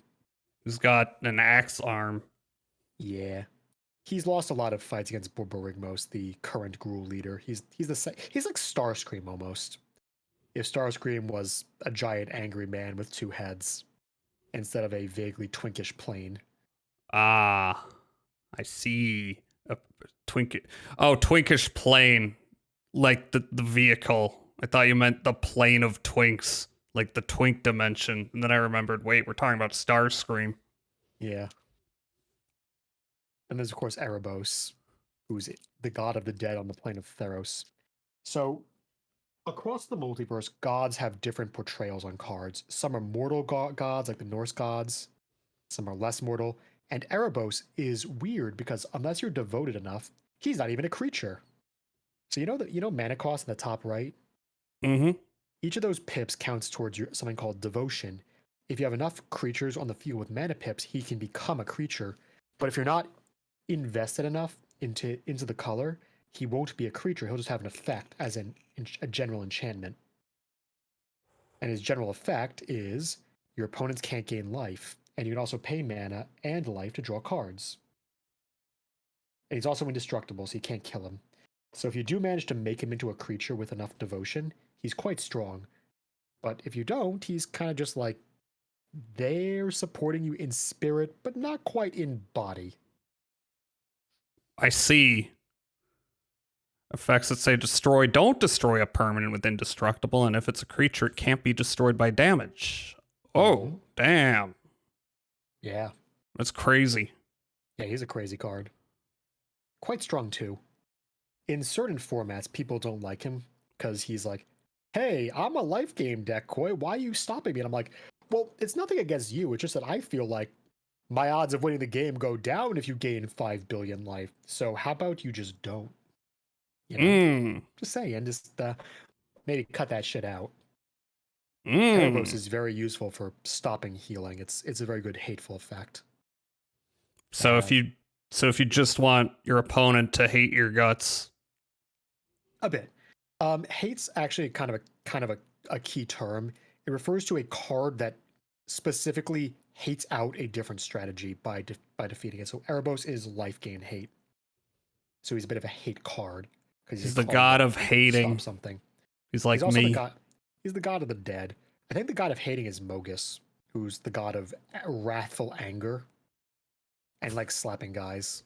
That's his power. Slap god. Basically. Crush of tentacles. Oh, there's Crossbow Steve in the top right of the top left of the token art. If you hover over Crush of Tentacles, you see that guy with the crossbow. Oh yeah, that's Steve. It's Shoot him with your crossbow, Steve, who's just kind of a meme character. Everyone's like, man, Steve, you gotta have so much faith in yourself. You're like, I think that this is gonna help. He's got to hit the weak point.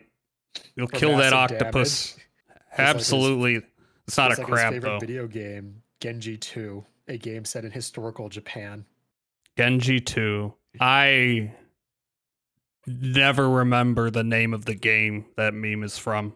Genji 2 is a game set in historical Japan. Now watch me attack this giant enemy crab for massive damage. Just like from history. Remember? Yeah. The massive enemy crab. The massive enemy crab era was trying to become the ruler of Japan, and at one point you just have to fight the Godzilla-sized snow crab because he was hungry, and because defeating the crab would give him rulership of all of Hokkaido. I remember Oda Nobunaga. Every time he's a sexy big titty anime lady. Hey. I'm talking about several anime there. Hey, I'll have you know that he has smaller tits more often than not. Okay. Well, who has the... I still remember famous anime Nobunaga, where he Akimo reincarnated as a Japanese schoolgirl who had the power to summon a gun, and got into a relationship with the reincarnation of Jack the Ripper, who was a hot anime guy. But I then can it turned summon a out- gun. Then it turned out in the third act twist that Jack the Ripper's real identity was Florence Nightingale, who had been killing the prostitutes because they had an alien parasite inside of them for some reason. And then Florence Nightingale was Jack the Ripper, actually. Nobunaga. Not fake. It's the word Nobunaga, but instead of an A at the end, it's just a U and an N. So Nobunaga. It's not a good anime. It's so bad. But it sounds amazing. It came out the same season as Nobunaga the Fool, where that's the one I saw an episode of. God, where Japan and Europe were just different planets that had mechs going between them, and Oda Nobunaga was just trying to fuck Joan of Arc. Based? I mean, not on real history at all, but sure. Who says? Based on a dream, loosely based on a dream that the writer had at one point, I think. I'm sure it was an exciting dream. I mean, it was. I tried to get a friend of mine to watch it with me. He threatened to mail me a pipe bomb because he's a Chilean historian, and he hated every moment of it after he realized that the names weren't in fact just randomly picked, but were just really poor reflections of historical characters. He was very angry with me that day. Wow. Yeah. Nerd. He is. We play Shadowrun together still. We're still reasonably good friends. As long as I don't bring somehow. that up. Yeah, as long as I don't bring that up, we're still great friends. This never happened. Lesbian Nobunaga ex Joan of Arc never happened. No, sadly. that wasn't a lesbian. He was a dude in that one, remember? You're thinking of the one with the armor. Wait, who was the dude? Nobunaga? Yeah, Nobunaga was was a dude in Nobunaga the Fool. Okay, so that wasn't the one I saw an episode of. No, you're thinking of the one with it. Was it the one where they had an eye patch and like they were looking for like the magic red armor to grant a wish? Or are you thinking of the one where it was the isekai of that blonde chick who also was getting it on with Nobunaga eventually? I think, okay. Nobunaga in anime. Is there a wiki for this? I need a list. The ambition of Oda Nobunaga. I think you just search Nobunaga on my anime list. It'll just tell you all the different Nobunaga characters. My anime list. So, did they have red hair? Let's see. Nobunaga. Okay, so this isn't the one I watched. Nobunaga the Fool. That is a voice actor. Okay, was it Sengoku Collection or was it Sengoku Otome? Came out within a year of each other. List of Oda Nobunaga anime. Let's see if this gives me anything. Okay, here's an image. This should help. Was it this? Or was it this? I think it's the latter. I think it's this one. Maybe. Actually. No. What am I thinking of? Give me a sec. I don't know. Nobunaga. I think it was made by Satellite. That one's pornography, so it's probably not the thing we're thinking of. The first image did not look like pornography, so I thought it might just have been a thing we were looking for. Hi, Loki. Can we get a shout out for Loki? Nobunaga. Was it this? Which was a reverse isekai where Nobunaga got brought to the modern day by a magic fan and turned into a high school girl-ish. That may be it. Maybe. Actually, I don't know. There's too many. They've effeminized Oda Nobunaga too many times. You know It's what? hard to tell. I gotta hunt this down because we're gonna spend hours on this. But okay, here just for reference is Nobunaga Gun. I The saw main character was Oda Nobunaga's reincarnation into a Japanese high school girl who was just a military otaku before they became the reincarnated vessel of Oda Nobunaga with a gun. Yeah, okay, I don't even know this. It looks potentially like it might be the greatest thing ever and potentially not. It was fucking awful. I don't know, the style looks cool. And the style is really cool, but it's just awful. Man, that's like, a shame. The animation's like maybe a 7 sometimes, but everything else is just like awful. Well, wouldn't be the only thing. Especially when that whole like the whole Jack the Ripper Florence Nightingale plot was at the end was just it ate up so much of the time because it was like a 3-episode arc, and it ultimately didn't even really add much except like Jack the Ripper used his blades to make like angel wing blades, and it made the female reincarnation of Oda Nobunaga like hot for him. And also maybe it was there because the writer didn't want to make the reincarnation of Jack the Ripper or the reincarnation of Oda just be sort of loosely homosexual, I guess, if their original souls were both dudes. Even though we don't know anything about Jack the Ripper and Nobunaga was a samurai, so kind of went both ways for a bit, probably. The show's from 2014. Damn, I thought it'd be more recent. Only a decade ago. I had someone try to make me feel old by lying about an anime's age. They said, "Hey, Coy, I've been watching this really old anime about a death game. It's like 20 years old." And I was like, "Oh, what about?" I was like, "Oh, they're trying to become god. They're like using magic phones or something." I'm like, "There's no way in fuck Mirai Nikki is 20 years old. Shut up." And it turns out it's not, because I knew it wasn't. They were trying to make me feel old by convincing me Mirai Nikki was 20 years old at this point. It isn't. No. You can't lie to me. It's kind of old. It's like from 12 like years old. Something like that. It's still a ways back. Yeah, but it's not 20 years old. It's not old enough to drink. But its readers are now. True.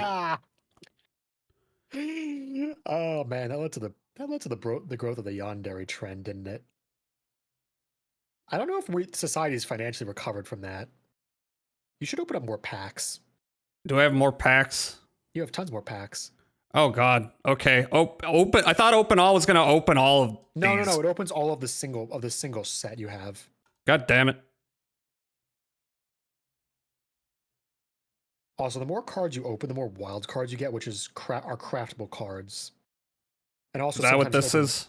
That's a wild card. That's craftable, so you can make any uncommon with it.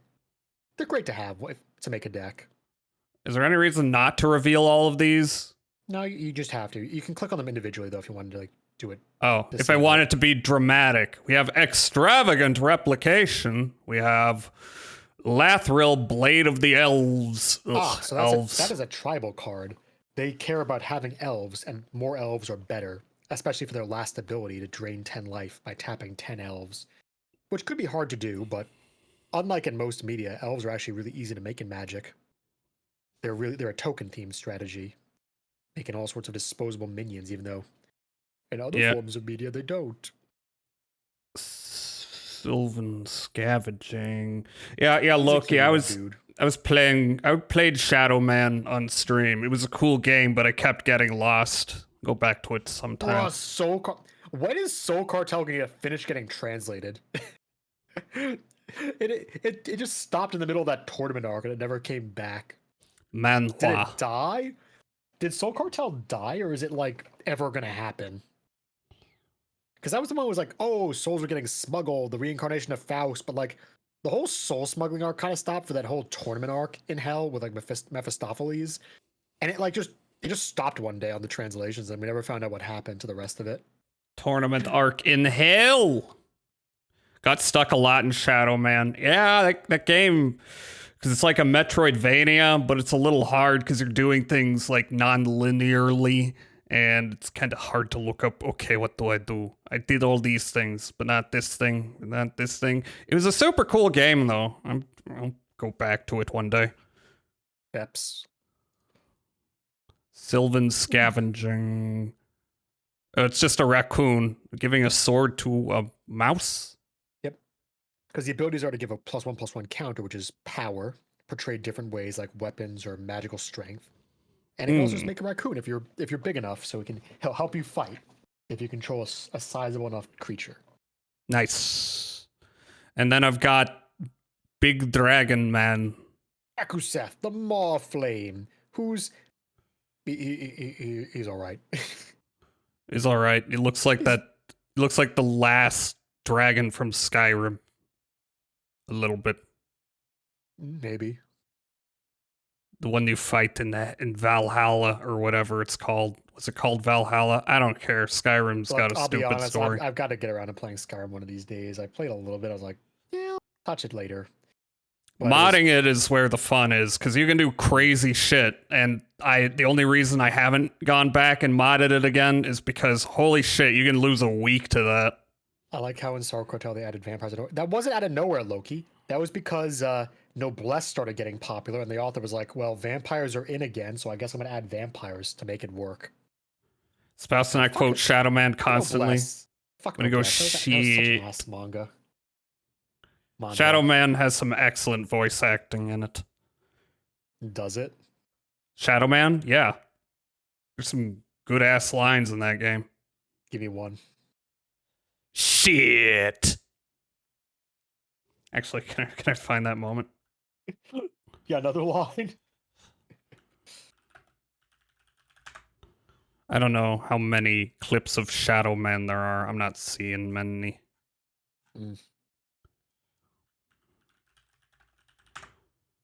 That game got a really good remaster, so I'm putting in Shadow Man. It's not actually giving me Shadow Man. It's giving me Shadow the Hedgehog. We got the intro video, though.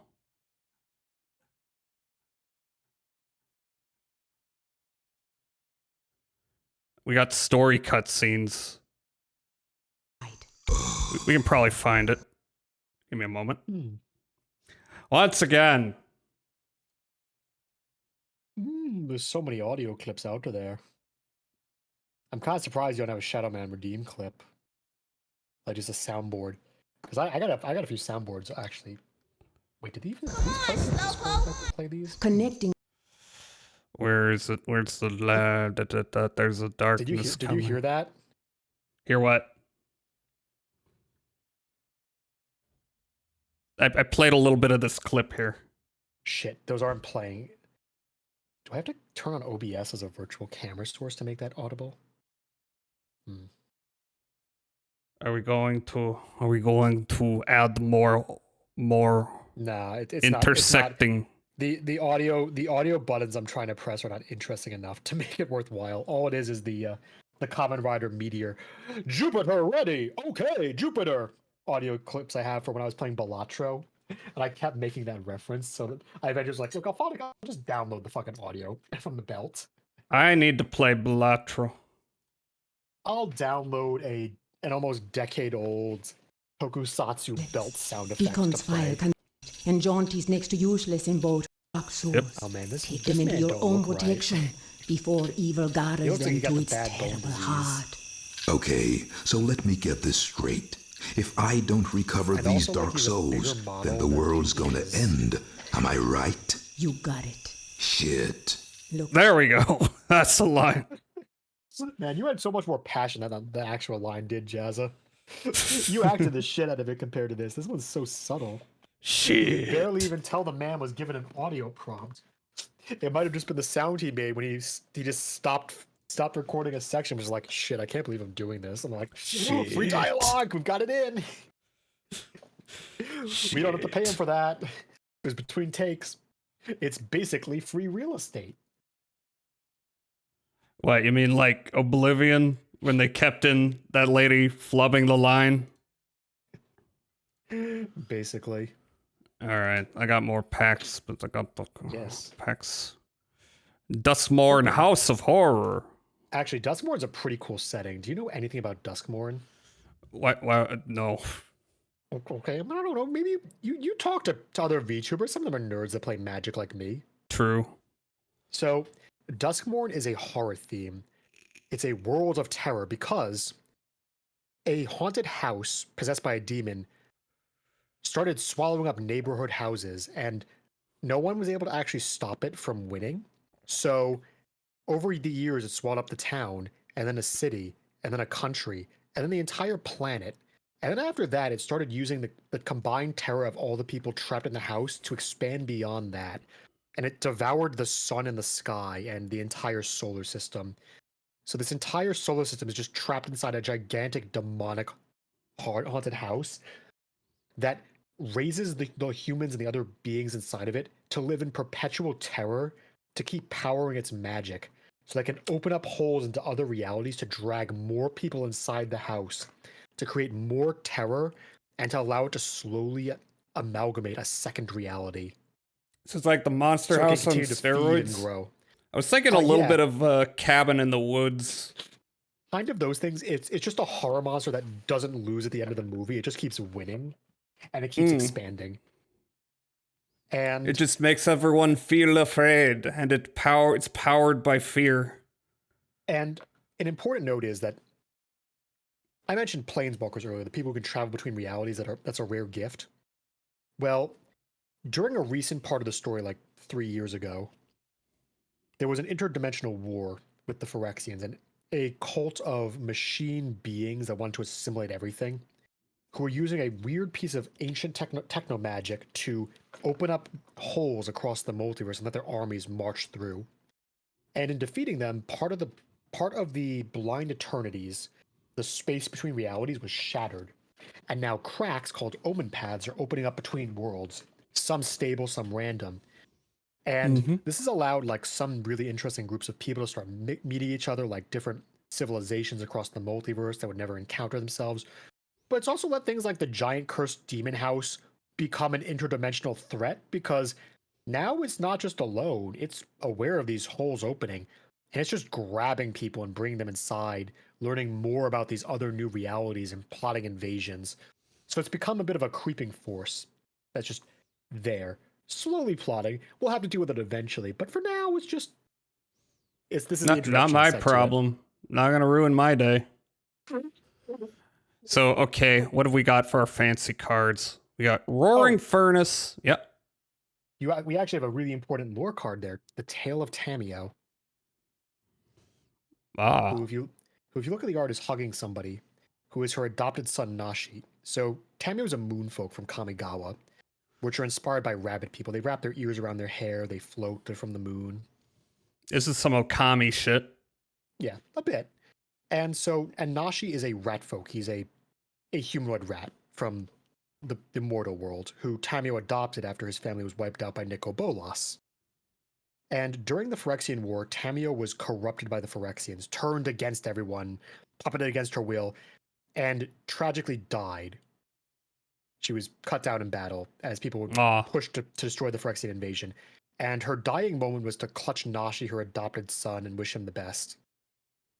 And that was all until Nashi encountered a strange door months after the war, where the voice of his mother called, "Nashi, Nashi, come here, help, I've been trapped, I didn't die, come through." And Nashi, being kind of an incredibly grief-ridden fuck at this point, went through the door with like a bunch of friends. He didn't go alone, he went with a bunch of friends, he told them where he was going, and months after that, he's been missing for months, and they're like, oh, maybe this cursed door might have taken him somewhere. We're gonna have to plan a rescue. And so several people, Kaito the Wanderer, Tyvar the Elf, who's fucking amazing, let me tell you, Zamone, Nico Aris, who fucking sucks, and they're such an asshole to Tyvar for no fucking reason. Well, you need balance. I fucking hate Nico Aris for so many different reasons. Actual waste of a character. They could have done so much with. They did none of it. They go in to try to rescue Nashi, and they barely do. But the where's the main? Nah, go on. The Tale of Tamio reflects like the moment of Tamio, the moments of Tamio's life as a saga, and what led to Nashi being dragged inside the door by the illusion of his dead mother. Ah, okay. Mill 2 cards. If 2 cards that share a card type are milled this way, draw a card and repeat this process. And that's 3 stages. Yep, and the 4th stage is to exile any number of target instant, sorcery, and or Tameo Planeswalker cards from your graveyard. Copy them. You may cast any number of the copies. So it lets you experience loss, sometimes grow from it, and then in one moment, just one last embrace of the past from your graveyard. Oh, that's so poetical. It's like poetry. It rhymes. It's like poetry. It rhymes. This is why I kind of like Magic cards. Like some of the cards, like really have a good reflection of things like that, little story moments. No, yeah, I can see that. It's it's like gameplay's fine, but it's more like what is the gameplay actually symbolizing? The fight between 2 wizards, dragging out what little parts of history of the world they've encountered that can help them. Strange companions, esoteric spells, weird artifacts, curious enchantments, and sometimes allies in the form of planeswalker cards. All combining together into a malaise, a montage of different parts of a multiverse, wide and around us all. And then also, we're gonna. Shredder's funny as shit. It's a machine that cuts hedges inside the house. Fuck yeah! Fuck yeah! That card's actually really good. Yeah, that fucking owns. Wait a minute. Does the door lead to the house? All doors lead to the house inside the house. The house is also weirdly shaped where like the structure of the internal dimensions shift and change. Oh, okay. Some House of Leaves. It's just filled with horrors, and like half the people inside are starting to go crazy and turn into like weird culty dudes. Like if you look at go to the side, you see that red card with the hook. So the Whip Chain Razorkin. Yep. Top right. So that's a human that's gone crazy and joined one of the demon worship cults inside the house.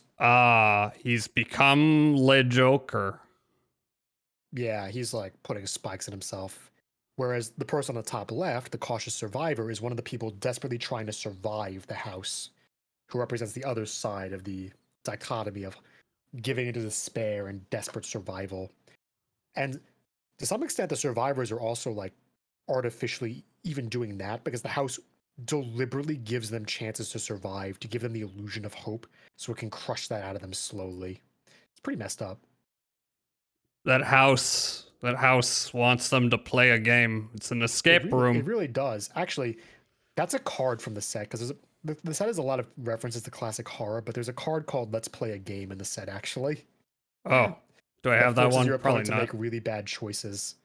You can look it up on the crafting screen later. But cool.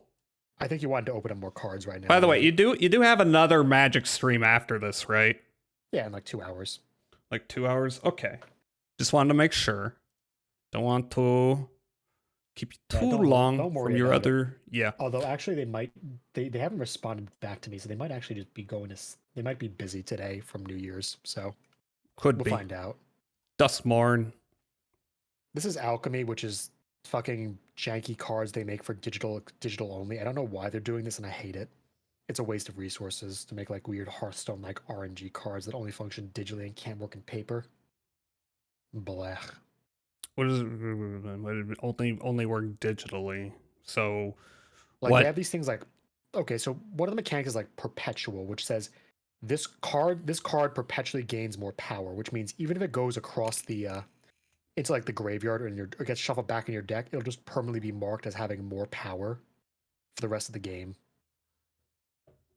How the fuck do you track that on a physical playing card? I see. Yeah. Yeah, okay. Or Conjure, which just makes copies of random other cards that exist in the game that just go into your deck. Or draft from a spell book, which is like randomly pick a card from like a group of 9 other random ass cards and put it into your deck. Like, why? That sounds... It's fucking Yeah. miserable. It's awful. Okay, well then Terrible. let's skip Terrible that. design. There's a way to just go back. Oh, Okay, this is Bloomburrow, the plane of animals. It's like Redwall. All the Redwall. animals exist. There's no humans, and if you're a human that goes here, you randomly turn into an animal. And Redwall minus the racism, or I hope there wasn't much racism in Redwall. There was at least Except for one the one bit. book. The one book. But we forget about that one. True. The Tender. weird book that delved into original sin. All right, it's got offspring as a mechanic. We can make a child clone of yourself if you have the ability to make offspring. There's But really fucking. adorable little tokens. Well, no, just canonical proof of fucking. You take your child into combat? That's irresponsible. Hey, this child can get bigger with 1/1 counters, which means they do stuff. Stoof. Stoof. And then we've got Season of Weaving. Choose up to 5 paw print worth of modes. You may choose the same mode more than once. Draw a card. Like a lot of these decks seem cool to mechanic. A lot of these decks seem to have real specific mechanics to it. It's kind of neat. Well, that one's actually a self-isolated mechanic because it only affects this card. So it's just a way of saying you can choose different modes, but there's a limiting factor on what lets you choose the same one multiple times. Oh, okay. Like you can choose to draw a card 5 times, or you can draw 1 card and copy an artifact or creature twice, or copy a thing, and then do the return ability. You get to mix and match, or draw 2 cards and do the return ability. It's just say you can't do like the bottom ability twice or something. Ah, and then we got Dowerport Mage. I like this dude. Yeah, the little frogs. Yeah, he's doing work. Frog's got a lot of support in Bloomburrow because previously we had a bunch of frog cards that didn't really work well together. But in Bloomburrow we got a ton of frogs because usually frogs were just like 1 or 2 creatures in a set were just a frog. But here, an entire 10th of the population of cards that were frogs. So frogs got a really, really big boost in that set, actually. It was a very good day for frog enthusiasts. Frog maxing. And squirrel enthusiasts, and mouse enthusiasts, and otter enthusiasts, who thought that otters were pretty cool.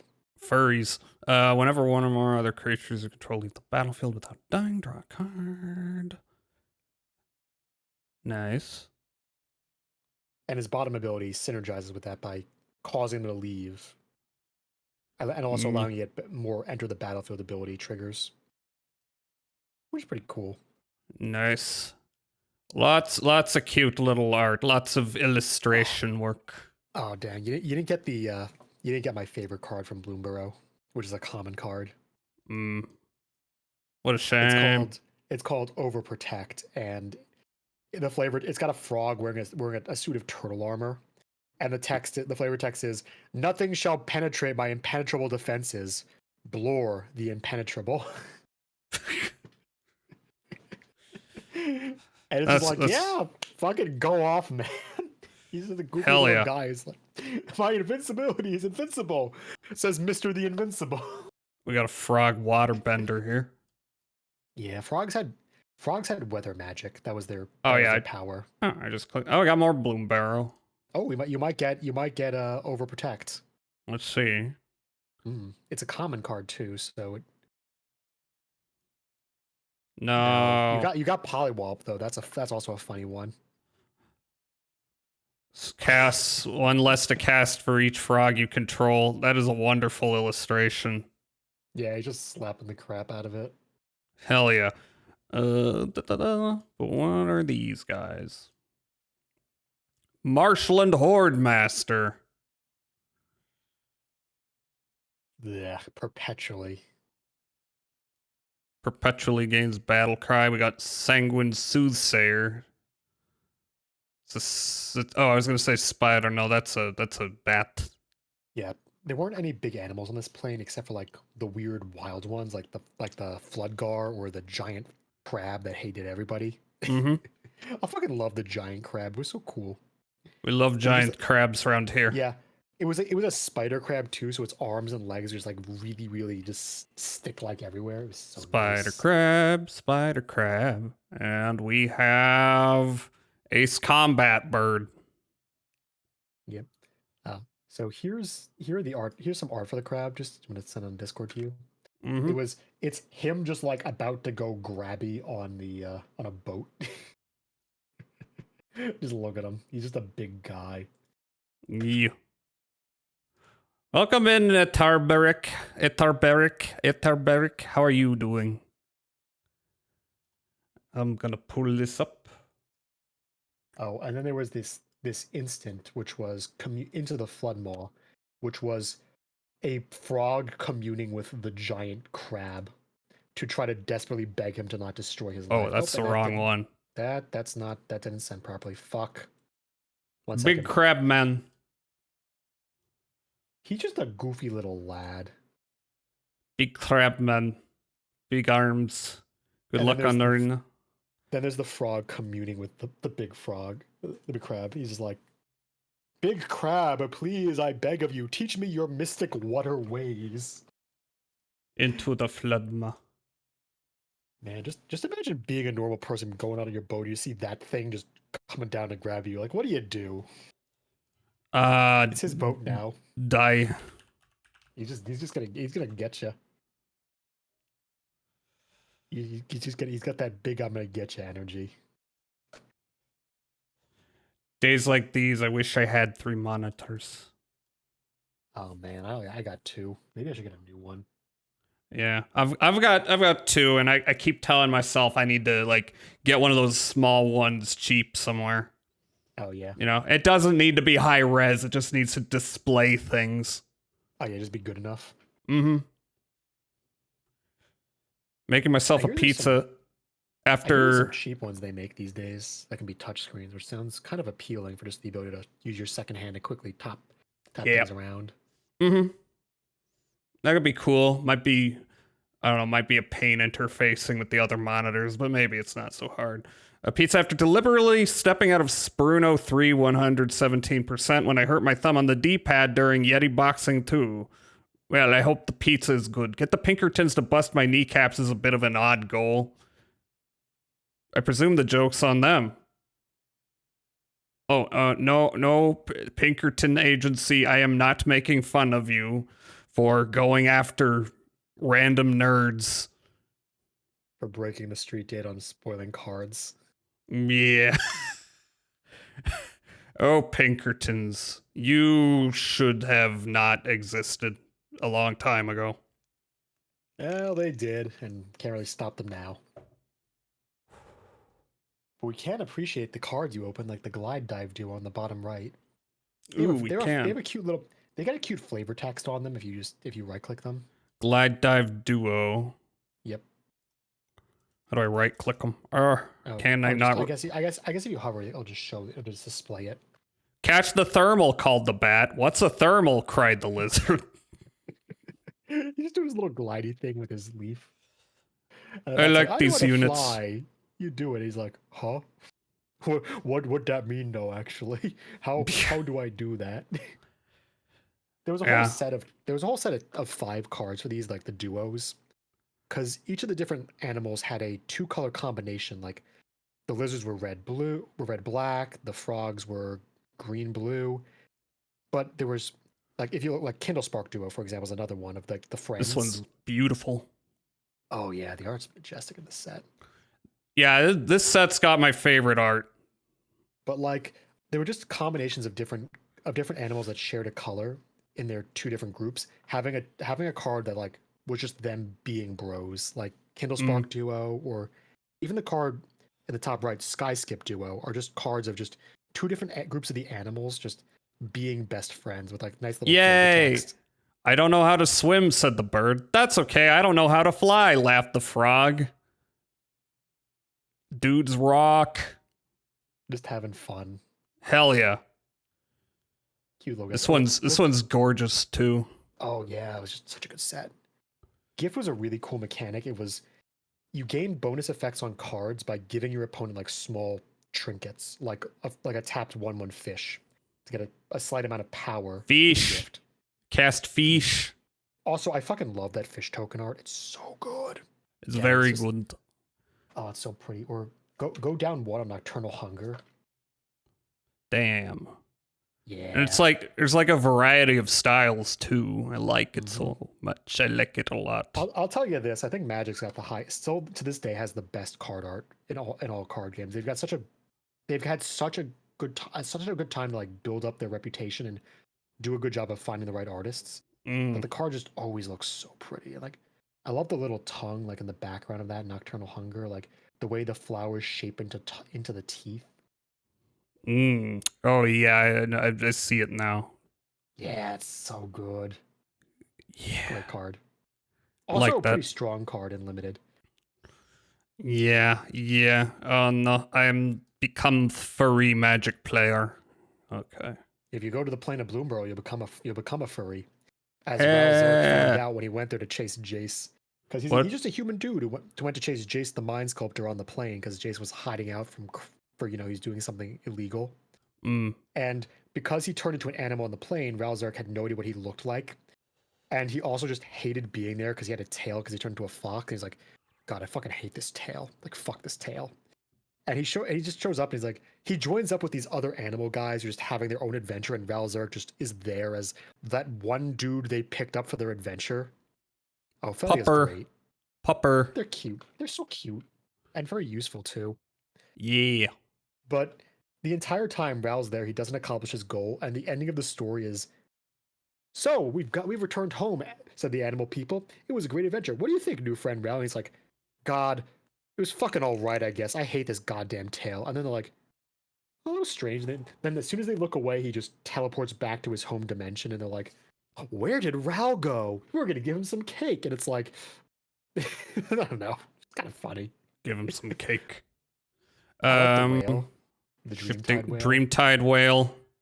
Underwater, he is acid fish. Above water, he is real fish. Cloud fish. Materializing fellow. Lelia. Is this that lady? The Blade Reforged? She's a lady. She's quite good as a card. Card. She's from Strixhaven, which is the interdimensional magical academy. And the groups on Strixhaven are all based around different like school subjects. So there's history, there's arts, there's medical sciences, there's math, and then there's the theater kids / the debate team. God. Oh, even worse. Also, I love Strixhaven because they said, hey guys, we're making an Asian character who's going to be breaking away from stereotypes. Do you know what his plot was? He hated his dad, who was his own professor, for having high standards on him and how he's pushed into academic greatness. I fucking hated that arc. It was such bullshit.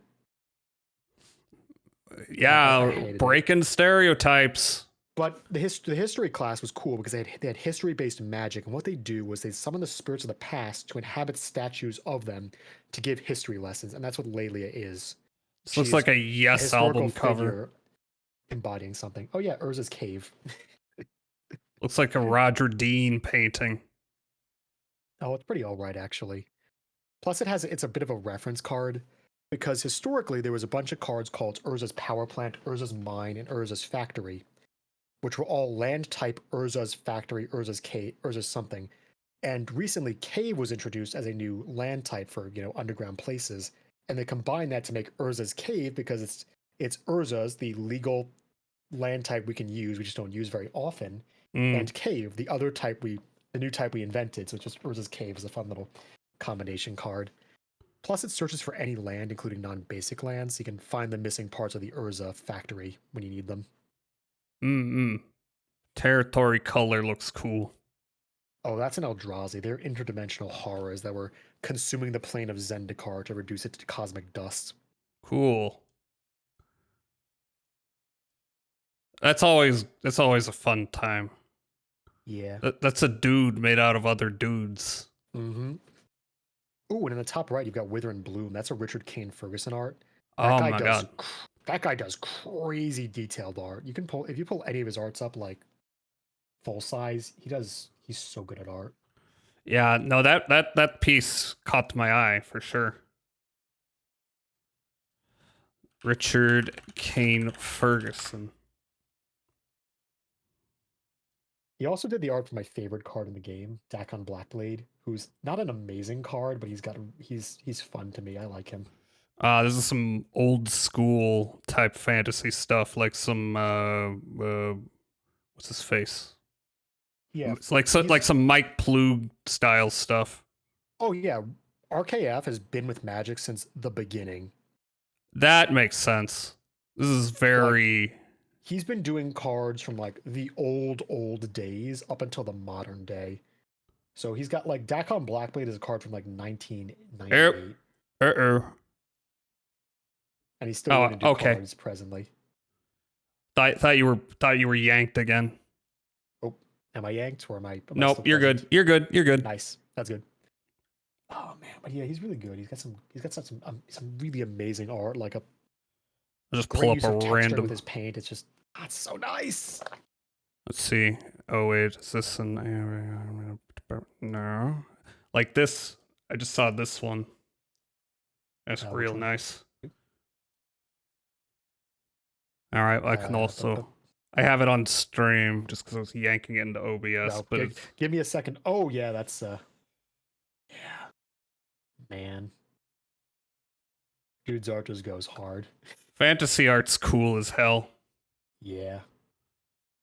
Also, he's been part of a very funny movement recently, which has been idiots proving themselves to be kind of dumb. Of like I'm going to blindly accuse people of making AI art, even though they have no idea what the hell they're talking about. They're like, this is AI art. It doesn't look like a human being would. And anatomic is like, you fucking idiot, shut up. This is yeah. This man does his art in the form of like 6 foot tall canvases. Yeah, that does so not with real paint. Like, that does not look AI. Like I don't know how you can even.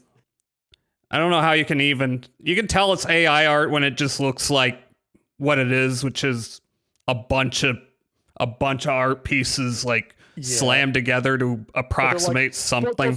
But the fingers on the hand don't look like hands. It's like, fucking, have you ever heard of surrealism? You dumbass motherfuckers. You ever heard of stylization? You ever heard of, like fucking shut the fuck up. You can tell I'm gonna grab you. You can tell it's AI when there's no real attention paid to composition whatsoever. Yep. Because composition is like where intent comes in.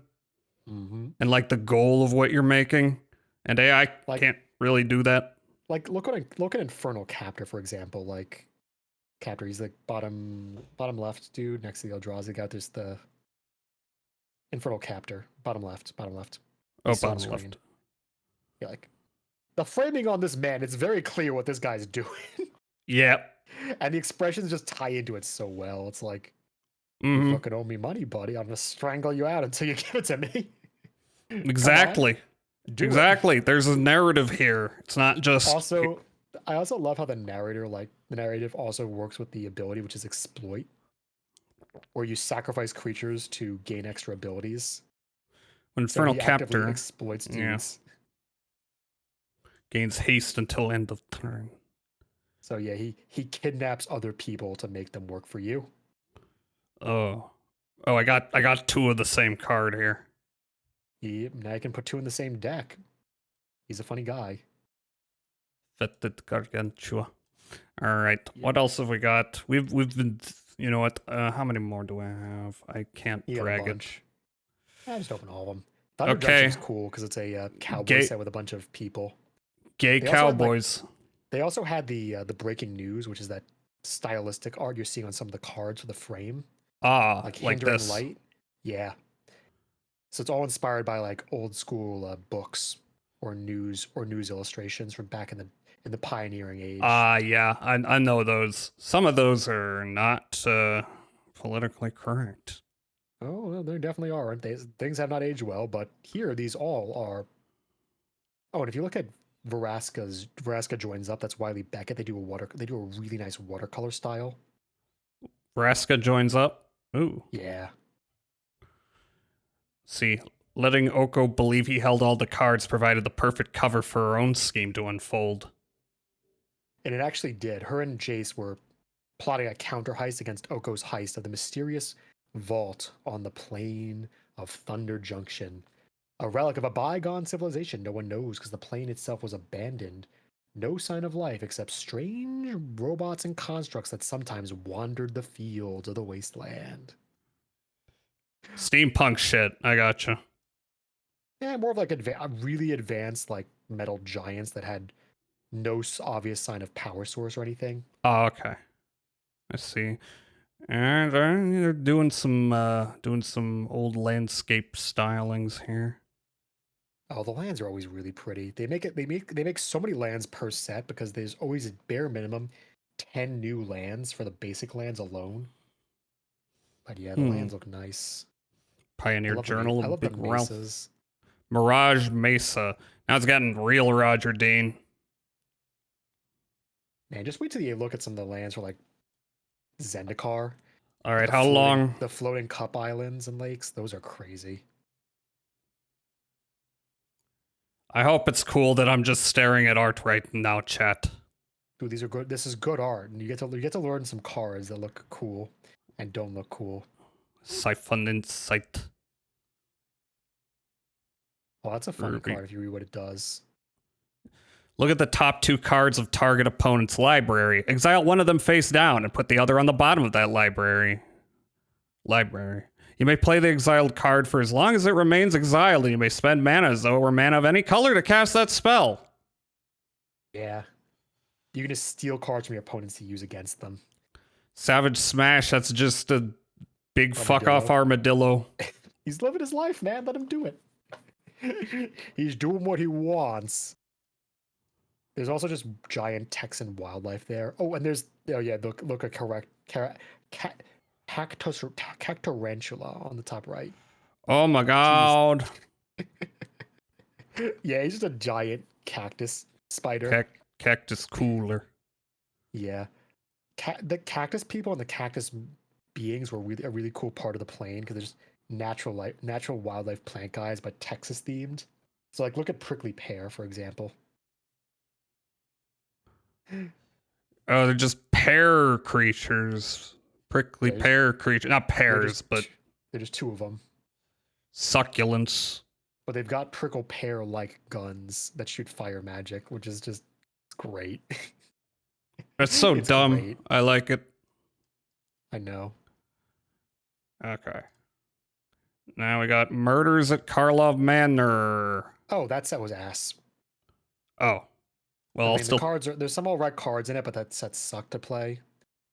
It only has one good moment in it though, because it's a murder mystery where somebody murdered somebody at Karlov Manor. Whoever could it have been? We don't know. It was I think it was like the Demir or something. It doesn't really matter. The only point that matters though is they introduced Prost, the detective, who has an eidetic memory and is a super smart guy who knows key things about the ongoing plot. And while this is going on, Jace the Mind Sculptor needs to learn some information Prost has in his head. And he's talking to his girlfriend, Vraska, the Gorgon lady. He's like, okay, Vraska, Prost is a cutting threat. His mind is a palace and a trap. To steal information from his brain without him knowing would be nearly impossible, as his brain is so acute, even if he was distracted and I used illusion magic, erasing the memories of me doing so would be nearly impossible. So do you know how Jace steals the information he needs? How?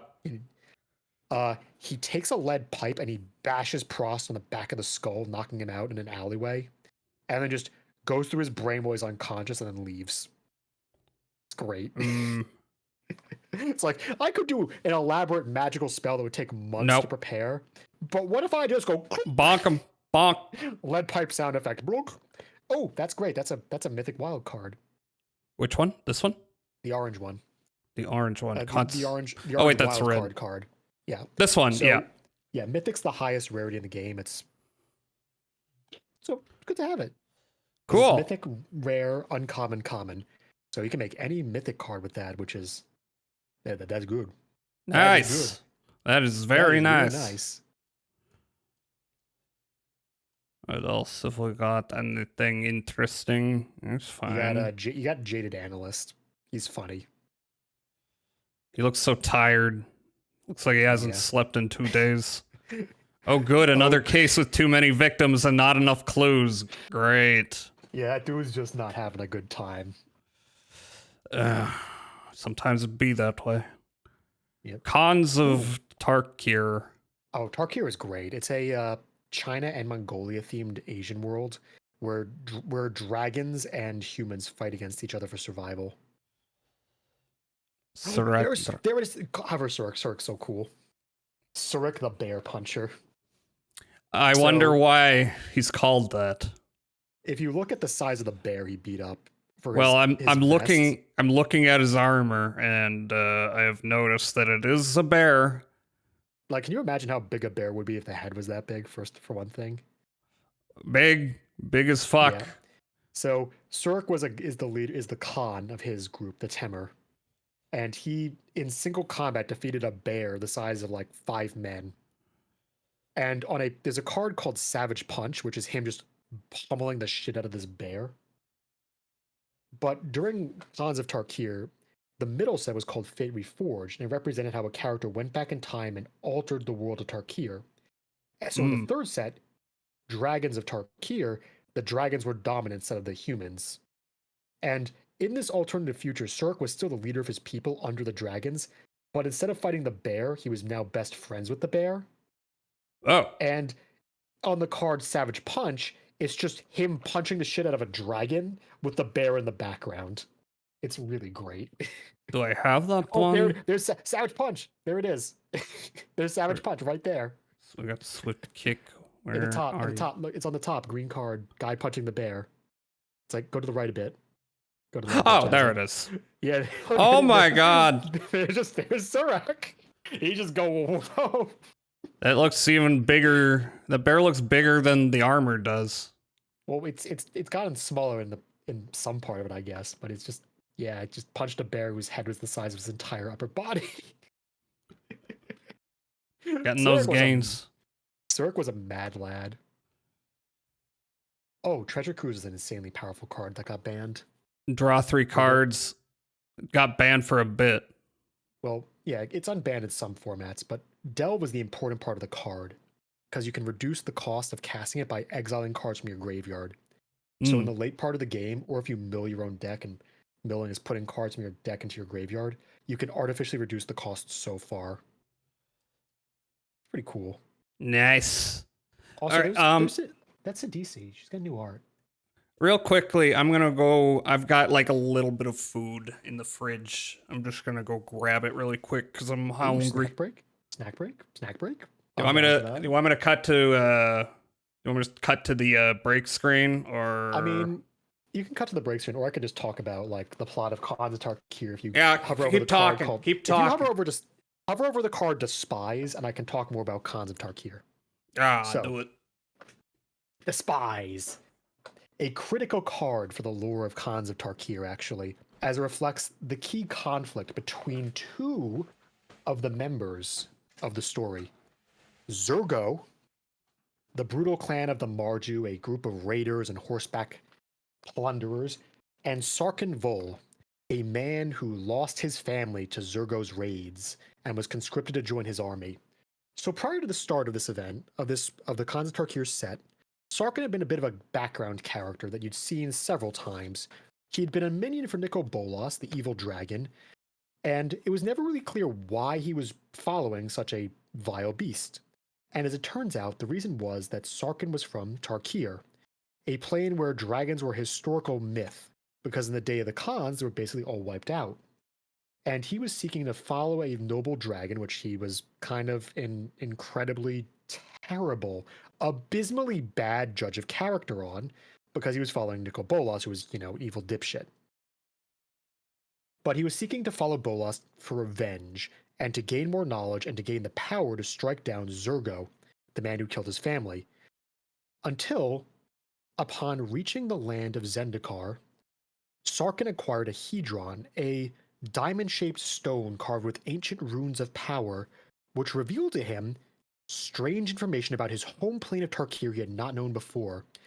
That prior to the beginning of it all, there had been a dragon in charge of it all, a noble dragon, a dragon by the name of Ugin, who had been struck down by his friends, his creations, turned against him by a traitorous Khan of the Temur known as Yeva, the Dragon Clawed. And so, Sarkin traveled back to Darkir to find the corpse of Ugin, for the Hedron told him that with its power, he could go back to the past and save Ugin, and in doing so, rewrite history and save his dying family.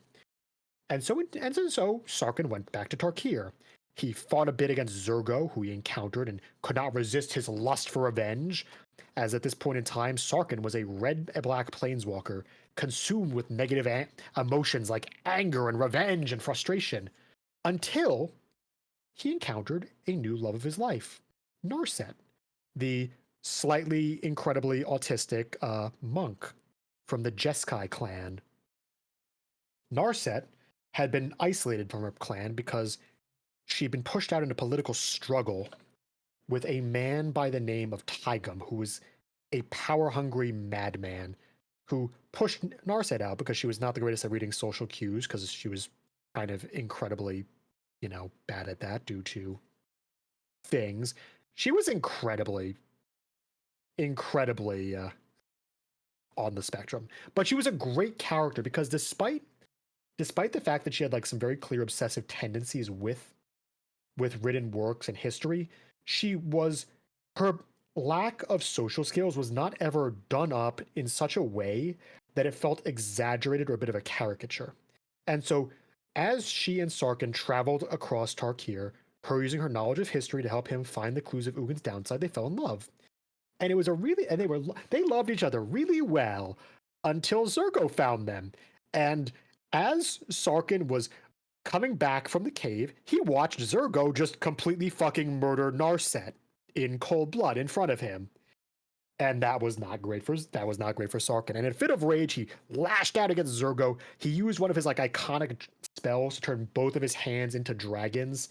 I can't quite remember what the name of it is. And Jazza can't actually pull up the art of the card. But if you want to look up a card, look up the Magic the Gathering card, Sarkin's Rage. Look up that card. It's him using his Dragon Hand spell to burn the hell out of Zurgo before he leaps back in time to desperately save Ugin. And hopefully in doing so, save the new love of his life, Narset, the slightly autistic monk. And Sarkin goes back and he finds Ugin and he stops Ugin from being killed by Nicol Bolas and his betrayal, because at the last minute, rather than Ugin being struck down, Sarkin takes the Hedron, the diamond of carved stone and mystic power, and he throws it at Ugin. And in doing so, puts Ugin into a protective chrysalis, where 1,000 years later he'll be able to heal himself fully and emerge. And this, of course, disrupts the timeline because Ugin's soul is the source of the Dragon Tempest, the mythical storm that covers Tarkir and births dragons from nothing but primordial sparks and lightning. And so in the future, the dragons dominate the world. However, Narset survives and is able to meet up with Sarkin. She has no memory of him, but Sarkin by this point has gone through a bit of a journey because he himself lived like an extra century or two watching over Ugin's, cryogenically frozen corpse. And he has come to terms with like patience and longing. He's realized that like the Narset he knew was no longer there, but he can try to make a new love with someone else. And so they get into a relationship. And later on, Narset joins up with Tamio. You mind if I move to the next circle? Lost Caves of... Oh, yeah, sure. Go ahead. So Tamio and Narset are friends because Narset's a bit of an autistic monk who loves stories and history. Tamio is an interdimensional book collector. And they have an interdimensional book club prior to Tamio's death called the Story Circle, where it's just planeswalkers sharing stories, and Johnny's there, some people are there.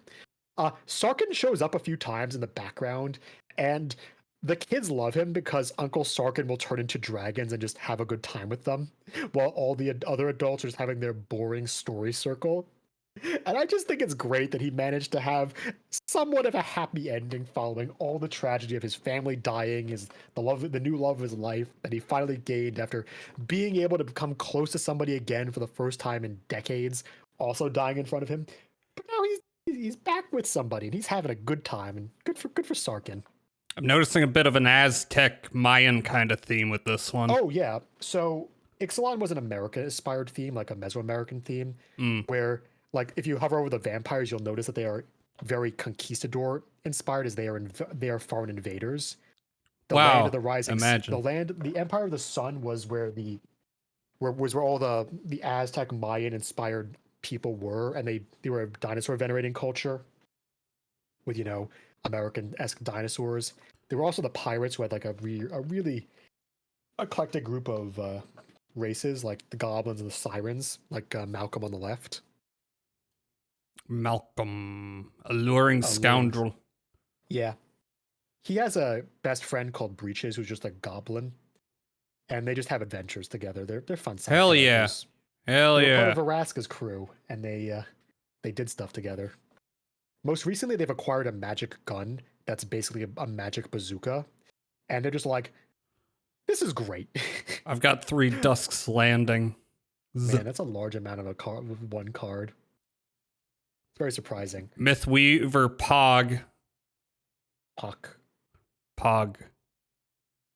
Ooh. Like that art. Yeah, there's a new thing called the Myconoid, which is so in the second set of Ixalan, they go to venture into the underground Second Sun Society, and they find out about the Myco Tyrant, a large, like almost continent-sized fungus conglomerate that brings skeletons back to life to hunt the living. Pretty wild. Hi, Big Pig. Koizel Hall, Pog. Hi, how are you doing? Hope well. Hey, Pig, how's it going? Ixalan is where Vreska and Jace go to fuck. Is that true? It is, actually. That's where they met. So, prior to Ixalan, Jace and Veraska had been enemies. Veraska was a Gorgon assassin from Ravnica. Jace was a man with a lot of amnesia and parental issues, and an incredibly abusive relationship with Liliana that was off again, on again, and kind of everyone wished would just fucking just die in a ditch because she was really bad for him, and it was very weird how he kept going for it, even though she completely treated him like shit. Toxic relationship. But after the plot of Amonkhet, Jace was struck with amnesia again, and he was left to survive on Ixalan by himself. And Ixalan's like not a very hospitable place. He was on a deserted island with dinosaurs, and Jace has very limited magic. His magic is illusion magic and telepathy, neither of which really help you when there's a T-Rex chasing your ass, intent on eating you. 12 hours of Vroom. What's Vroom? You were driving? Hi, Bulldog. I got a shout out. Jazza, are you getting into cock magic again? I'm full of cock magic. What do you mean again, though? This is the first time I've ever, really gotten into it, but yes. Yeah. Yes, Jace and Veraska do deserve to be together. Anyway, so during this adventure, Jace loses a lot of weight, he gets very fit, and Veraska, his enemy, picks him up and sees, oh, he's got amnesia. Maybe I can manipulate him or find out what he's doing. However, they start falling in love with each other as Jace's memories come back. The memory of them being enemies, the last one, after they've become very happy together and they realize they can overcome their differences. He learns that Veraska, despite being like a merciless, cool Gorgon assassin, is actually a bit of a softie on the inside. She's a nerd who loves reading books. She was forced into becoming an assassin growing up on the streets of Ravnica, where the Gorgons are kind of persecuted for their ability to turn people to stone, which is kind of scary. And Veraska learns about Jace's loss and how he barely recovers his memories. And they share a lot of nice moments together, and they become a couple. And the funniest part is 2 things. So there's the sex arc where they mention in one of the more recent stories that they want to adopt a kid because they're incredibly certain that they're definitely not biologically compatible. And Veraska kind of just has a line in that story which is like, yes, if we were biologically compatible, we definitely know by now. Yeah, so I'm guessing Eldraine is the fairy tale inspired world. Mm-hmm. And so she turns the camera and is like, yeah, if we were biologically, we could have a kid, we'd know by now. Wink, wink, and nudge, nudge. And just like, yeah. But I like the very 2D kind of illustrations. So those alt arts are for the storybook collection. So during Eldraine, they did reprints of classic cards, including some very high priced cards that hadn't been printed in years, and they all had the same sort of like storybook art, and they were very pretty and are really cool. They're really cool. Nice. But Jace already has milk. You can't really do much there. But the funniest part about the Jace arc was learning that Jace has actually been canonically fat for a large amount of sets, but he's been using illusion magic to look fit. because he hangs out with Gideon a lot, and he's always felt a bit insecure because Gideon's like the giant jacked beefcake guy, and so Jace has just been like somewhere between fat and chubby for a lot of sets, but he looks average weight in the cards because he's just using illusion magic to make himself look fit. And he reveals this to Veraska on the boat when he's coming back from his amnesia arc. And she's like, wow, that's kind of cute. He's like, yeah. But, now that I've been starving to death on that island with the T-Rexes and I've been, sailing a boat as a pirate, I'm kind of like liking the fact that I've got that like actual natural fitness going. I feel confident in my body now. Maybe I should keep up this exercise. And Vraska's like, I can think of some more exercise you can do, Jace. And then it cuts. And now we reach some lore I already know. Hey, it's Lord of the Rings. It's Lauder. There's some really nice art in this. Like, if you go all the way to the right, the, like, Glorious Gale, it's got some really pretty art. That one's nice. Yeah. Look, it's The Ring. Key mechanic of The Ring. Get better at stealing it. Is Lord of the Rings canonically in the Magic Universe multiverse? Nope. Every universe beyond card is just what would happen if this franchise just was using Magic the Gathering mechanics. They're not none of them are canon. I hate Eldraine to my bone because it fucked the place I love, Lorwyn. It didn't fuck Lorwyn. Lorwyn's coming back. It just had a development issue on this that delayed the set. Okay, so this is March of the Machines, which was the multiverse struggle against the Phyrexians, and it also featured some like really cool reprint art. Like Kenrith the Returned King in the top left. That one's very nice. Oh, the stained glass, yeah. Actually, go up one to Yargle. To Yargle, the Glutton Yargle. So Yargle is a frog who ate the demonic core of a great demon beast and just became like really big and swole, but his frogness was so uncorruptible that all he did was get to be very, very strong and just a bit of an asshole. And so he's just a really big creature with no abilities other than being incredibly bulky. And he's fucking hilarious. He's too much of a frog. Yeah, he's got like little stubby insect legs, but like gigantic humanoid arms on his body. And he's just funny as hell. Nice. He's great. What else have we got? We've got Let's Dudes and Things. Ren's Resolve. Oh yeah, Ren died. Rip Bozo. So Ren was a dryad that bonded with different trees that she would number depending on which one. So there was Ren in 6, Ren in 7. She pissed on them? No, she fused with them because she was a dryad that couldn't walk, but was a planeswalker who could travel the myriad worlds. So instead, the trees acted as legs for her. Oh. And in one of the final moments of the fight against the Phyrexians, she fused herself with Realmbreaker, the evil magic tree they were using to break open holes in reality, and she turned the tree against them at the cost of her own life. Although theoretically she might be being reborn to a seed of that tree. We're not quite sure where that plot's going to pan out. This only happened like a year and a half ago, so it hasn't had a lot of time to cook yet. But it's in the background, like a lot of stuff just in the background waiting for the future. Waiting. In Rearranging the woods. furniture. Oh, there's Omnath. Yeah, Waiting. Omnath didn't have a great time. Eudora Grave Gardener. Big ent lady. She's cool. But Omnath, if you go down, is kind of not having a great time. He was the embodiment of the world's energy. He was a great, helpful being who slowly gained more colors across different sets. He started off as green, then he was green red, then green red blue, then green red blue white. And during the Phyrexian invasion, everyone was like, I really hope Omnath doesn't get a fifth color this set. And then he did. He got corrupted. I'm noticing. Like, no one wanted that. Let him go back to. He's got every magic up there. Yeah, and he's evil. It was very sad. It's sad that he's evil, but I can fix him. I don't know if we can, man. He ain't doing great. He ain't doing too hot. No. Oh, there's Mirrodin Avenge. That's actually Mirrodin Avenge is a really big plot point card, even though the card's like is a very mundane card in the middle.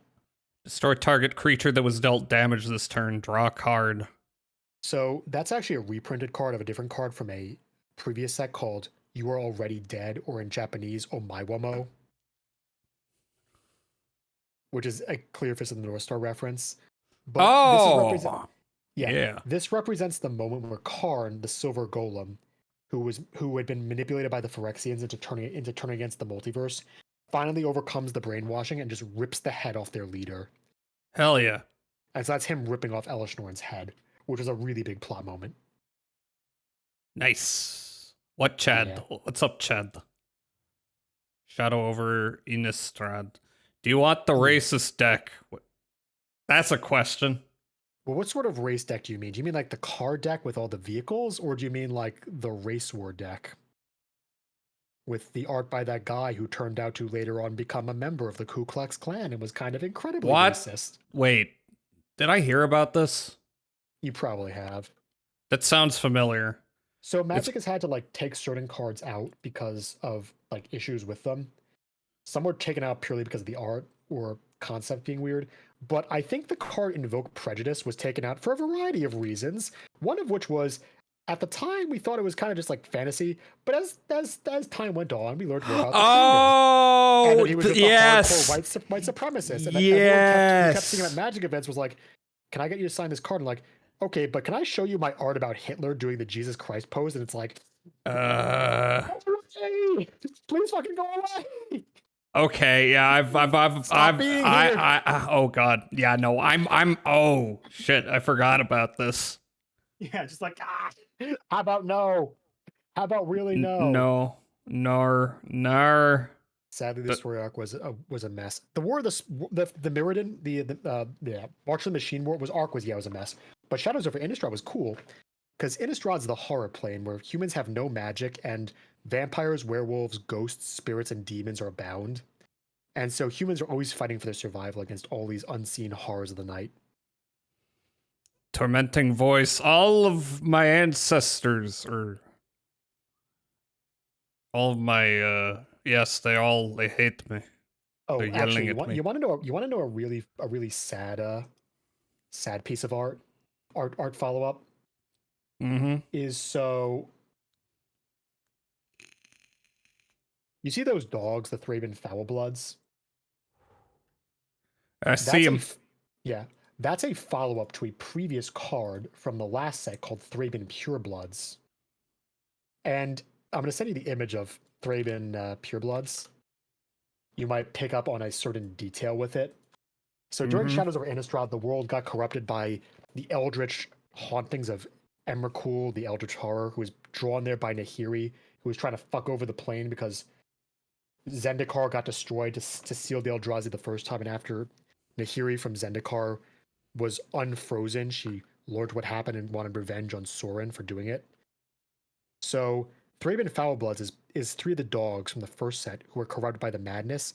And if you'll notice, between the two cards, there sure are 2 dogs on the second card and 3 on the first, and you'll see where dog number 3 is in the art for Foulbloods if you just make it big. Oh, I see. Yeah, it's a very tragic follow-up art.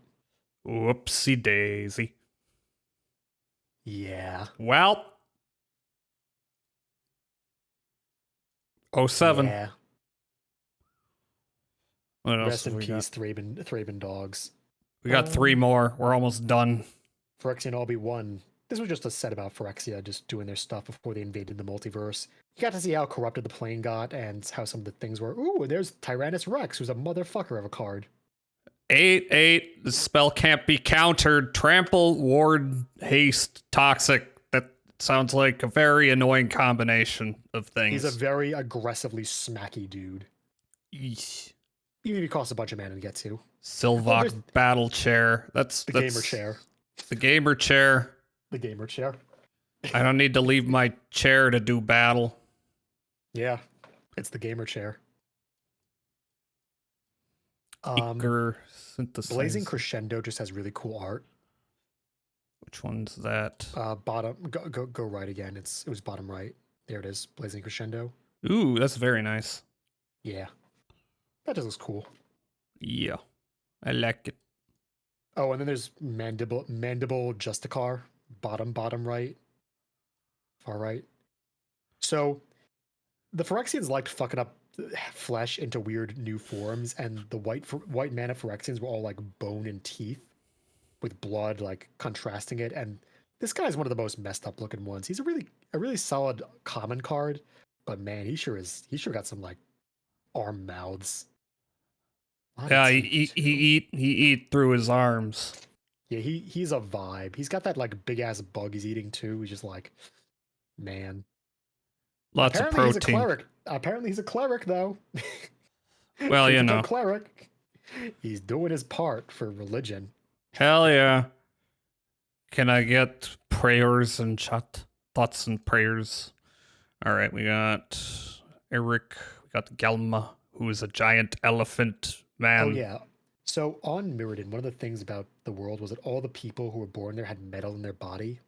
So all this metal stuff you see is like not clothing; it's just parts of metal they were born with.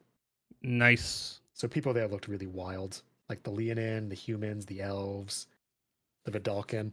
They're all kind of twisty. Yay! Got metal plates from birth. Yeah. Ooh, that's a wild design. Yeah, the Phyrexians are all wild. How about go down to Chrome Prowler? That thing is pretty freaky. It's like a Terminator cat. Yeah, it was great. I love that card in Limited. It was so good. You. Oh, and then there's the Mirror. They were just like these little like goofy robot guys that the planet naturally birthed. They lived a good life until some of them got corrupted and turned evil. Nah, you hate to see it. The rest are good boys. Hate to see it. Architecture. Okay, how many more we got? I drink Elash Norn's oil straight from the source. Yeah, that's a thing someone's saying because Elish Norn has what people call immense mommy energy. She is an evil lady made out of literally just sinew and bone, but she's kind of attractive looking, so people be like, but I can fix her, even though you cannot. She's really fucked up, actually. Please don't. He has nothing inside him. Oh yeah, Door to Nothing is an iconic card, if you read it. Oh, you sent a lot of art. This is very cool. Yeah, but look at Door to Nothingness. That art is crazy. Oh, okay. The effect on the card is nuts. I don't want to fix her. I want to meld flesh. Bruh, she's gonna melt your flesh into like not even the good part of an armchair. Give me a moment here. There's OBS. OBS. Yes. Okay. I think this is a classic card. It just destroys target player. Get your gooning out of the way, chat. I don't want you to carry your goon into the future. Door to Nothingness here. What was the other one you were talking about? Elish Norn or... No, the card was Door to Nothingness. Meowstro, no! I mean, you're doing what I said. Oh, the chat can't see Door to Nothingness. Elish Norn's covering it up with her card arts. It's Door to Nothingness. Yeah, it just destroys target player. Wait, what? Yeah, read the card's effect. Door to Nothingness enters tapped. Sacrifice Door to Nothingness. Target player loses the game. This feels a little OP. It takes... Look at the mana cost on it, though. 2 of every color. Okay, that does seem like a hassle. It kind of feels like you build a whole deck around drawing this thing. Yes, you do. There was also a deck called Let Me Show You the Door, which is a bit of a famous meme deck. Mm-hmm. Through using a convoluted series of plays, it reminds me of Goatsy. It gives your opponent Door to Nothingness and then puts them in a position where they are forced to use it on themselves or the game is stalled. It comes in really tapped. Goofy. You have to play it, pass the turn, and hope it survives. Yeah, or have a way of untapping it. But Let Me Show You the Door would give it to your opponent and then give them the mana to use the door and force them to use the door if they wanted the game to progress. Otherwise, it would just loop the game. And since you're not allowed to create a looping board state like that, you are forced to kill yourself with your opponents toward nothingness. It's such a crazy combo. Damn, I got a lot of cards out of this pack. Oh yeah, this was 6 packs. Yeesh. Disfigure. That dragon's getting fucked up. Oh, he is. He was a dragon made out of metal, and now he's being turned into his component parts. A lot of individual pieces of metal. Rust Goliath looks like the robots from Laputa. I do think it's funny on Rust Goliath how the core of his chest looks like they're goofy eyes, but he actually has a head on top, and it's not goofy. It's not goofy eyes in his chest with a weird mouth. Yeah, that's what I thought at first. I thought it looked like a big old like his head was hunched forward. Yeah, exactly. But no, that's just his chest. That's just like the lights in his furnace. He's just got a regular like circle head on the top. A little disappointing. But I like to see him as the gorilla still. Agreed. Also, like Coastal Bulwark is cool. Coastal go back. Bulwark. He's a gigantic robot whose sole job it is to hold like a giant wall. Ah, yeah, that's a creature. That's not a building. Mm-hmm. In fact, there's multiple of them now that I look. Yeah. So the Brothers' War was like an entire planet-spanning war between two brothers waging over like limited resources with their advanced technology, and it's a pretty cool set. It was iconically, it's from like the 90s, but back then cards kind of sucked, and the Brothers' War took place between like sets, so you never got like any cool cards directly depicting it or the cooler aspects of like the robots and the artifact creatures, because Wizards of the Coast hadn't gotten used to the idea of colored artifact creatures. At that point, artifact creatures had no color and were thus generic. But as the game went on, they've been more receptive to the idea of artifact creatures that have colors, so you can limit what they can do, because every deck can't just run them because they're no longer generic. And so it made the Brothers' War like so much more thematic with cool artifact creatures, especially if you go to like some of the really big guys. Like if you go left a little bit, I think you've got one. A little bit more. A little bit more. Oh yeah, Warzone Duplicator, for example. Oh, that's a dude. That's a dude coming out of a dude. Yeah, and so the key mechanic they invented to make the Brothers' War like even more like thematic on like the giant war between the machines was Prototype, an ability where you could cast creatures early to make them smaller but cost less mana, but with similar abilities. So you could rush out the early stage of the war, but you'd be encouraged to play for the late game where you play the really true finished versions of the big mechs to slam into each other and recreate the titanic clash between Urza and Mishra. And it was really neat. I love that set. It was so fun to draft. Dudeception. Yep. Okay, I've got them all. That only took about as long as it took to... You have no packs to open. Wait a minute, I've got money. Wait, no, you don't need to spend money on this, Jazz. I have things to gift you. I don't mean money in real life. Oh wait, oh, I don't have enough. Never mind. But I have several months worth of Magic the Gathering Friday Night Magic codes I can give away. So let me just type some in. Okay, where do I put those? And also, should I hide this?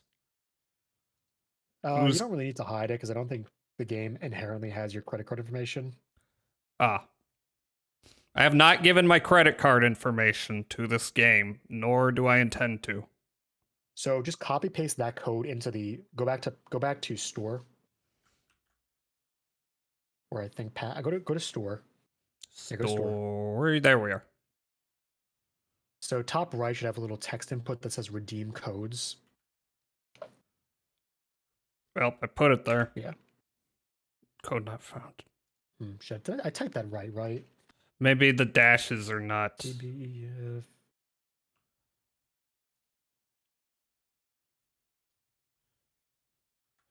Do I need to omit the dashes? Oh, I missed a section on it. Sorry, three of the different sections of the stupid code start with like F something. So I got confused and I messed it up. No, I don't get my gotcha. There it is.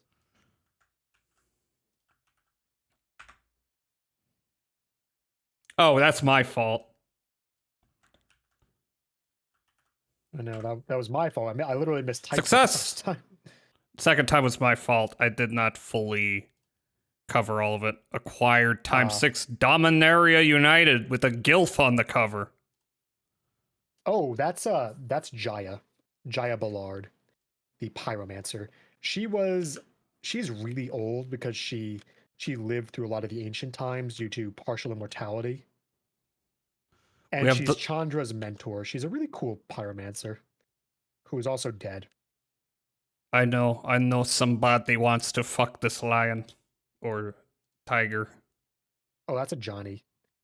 A Johnny. Yeah. Wait, oh yeah, that's the guy. That's the guy I was. So if you notice, he's got something weird going on with his mana cost. You should look at that real quick. 1 green, 1 white, and then this thing in the middle. Yes. So that's Phyrexian mana. It's an alternative cost where you can pay 2 life or a mana to cast the spell, and it modifies how it works. It's also a key part of the Phyrexians, and this was the sign that a Johnny had been turned. Also, the name Sleeper Agent gives it away a bit as well.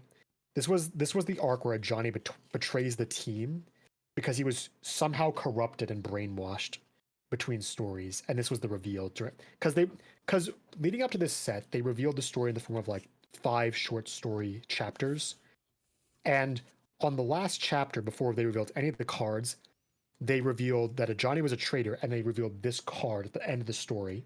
And that was the sign that, like, oh, Return to Dominaria is actually where some of the narrative is going to really be picking up.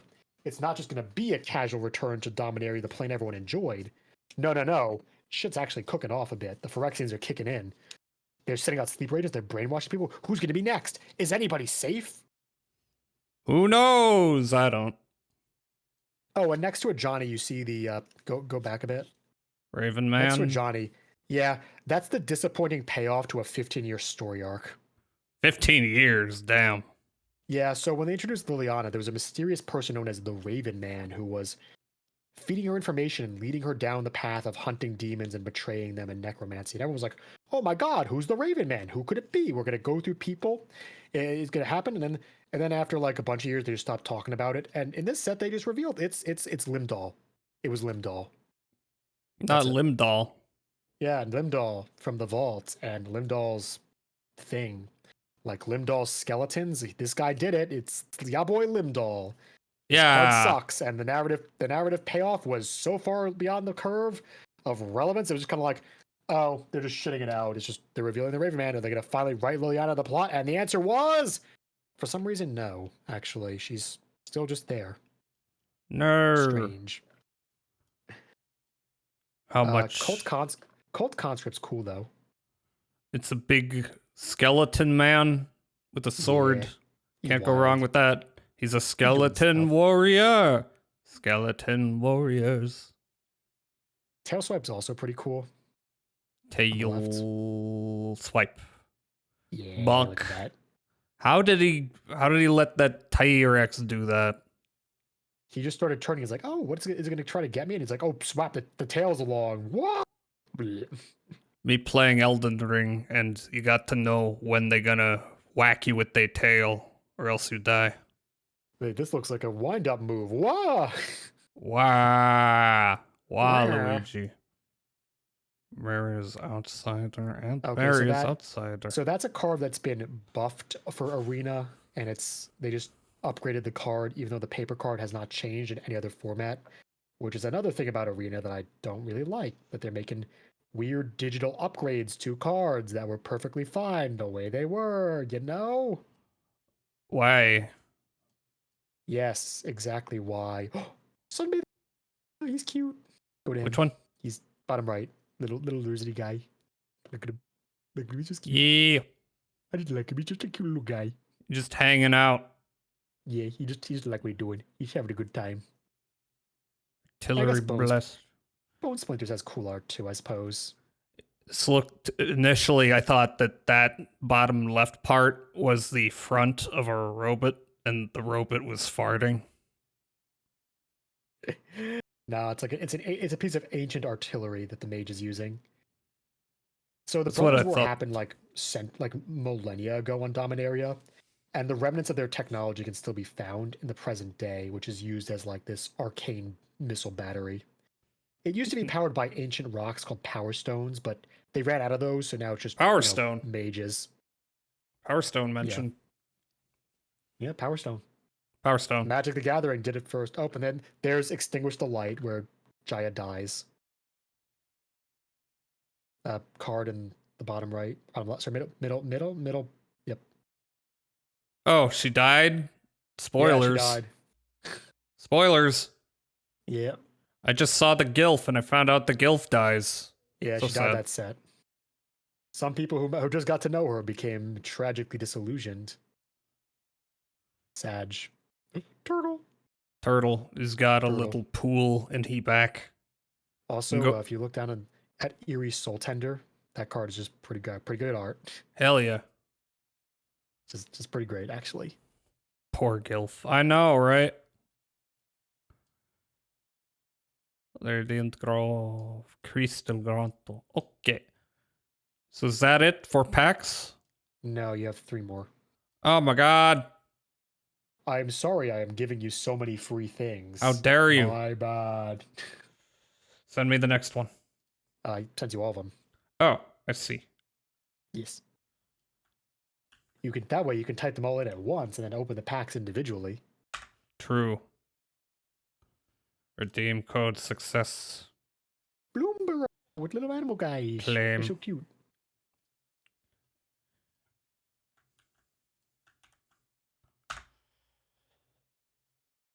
What do we got? What do we got? What do we got? More. Also Bloomberg.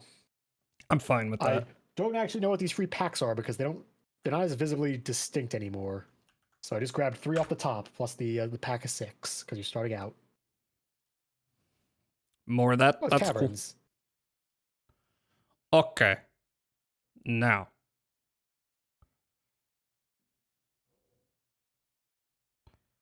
I can understand the serotonin appeal of unpacking cards.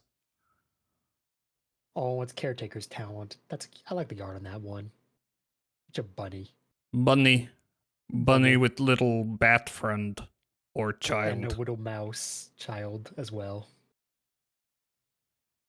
Okay, and we got Mind Whisker.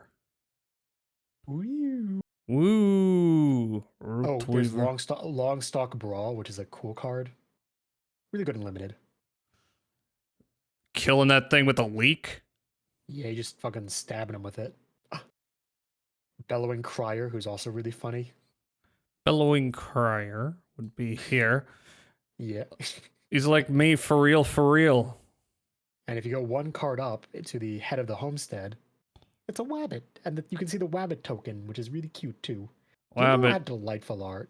looks very well. I mean, the left looks very Peter Rabbit ass, and then the right one is more medieval. Yeah, a bit of a Redwall-esque art to him. He's cute. Yep. He's having a good time.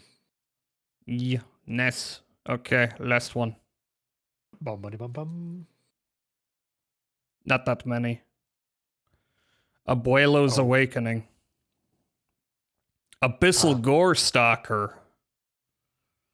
Oh yeah, that guy's fucked up looking. He's got Also, you should. mouths everywhere. What's up? Yeah, look at Child of the Volcano.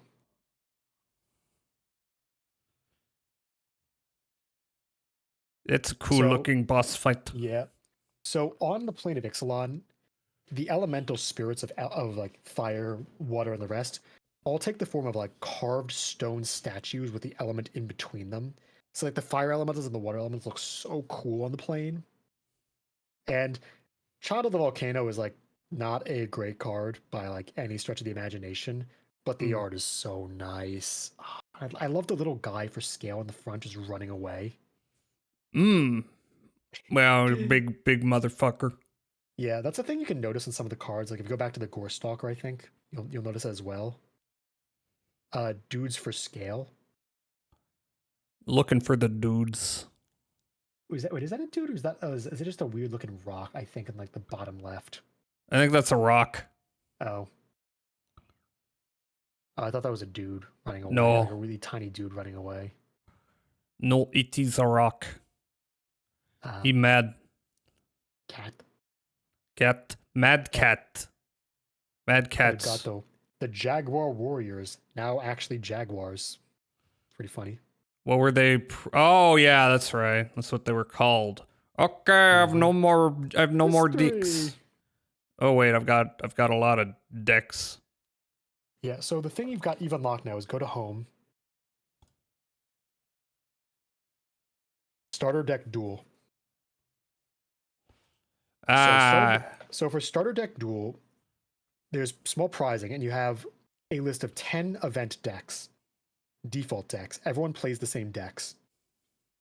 So it is a great way to try things out. You should look at the decks. Click inspect event decks.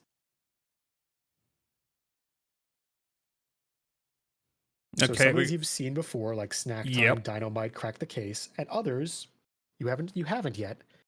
I would say to play every one of them except Ancient Discovery. That deck sucks. No. It is woefully underpowered and is actively bad to use. That sucks. To learn the game. Yes. So Crack the Case's Detectives. Desert Oasis is all about land ramp and big dudes, big slappy dudes. Fairy Pranks is about using Fairy Tribal to do damage and drain and control. Outlaw Posse is all about like outlaws going in for aggro. Power to the People is about small creatures with niche abilities neat and niche abilities. Saddle Up is about the vehicle and the mount mechanic, which is a way of enhancing the power of certain creatures by tapping your own to increase their power. Second Chance is all about Spellsling, where you cast instants and sorceries that do the large amounts of your damage, where your creatures act as support to you just being a big-ass mage. Nice. I'll let you pick one while I quickly go use the bathroom. Enjoy bathroom. Piss loud and proud. What do you think, chat? Fairy pranks.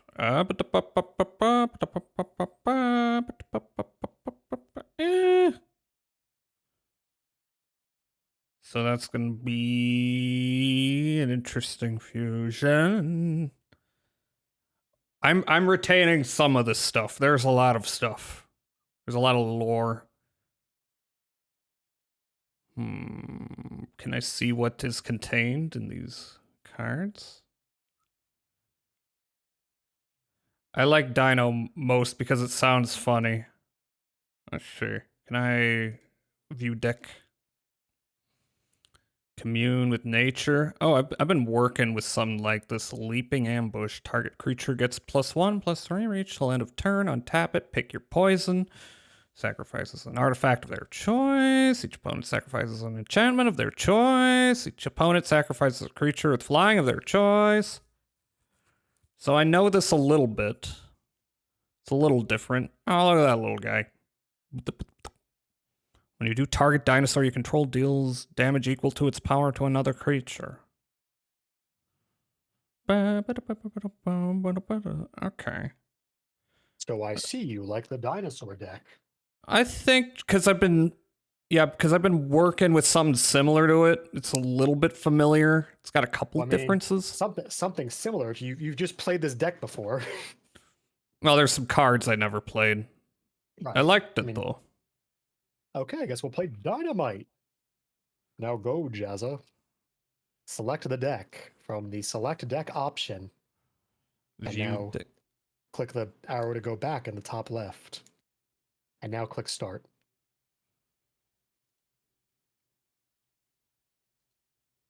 Do I need to... Ah, here we go. Am I gonna play a human? Yes, this is only humans. Oh my god, it's finally happening after 6 hours. Only been 5. Besides, you've learned so many more valuable parts of the game, like the lore. Yeah, plotting holes. That's a good name. Ooh, that's Ashiok. They're cool. Alright. This looks pretty good to me. Okay. Although maybe I want to sacrifice a forest for a mountain. Well, how many pips of red do you need? Let's see. 1, 4. for this guy. Well, no, you need 2. 2 is the amount you need at a single time. You only need 2 pips. However, you'll have plenty of turns to draw those for the late game. Mm. Additionally, you can always use it. He has another ability as well. If you read the Carnosaur. Deals 3 damage. Discover 5. Discard Trumpeting Carnosaur. Deals 3 damage to target creature or planeswalker.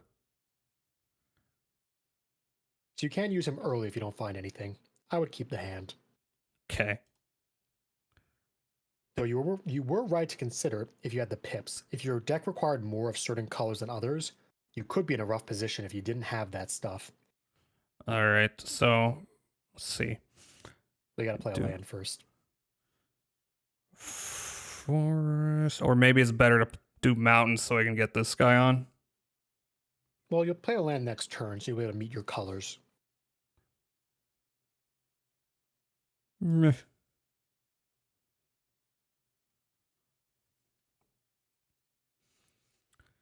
Surveil 1.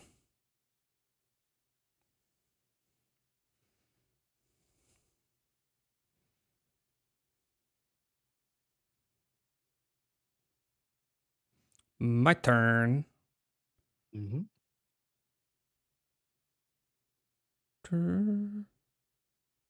I only have forests, of course. Yep. And I you have can one play, so you might as well do it. Yep. Your dinosaur deck is the aggro deck of this matchup. So you're going to want to go faster to prevent your opponent, who is the land ramp deck, from going at a better rate than yours is. Okay. You may pay 2. When you do, target dinosaur you control deals damage equal to its power to another target creature. So you're not at that ability yet. So if you draw a land for next turn, you can use that ability. Okay. Oh, I need to You pay should play 2. your land for the turn this turn, though. Well, of course. Yeah. I could I play Fanatical Strength on the cavalry, or is that not a good? However, you might want to try to lure him into blocking first. So you should go to combat and declare an attacker. Okay.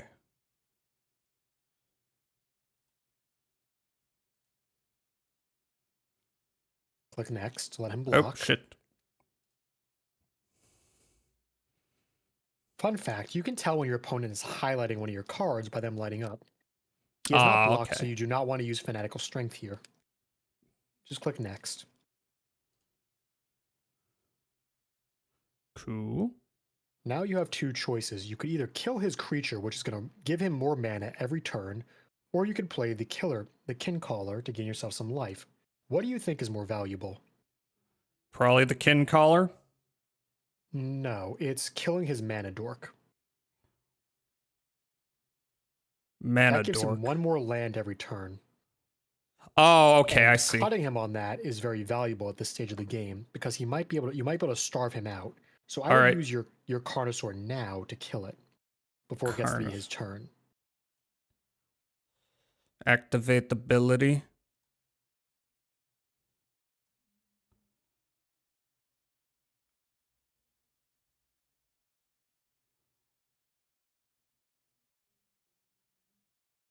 Every time you play a Surveil card, FBI gets proud of you. So true. Oh. What? So, here's what happened. Some people keep greedy hands. A common greedy hand is keeping a Mana Dork, a creature that makes mana, and a low amount of land. To guarantee you can make your turn 3, turn 4 plays.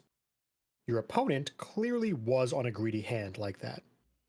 And while typically you want to kill a Mana Dork on turn 2 to stop a turn 4 4-power creature or a 4-power artifact, he was obviously unable to play anything beyond 2 mana except the Mana Dork.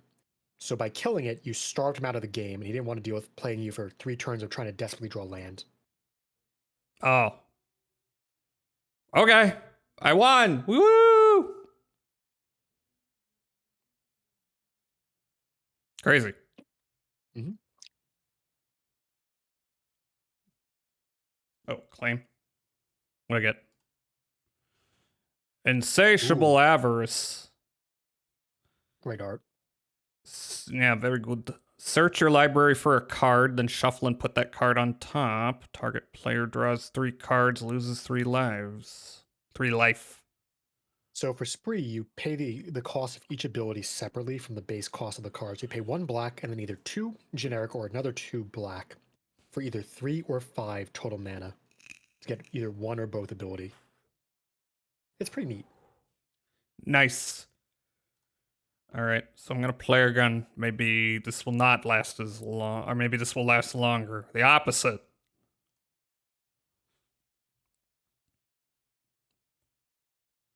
Versus Hina Mistaki. Mina Mistake. Oh, hey, that's Veraska when she was being controlled by the Phyrexians. Got 3 mountains. Got you. Got Cavern Stomper.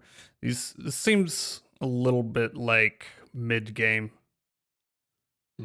This is not a great hand. You can't play anything till turn 3. Yeah. And after turn 3, you can't even play your turn 5 or 6. So you don't have land for it. Yeah, I don't like it. Mulligan. Okay. Pugnacious Hammer Skull. It's 2? It's only 2? Ability. Whenever Pugnacious Hammer Skull attacks while you don't control another dinosaur, put a stun counter on it. So you need another dinosaur for that to make sense. Well, or it just takes 2 turns for it to untap, which is a bit much. However, you should read Leaping Ambush. Target creature gets +1/+3 and gains reach until end of turn. Untap it. You see the synergy there? You can push it out 1 more turn early on a second attack. All right. Should I hang on to this? I would. And I would put down Dino Automaton. Because you can use In the Presence of Ages to find more land and more creatures. Put down. Level Jug of the Koi. Return you.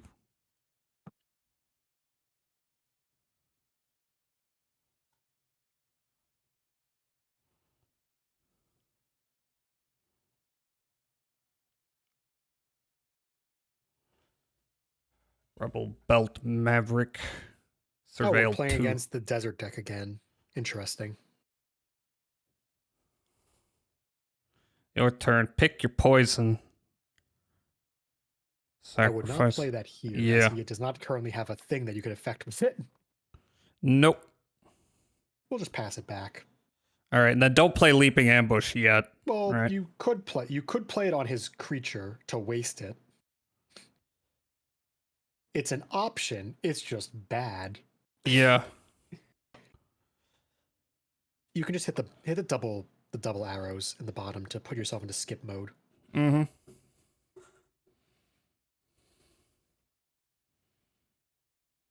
Oh fuck. That's good. Whenever a land you Grizzly control. Bill is a very strong card. Uh-oh.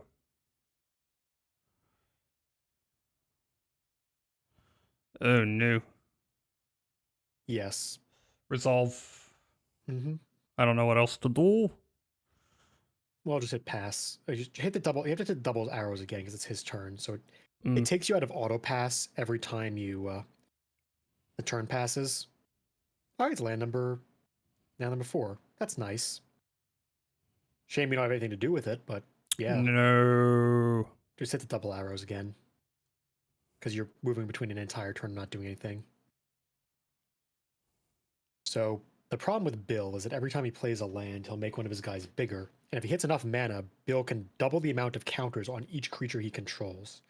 It's an incredibly worrisome card that we have not drawn our early game removal for. Which is bad. Can't stop this ain't that. going well. Nope, it's taking a turn. You have to hit resolve. Oh, or not. You have resolve. You have to hit resolve. You can auto skip lets you go through things you don't do things with, but it still makes you see interaction when you could use it. So I play a red here. Just in case we need double red next turn, and I play the Hammer Skull. to get a blocker up.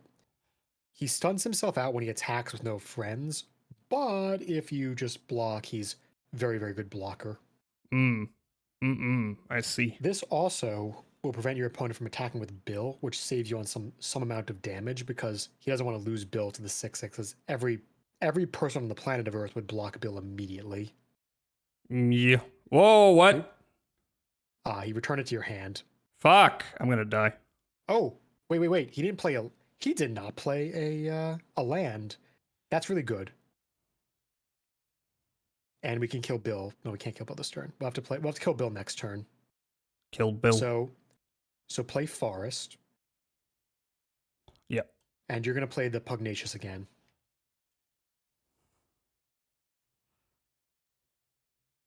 Should I play Leaping Ambush now? Okay. No, I didn't think it doesn't do anything. So next turn, you're gonna want to use Immogalamalabalab, the firstborn of Gishath, to fight Bristly Bill with your Pugnacious Hammer Skull.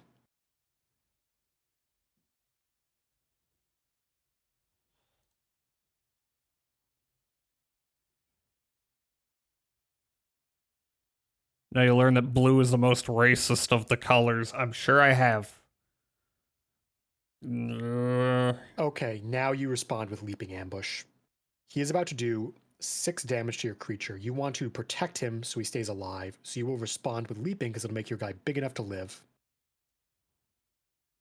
So this is the stack. Your opponent declared they're doing something, you have responded.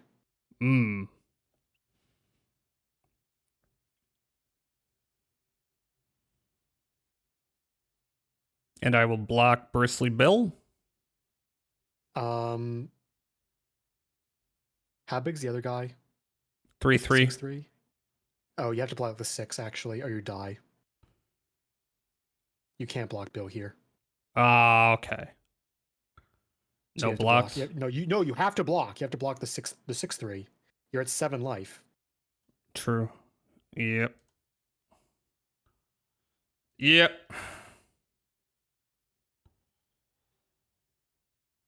Rampaging Ceratops. Sadly, you're going to have to play out the Ceratops as just a blocker. Yeah, so Mountain. Mm-hmm. And Rampaging Ceratops.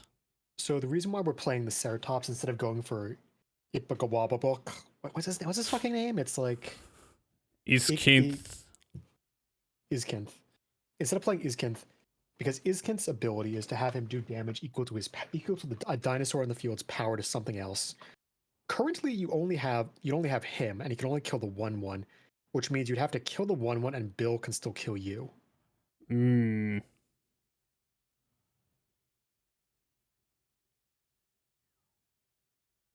Now he could push lethal here, but I don't know if he will because he might be saving himself for later.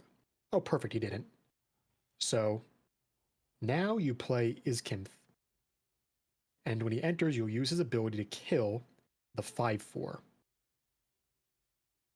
not Bill, because. All right, so wait, how do I? Actually, no. I think we just do kill Bill here, and we just trade the 5/4 into the 5/4. So auto pay. Yeah. Yep. Have the 5/4 kill Bill. Oh, no, you have to target the Ceratops first, and then Bill. Okay, yeah. Bill. I thought for a second that the big guy might have trample, but he doesn't. So now we just pass it back. We're in defensive mode because we're at 3 life. No attacks. So no, we can't attack. If we attack, you're exposed. Yep. And you'll just die next turn. See his end turn. Kind of wish he played a creature with flying so you could use the pick your poison on it to make him sacrifice it, but at the moment, pick your poison sadly does not have very many options. Ooh, this is very bad. Yeah, I mean, I'm not expecting a win here, but let's just see. Yeah, so he picked out the 2 deserts that deal damage when they enter, so he's gonna just poke you a bit. Oh no, third one in hand. You bitch. Oh, he just had you. Yeah. He just really had you. Yeah.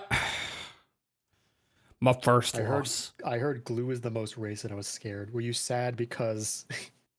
Oh, your name's Glue. Whoops. That makes more sense. It's Glue, the glue tuber. Drew pretty perfectly. Yeah, it was kind of insane. I don't know. Let's play again, see what happens. Go ninja, go ninja, go. Go ninja, go ninja, go. Go. Although Go. you can't actually Go. play. Go. You can't actually play a ninja deck right now. There's not enough ninjas legal. Ninjas are illegal, you know. Well, no, there's not. They're not illegal. They're not illegal. There just hasn't been enough ninjas recently. So, what do you think of this hand, Jazza? It doesn't look great. I'm lacking in early shit. I would say Well, just at a glance. You have 2 early cards at 3, but no, you're correct. This is not a very good hand. Nope. Particularly because you're missing land number 3, which means Hey, you will Imo. not be able to play anything. Can I get a shout out for Imo? This seems better. Oh, this is. I assume you know what you're going to put down to the bottom, right? One of these or Galta? It's Galta. Okay. You're not going to get Galta anytime soon. Nope. And in this format, you're not going to be able to mana ramp them out enough. Yep. Sadly, mana ramp is not something that most of the decks in this format do, except for the blue-green deck to try to show off it as a mechanic. But green's really a rampy color. You need more ways of getting mana. My turn. Forest bristling backwood. Probably just forest, right? Either works, but here I'd say bristling would be better because you have nothing to play this turn. Because it comes in tapped. Oh, it deals 1 damage. I didn't read that. I gotta remember to read these. You really should. It's almost like that helps you play game. Mm-hmm. So I could play this guy. I'm assuming it's not a great idea. No, it's fine to play him. He's a card that can be used early or late, and sometimes you want to play him early to force early game interaction. Yeah, you can't always rely on saving your cards for like the optimal mode later down the line. You have to be willing to just commit them earlier, just get the result done. Yeah, and then some I people get can wind up learning a bit of a bad habit, which is called value saving, where they're like, I need to save this for the best time to use it. They have to be willing to accept that they won't get the full value of the card, like both modes, but you will affect the board in a positive enough way that it's worth using it earlier. And using this guy to start a clock of beating your opponent to death with a small dinosaur versus waiting to possibly need to be able to kill something later. Yeah. Is much better for your game plan. Yeah. Yeah, I see. He's also looking at your creature a lot. And he's gonna try to snipe a card out of your hand. Uh-oh. This isn't great for him, honestly. He might just take Fanatical Strength because it's a card you can play. It took the Ceratops. Interesting. Okay, I thought he would take a card that you could actually play sometime soon because you're clearly starving on mana.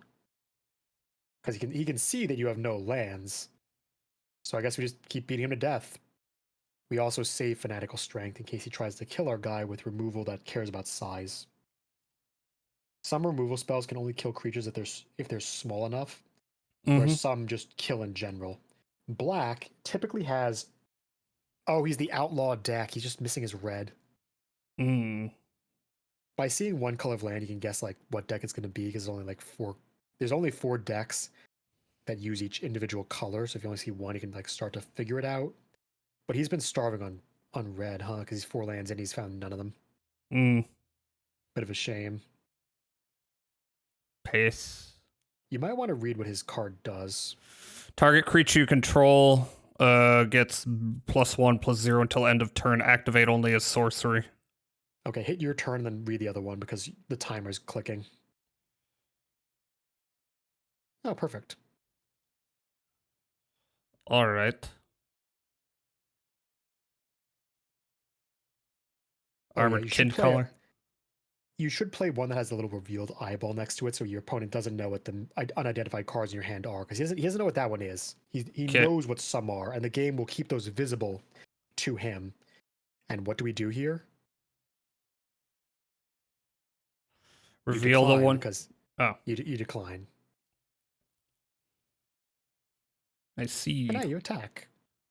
And while you're in the attack step, waiting for him to do his things, read his enchantment on the top right.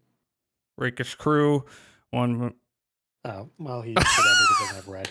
Okay, well. That's a little disappointing. Look, I mean, even if you know you're gonna lose, it's kind of nice if, like, you know. Play to your outs. Honestly, I don't think he even was gonna lose it from that stage of the game. He could have had so much more stuff that he could have just got him with one more land. He played a little too cowardly. There was more he could have actively tried before it came down to, oh, I'm dead. He just did not play to his outs. Come on, I need to learn. How am I supposed to learn if y'all give up? Exsanguinate. Exsanguinate. Each opponent loses the blood from a body. X life. You gain life equal to the life lost this way. That card is very good in multiplayer because in multiplayer, you take life from each opponent and gain that much life. So if you paid X is 5 and you have 3 opponents, you gain 15 life total. Because each person lost 5. We can play versus each other and you'll learn that way. I'd be down for that. We could do some magicking. I don't know. I feel like if you play against a viewer deck at this stage of the game, you might be hosed. Because no, I don't mean right now. Limited. I don't mean right now. They're missing the critical duplicates of the good cards to allow you to really stand evenly with anything. I don't mean right now. I mean in the future. Okay. How many? I've got 750. Okay. Let's just claim. I got another one. Whoa. Tolsamar. Midnight's Light. Tolsamir, excuse me. And his little wolf, Voja. When Tolsamir Midnight's Light enters, create Voja Fenstalker, a legendary 5/5 green and white wolf creature token with trample. Whenever a wolf you control attacks, if Tolsamir attacked this combat, target creature and opponent controls blocks that wolf this combat if able. So I gotta read that again. It's a very simple ability that's just spelled out very carefully. If Tolsamir attacked this combat, target creature an opponent controls blocks that wolf this combat if able. So if you play Tolsamir, he makes the wolf. Makes the wolf. Yeah, okay. I got. Whenever any wolf attacks, including Voja or other wolves you might play, if Tolsamir is attacking, you can force your opponent to block the wolf with one target creature. So you can force creatures to block, and you can force bad blocks for your opponent. They can choose other creatures to block as well. So not just gonna be like, oh, only my 1/1's blocking, and I guess I won't use my 6/6 as well. Okay, they have to block with at least one creature of your choice. Yeah. Okay, It's kind of like a get over here grapple. It's not that well written, but I think I got it. Oh, I got a VIP Chad. Hey, congrats. Congratulations. That's a lot of points. That is. I'd also say, though, Milk, that I think Jazza needs the support of Arena's early tools to learn the basics of how to play the game, with the rules being harshly enforced by a computer, before Jazza moves to learning in paper. How to ruin my reputation. What reputation do I have to ruin? I think they're trying to play you to pad their win-loss ratio, according to Meow Stronk. Chad just wants to pad his win-loss ratio. Yes. Everyone's clapping. Hi, Shy Guy.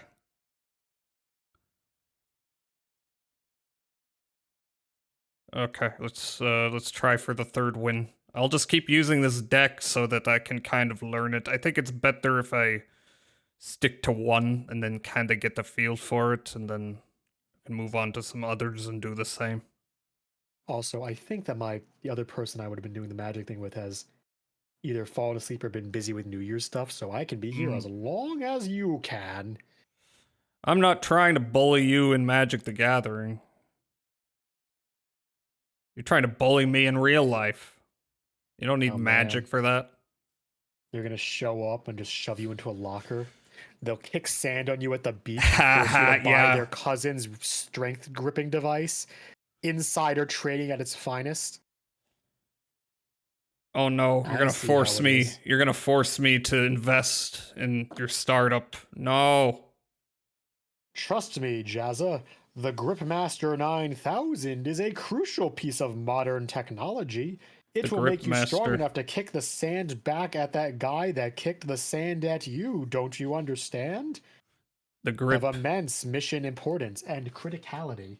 I just want to jack off better. Don't you want to kick the sand back at him and have him be proven to be a jerk? No, because I'll jack off better than him, so I'll live a happier life. That's the best revenge. I mean, I don't know how the band exercise is going to help that. That sort of sounds like more like you're getting a better grip from shaking his soda cans in petty revenge, as well as his soda bottles. I'll grip his soda bottle. And by soda bottle, do that. I mean his peanuts. Join my indie skater woke pop band as lead pianoist. Isn't it pianist? Pianoist. Pianist, though. Sing us a song. You're the pianoist. Give us a song piano man, tonight. Actually. Give us a song. You're the piano bitch. Give us a song tonight. Because we're going to kick your ass and you're very short and small. Do you know how to skateboard? No. That is why. I can bike. But I'm not a skater man. I ain't DJ. I can't skate. Give us a skate. You're the skater man. Do the goofy style tonight. Wait, isn't that's goofy all. Style I don't know. For something else? I don't know. I don't know. Just every time I tune into a DJ stream, he's like screaming about Goofy. I think the way DJ the way DJ screams about Goofy, I wonder if DJ want to fuck Goofy. The way Goofy fucked Tifa canonically in Kingdom Hearts, it's true. For some reason, I don't. Goofy gave Tifa a Remy. I don't know if that's canon there, buddy. It's canon. If you can believe it isn't, if you want to believe wrong things, nothing wrong with being short. Noted, Meowstro is 4'2". See, I just don't think that that's true, though. Like, I'm willing to believe many things. And I'm willing to I'm willing to lie to people about many outlandish things. I just don't know about... What, Meowstro being short? No, about Goofy getting a rim job. No, he gave the rim job. 5'4", you whore. Ha, short. Ha, ha, ha. I'm gonna bounce you like a basketball.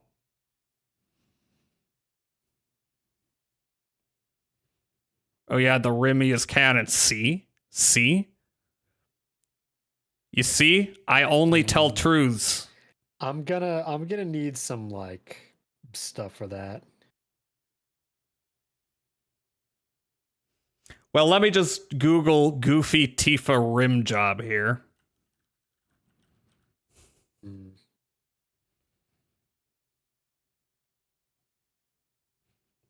$420, $430 actually. Show it on stream too? Hell yes. Hell yes, there's no way this can go poorly. Actually, I'm gonna put it in and see what happens. Femdom roleplay, Tifa Lockhart ruined your orgasm and ...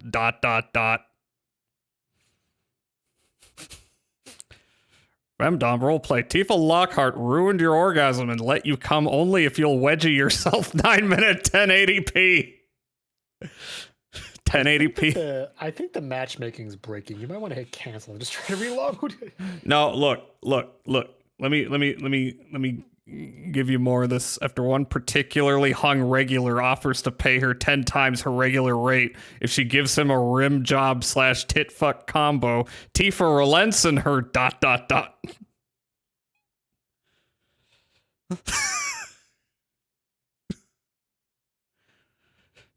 From BeagSex.tv, Tifa Lockhart from Final Fantasy rides dildo until she has a ... Has a what? Has a what? Okay, I'm gonna cancel this. I'm gonna cancel this. Cancel. It's a cancel. Cancel.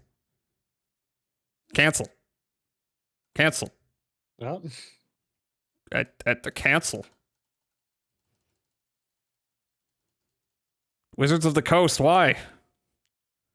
Why you do this?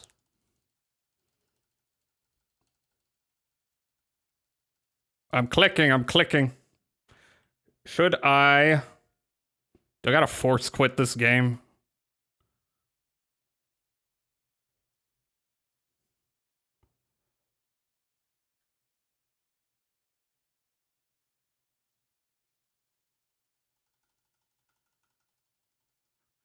I've rendered Koi speechless. oh man, this is.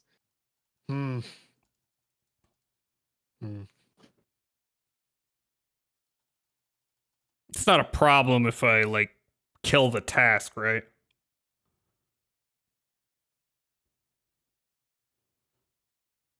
It's been 6 minutes, almost 7.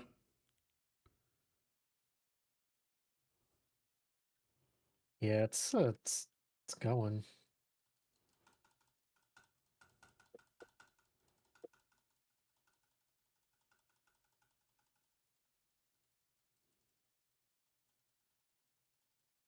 If I click 1,000 times, I'll get a new pack for free.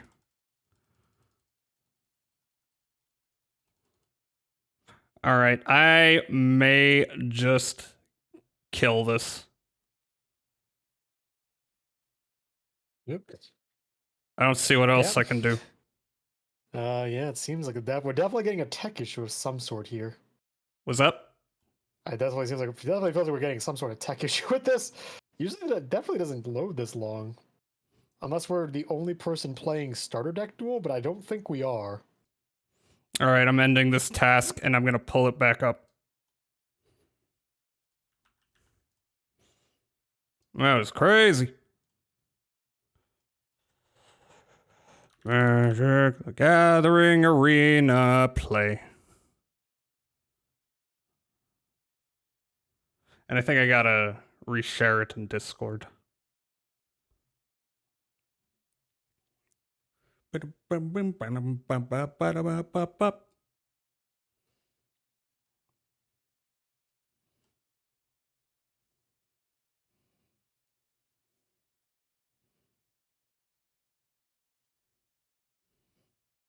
Spark rank. You've unlocked a new mode to play against other aspiring planeswalkers. That's cool.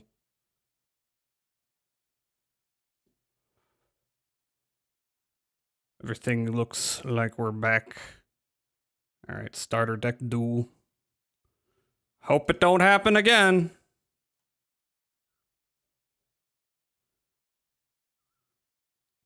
You can also play at your local game store with paper cards. You can. Ready.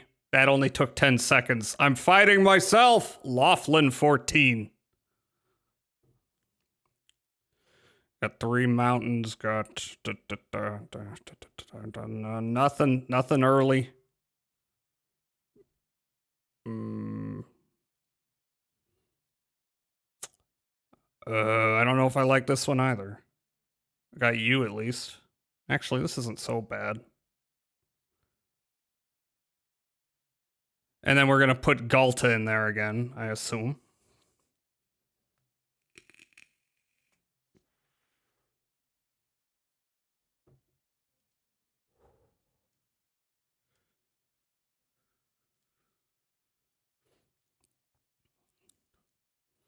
Your turn. I got another bristling backwoods. Deals 1 damage to your target opponent. You okay, Koi? Oh yeah, I'm sorry. Just reading something someone sent me. Oh. It is definitely a thing. Oh, no. I don't like things. All right. Well, I think I'm going to play bristling backwoods again. I will drink. It's better to play 2 tap lands in the first 2 turns here, because if you played it on turn 3, you wouldn't be able to play this. They went this way to increase your mana. So playing it on turns where you don't necessarily need to do things is much more advisable than delaying it to cut off your plays on turn 3 and 4. Yeah. Assuming you draw a basic land. Yeah. I actually need to refill my water bottle. After this. Your turn. Okay, so play forest. And I can play, they went this way, Armored Kincaller, or I could play him as early. You should play they went this way first, to get yourself into a position where on turn 4 you can at least play the Dynamaton. Because you want to get your lands out quickly right now, and Gishoth's Firstborn can't actually do much at the moment. Alright, so should I Kincaller or should I skip? You should play they went this way. They went this way. Oh, I see. You're right. And I'm going for a red mountain.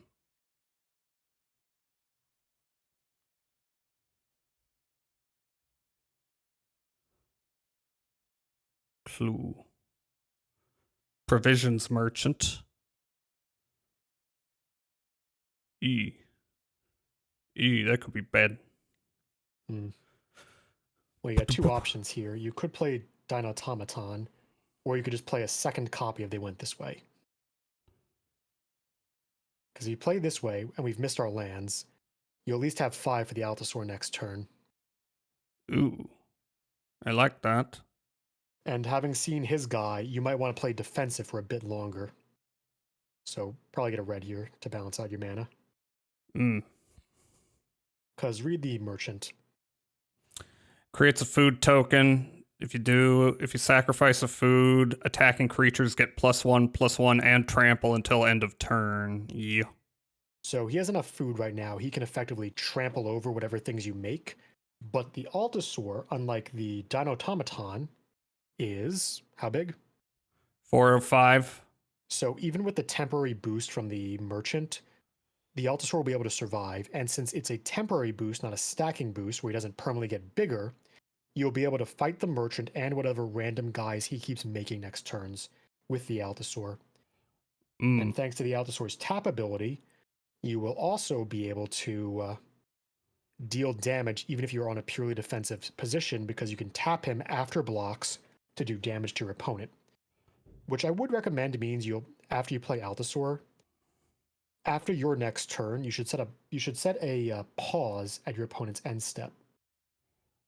Okay, so I am going to play this guy. Yeah, you play the guy.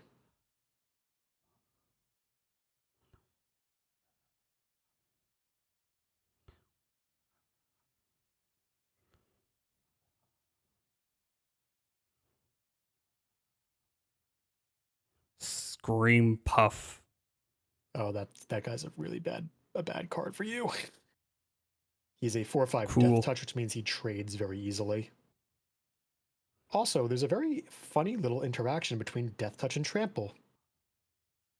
Which is, if a creature with Death Touch has Trample, it only needs to do 1 damage to blocking creatures before it can do the overflow damage for Trample. Ooh, we kind of need that, actually. Alright, so keep it there. Yeah.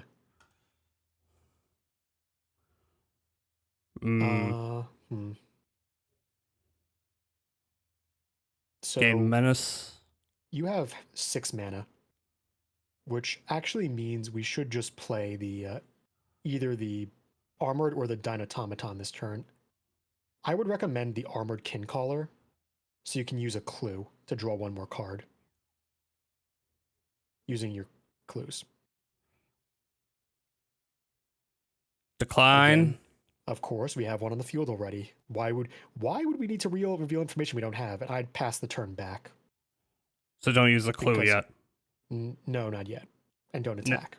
No attack. Do not attack. No attack. However, end turn.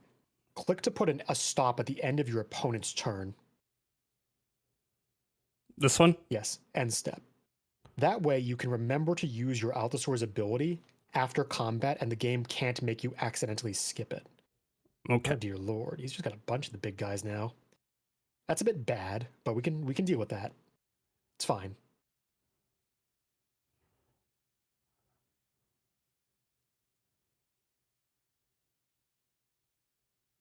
Whenever token you control enters, put a Wildwood Mentor. Whenever Wildwood Mentor, another target creature gets... that is bad. We are going to have to kill that thing next turn. That thing grows out of control because it'll scale with the food he generates, and it will make all of his guys a lot bigger. So you pass here. We're not in a hurry for this part of the combat. And we've got the stop at the end turn. Remember to do our burn. Burn being slang for direct damage. He has no... We just click resolve here. Just click resolve. He doesn't have anything for this.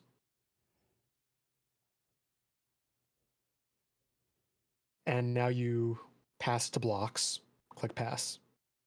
Now you're going to block the 3/3 with your Altasaur. Doesn't matter which one. That's the Kin Caller. No, you use the 5 mana guy to block any of the other 3/3s. Where's the Just other? not the scream puff. Any of the other 3/3s? This is the only 3/3 I see. Well, there's a 3/2 as well.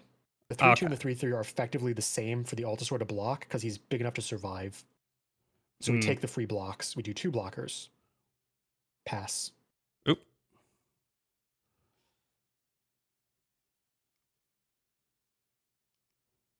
Okay. Now. Oh. You hit resolve all. We don't do anything here. And now, before his end turn, no, don't click that. Click the Altasaur to use his ability. Resolve. And click a clue to use the clue. Activate ability. Resolve.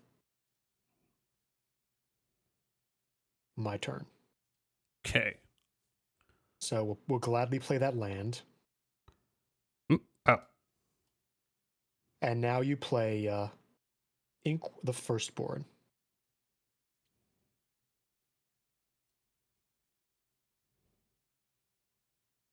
And now just manually click the mountains here so you don't accidentally autoplay. Click to the red mountains because we want to keep all our hybrid mana available. Now choose the Altasaur and choose the 2/2 because you do not want him to scale faster than he already has. Okay. And now we pass the turn. Interesting. No attacks, right? We gotta block the scream puff. No. Yeah, no attacks. End turn. Oh. Gotta move my thing over.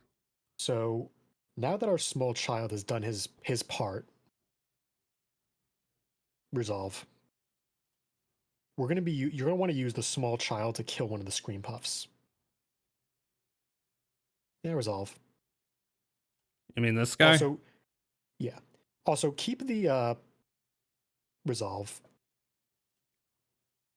Keep the mark at your opponent's end of turn. So just put the mark back up. It goes away each turn. So just keep it marked during end steps. So we don't miss those. And then hit resolve. Okay.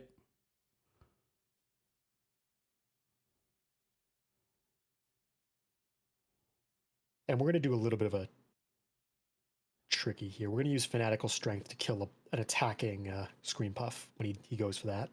Because there's no way he doesn't. Okay, pass to him. Nope, not yet. Okay, wait. If he sees us use the combat trick before he declares attackers and commits to allowing us to kill a Scream Puff in retaliation, he just won't attack. He'll let your buff wear off, and then he'll just go like, well, now that you've used your card, you fool, I'll not care. Now you block 1 with your small firstborn.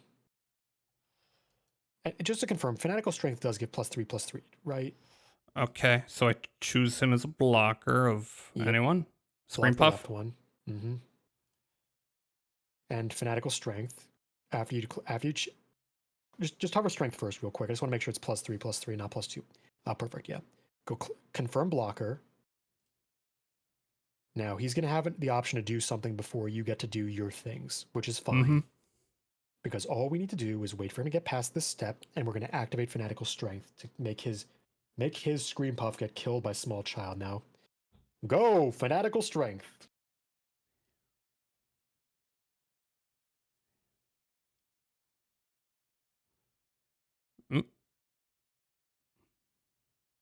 He's thinking he has the window to eat food right now, which is probably what's giving him the I can do stuff. We pass back here because it's asking if you want to Altasaur, which we don't. He's dead. Yeah, we're eating some bad bits of damage, but we've got the creatures to replenish our board after this. So let this resolve. He keeps making food. And no, use the Altasaur before you click my turn, because we're gonna miss damage if we don't keep poking him with the burn. Okay, now this is resolve. a very defensive dinosaur, so we gotta remember to use it. Resolve. And again, he's just considering eating food.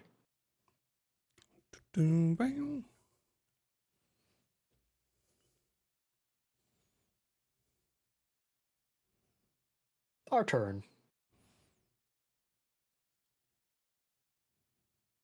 Cavern Stomper. Yeah, we play that.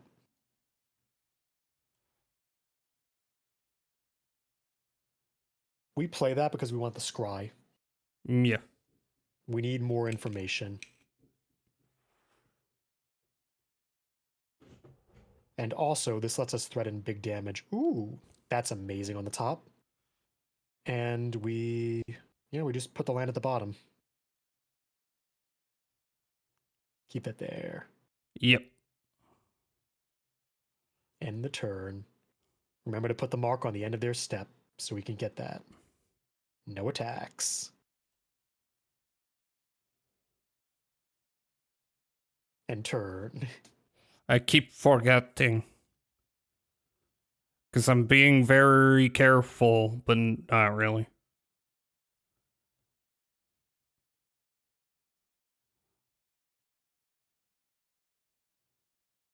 Okay, do your thing, do your thing, do it. Do something.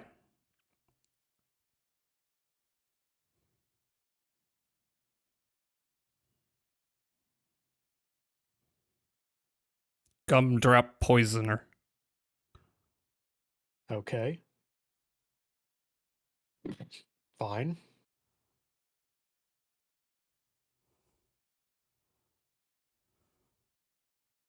I think he's hit resolve. I think he doesn't know how this card works. Because you have to gain life before it enters. Because it gives a creature -X X number of things you do. Oh, he's going to mass reanimate here. Shit. Uh-oh. Ooh, that's bad. We also can't really stop that, so... That's we have to bad. let it resolve. Yeah, he's going to just sack all 3 of his food. Yep. Jesus Christ. Mm-hmm. That ain't So good. he's moved into his top end, which is worrying for us. Let him resolve it, because we can't do anything against this. Resolve. Jesus Christ. Okay. Yep. Pass. Oh, no, don't. You missed the damage on the Altasaur. Ah, fuck. Oopsie daisy. You gotta remember that. Okay. I guess we go for the dinosaur now, because he'll discover something, which is interaction. Hopefully. Whoops. So you play the trumpeting. Regular, not that. Left side.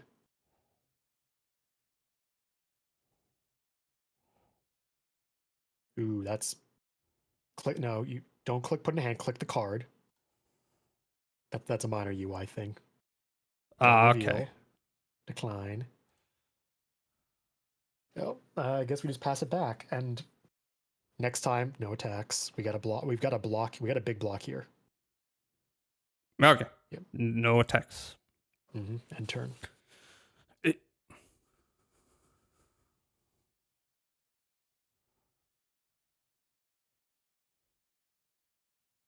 Oh, why did you play that, opponent? You're not supposed to play your lands when you have nothing to do. You're supposed to hold the cards back in your hand to bluff the presence of cards that will actually do something.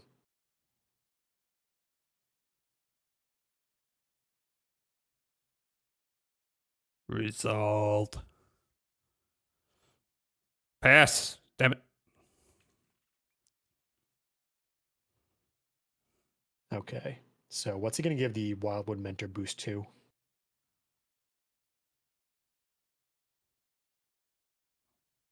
Okay, he's going to force. He does know the trample trick to force damage through. However, it's good that he's boosting one of those because on our first round of blocks, we actually kind of want to leave those things like the way they were. Mm-hmm. So it's fine that way. Resolve. Now we block. So you want to block in a way that you preserve as many creatures as possible. And we can easily because these guys are all midgety. So the 4/5, the 7/7, and the 7/6 can block the Scream Puffs next round as long as they block 3/3s this round. Additionally, you want to keep the Knight of the Dread alive so he can't use it to get more draw. So at the end of his turn. merchant. Yep. Which do not block the Knight. If the Knight dies, he can get more benefits off the merchant. Gumdrop. Mm-hmm. And block the block the kin color with your 3/3 because it'll also survive. Block the 2/2 with that. See, the guy at the end, the Wild Kin Mentor. He's only a 2/2, so you get to kill him for free. Okay. Now we are going to take a big hit here. However, he has just lost all the board he just generated. Resolve all. We don't stop that. Yep. And just don't forget to use the Allosaur this turn. We do need those very badly now. So this turn? Mm-hmm. Yeah, you got to use that every turn. Yep. It's just literally just free damage for us blocking well. Our turn. Yep. In the presence of ages. That's great. Lets us dig deeper to find more cards that do things.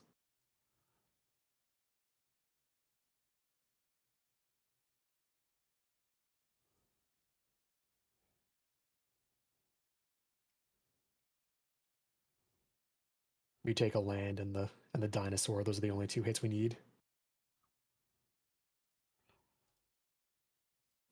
Submit. And sadly, we don't have lethal here. However, we can play Frisky if you want. Do you want to play Frisky? Yeah, let's do it. Okay, so play Forest. Now play both Blazing Sun Cavalries.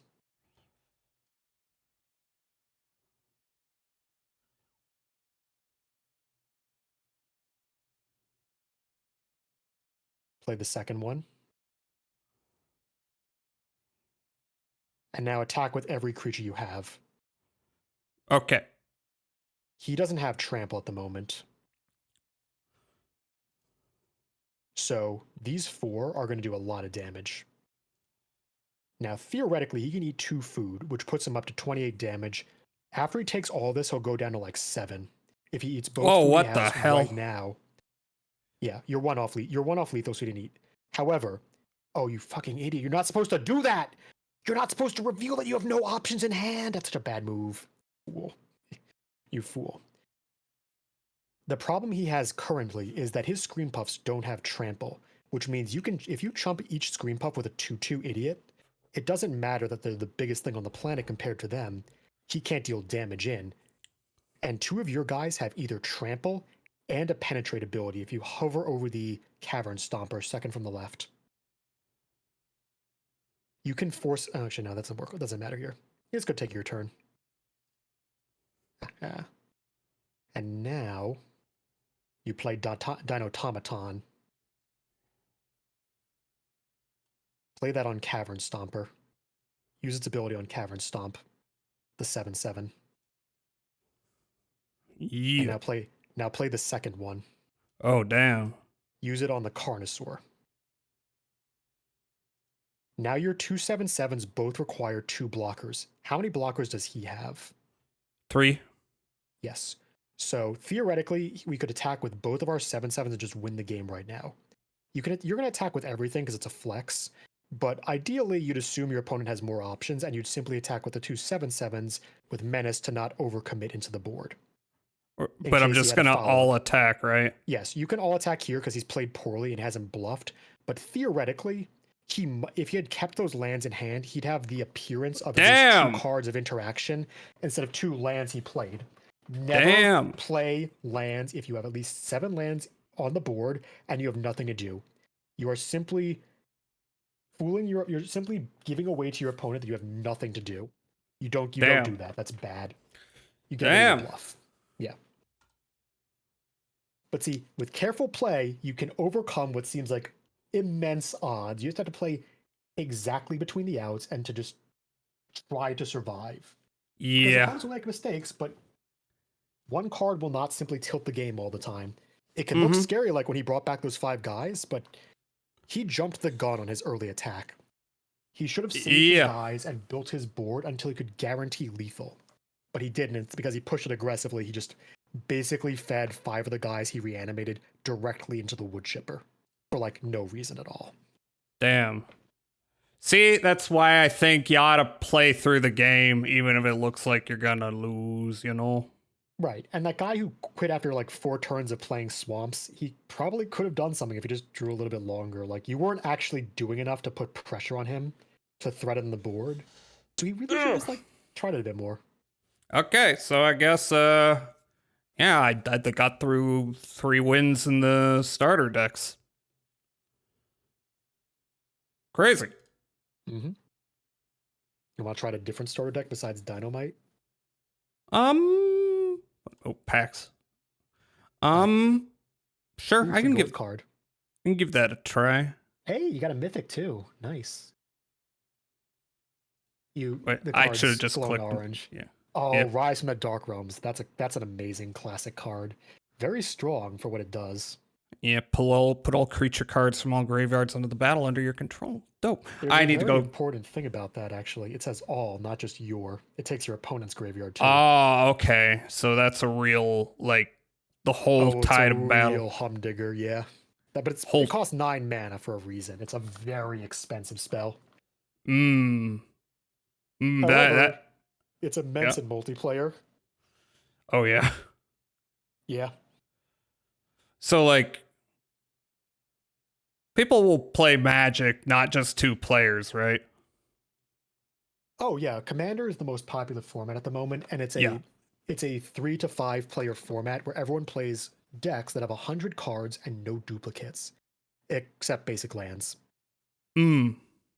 It's really fun. You choose legendary creatures as your leaders of the deck, and the colors of those creatures determine what colors you're allowed to play in the deck you're playing.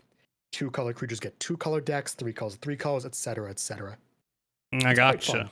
Nice. But you said you use the bathroom, so go take a step out. No, I don't need to use the bathroom. I need more water. I need the opposite of peeing. Give me a moment. Yeah, no problem. So, entertain my chat. How have you been enjoying Jazza learn how to play Magic the Gathering? I might have taken over a little bit towards the end on the last one, but the game got a bit tight. I think he can learn a bit more from seeing narrow plays and the decision-making process. But what do you think? Do you think you could beat Jazza in Magic the Gathering right now? Do you think they have the potential to learn?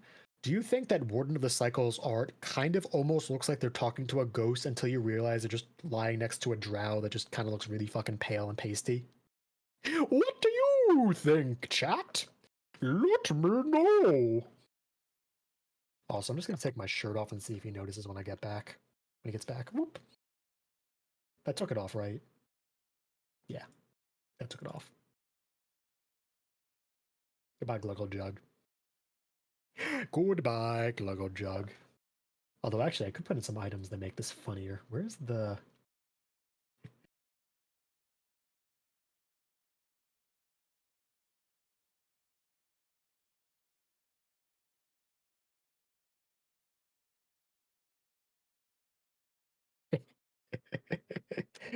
I do like these little things. They're very funny.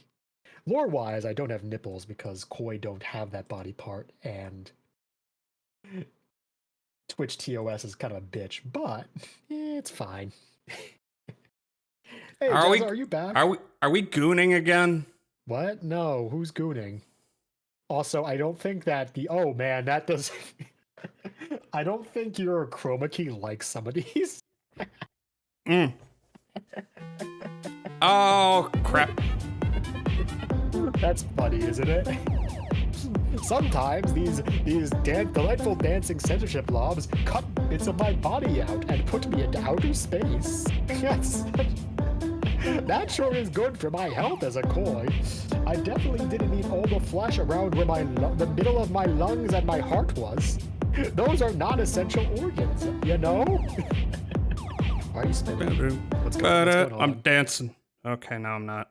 Oh, I can't hear that. Is there music playing? I can't hear the There music. was. It's a redeem.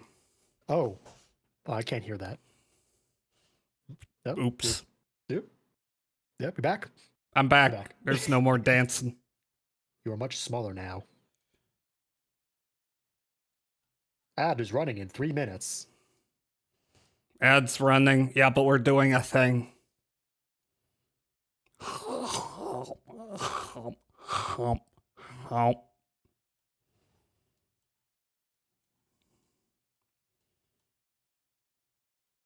Okay, now, okay, so what I'm thinking is I want to try another pack, maybe do the same thing again.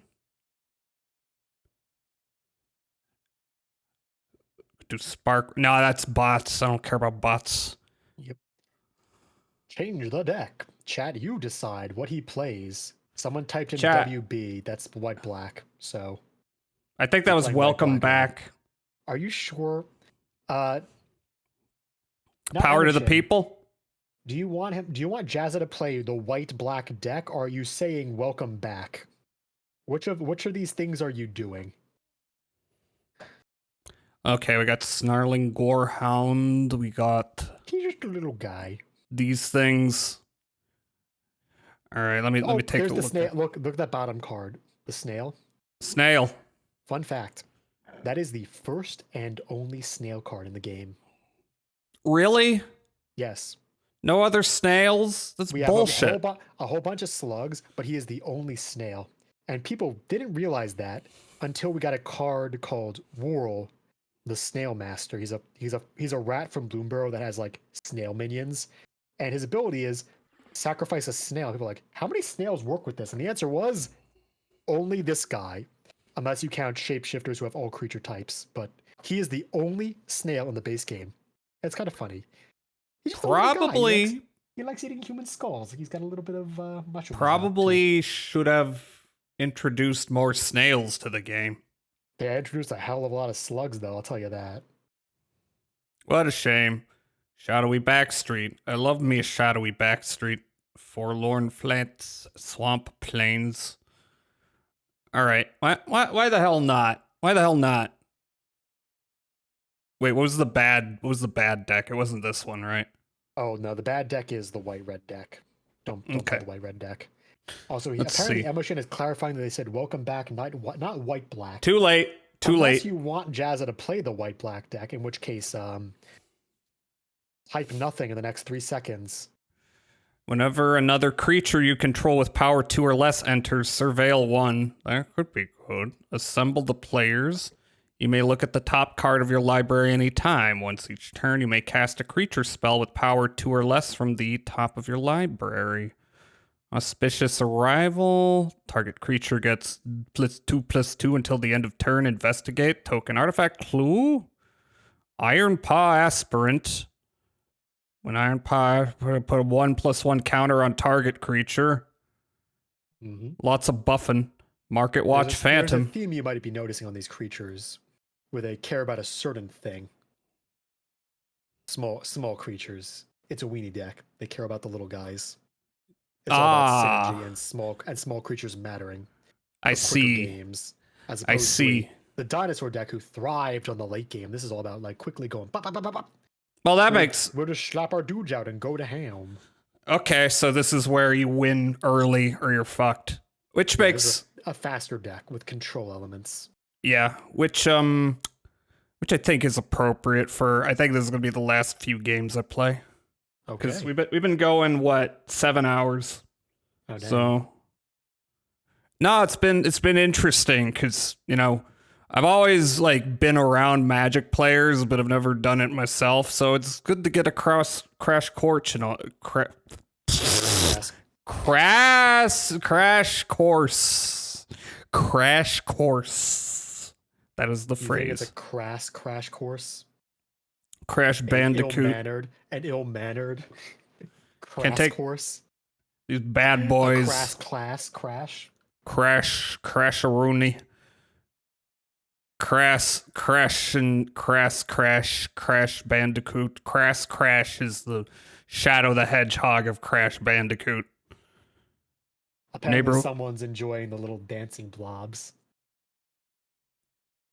They're just vibing, man. They're just vibing. It's a vibe. They are male presenting, so it's okay. Whenever another creature you control with power 2 or less enters, target creature you control. Wait. Whenever another creature you control with power 2 or less enters, target creature is 1+1 till end of turn. Outlaw Medic. When Outlaw Medic dies, draw a card. Okay, so he's like expendable. What's? Yeah.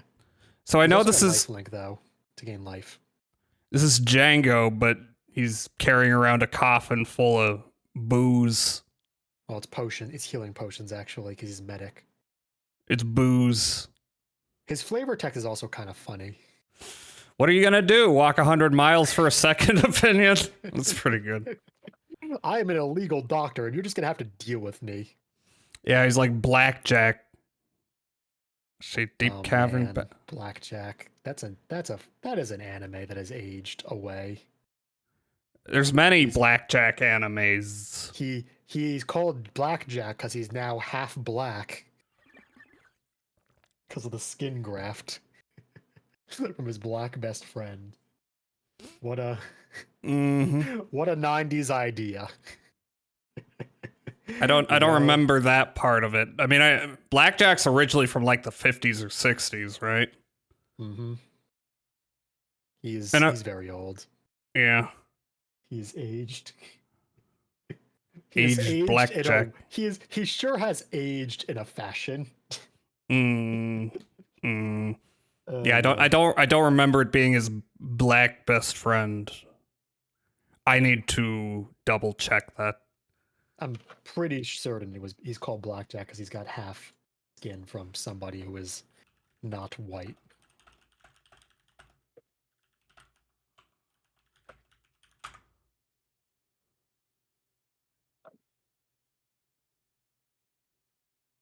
In the saying he has a half black appearance because his mother was a white woman and his father was a black man, making him okay, but that's the AI.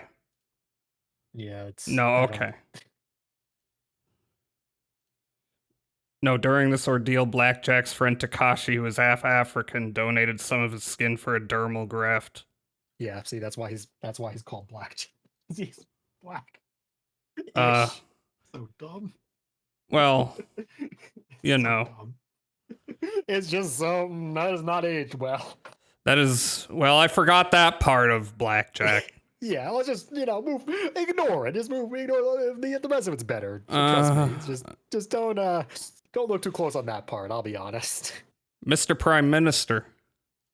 No. Okay, we got Deep Cavern Bat. Look at target opponent's hand. A lot of these let you see your opponent's hand. You may exile a non-land card from it until Deep Cavern Bat leaves the battlefield. Skullcap. Temporarily stealing cards to incapacitate them. Yeah, when Skullcap Snail enters, target opponent exiles a card from their hand. So that's like the mummy from the tutorial, except it exiles instead of discards, so you can't bring it back to life from the graveyard. The set the snail was from was all about graveyard matters, so the card that hit cards out of the hand had to specifically also hit the graveyard as well, otherwise you were basically just feeding your opponent, and it would go from being an alright card to a, nah, this just kind of sucks actually card.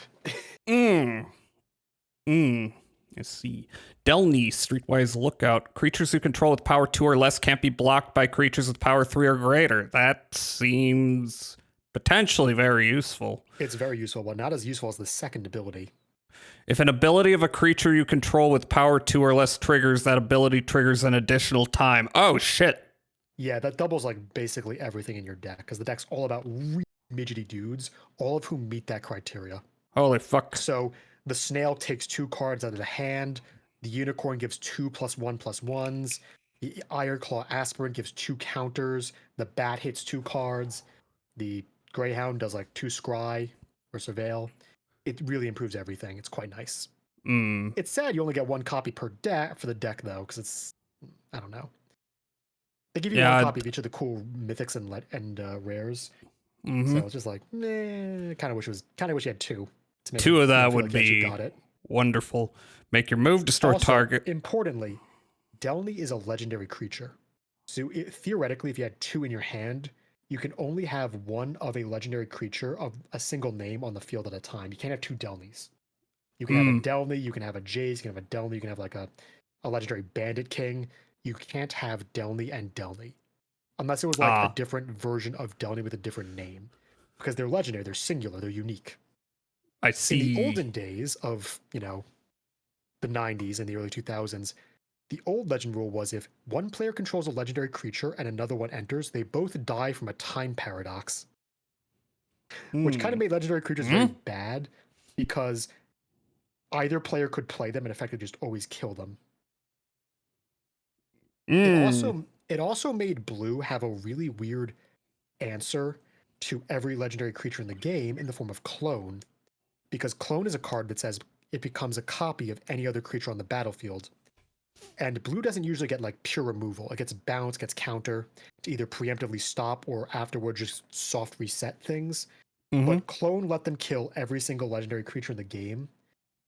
And that was kind of really an unintuitive thing. So eventually the legendary rule changed to you can control them on yourself, because it also, people found that like no one was really playing the legendaries, because even if you were playing like them in your deck, your opponent would just remove them and then no one was playing with them. So you're effectively playing, even if it was a mirror match, it was the same deck on the same deck, the match became less of like who can most effectively use cards like Delny and more of like, so the decks were built around this legendary creature, but neither of them get to use it this game, so we're just gonna go really fucking slow. Yeah. Yeah. Well, that's fascinating. Yes. Game design over the years. Over also, decades. Make Your Move is a cool card from a terrible fucking set. Karlov Manor was so badly made. Manifest, Morph are not great mechanics most of the time. And Make Your Move is really good removal. It destroys artifacts, enchantments, and creatures with 4 or greater power. However, in Karlov Manor, like 85% of the creatures were smaller than with 3 power or less. So there are barely any creatures to hit with Make Your Move most of the time. And there were also barely any artifacts or enchantments in the set. So typically you weren't actually hitting anything with it. So it always felt like a wasted card that you'd barely use in the game. It was very sad. I hear you. But in this format, it's good because it actually hits for Yeah, no, it seems like a good, like, I want this guy gone. This guy's gone. Yay. Yeah. Makeshift binding. This is pseudo removal. Exile target creature and opponent controls. Until makeshift binding leaves the battlefield, you gain 2 life. Yeah. Ooh. So that gets rid of anything. But if your opponent is playing a color that has enchantment removal, aka green or white, they have a way of getting rid of it. For example, Make Your Move could destroy makeshift binding. So you can think of makeshift binding as good removal, but be aware that it is temporary removal, not permanent removal. And you have to win the game before your opponent turns the temporary into temporary. Ah, I see. Also, that depicts a big story moment when the culprit from the whole Karlov Manor murder mystery was like arrested. They're doing it. Black decks hate this card and the like of it. Yes, black decks have 2 cards that can get rid of enchantments, but they're both very expensive, and so it's hard to get them together. And so cards like white enchantment removal are very good against black decks because they can't get rid of it. Red decks also can't stop enchantments, and blue decks can technically bounce an enchantment to get your creatures back temporarily.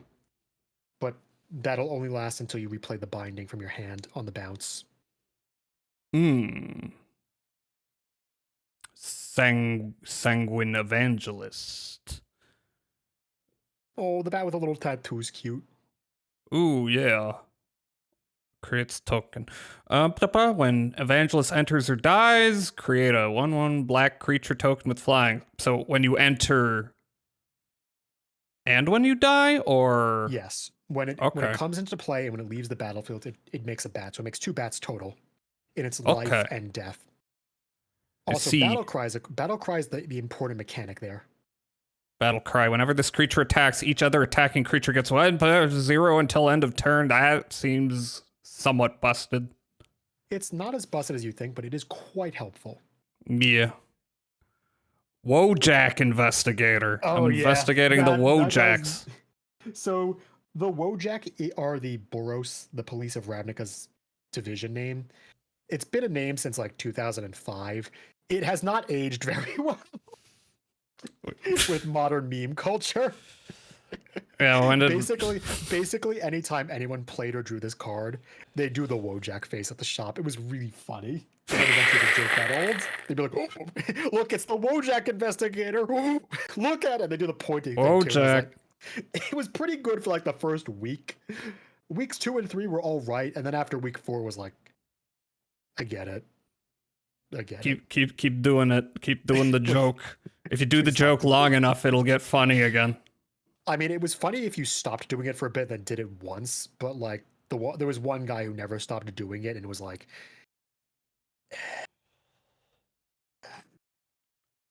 yeah, Screaming Phantom. Maybe just. He said.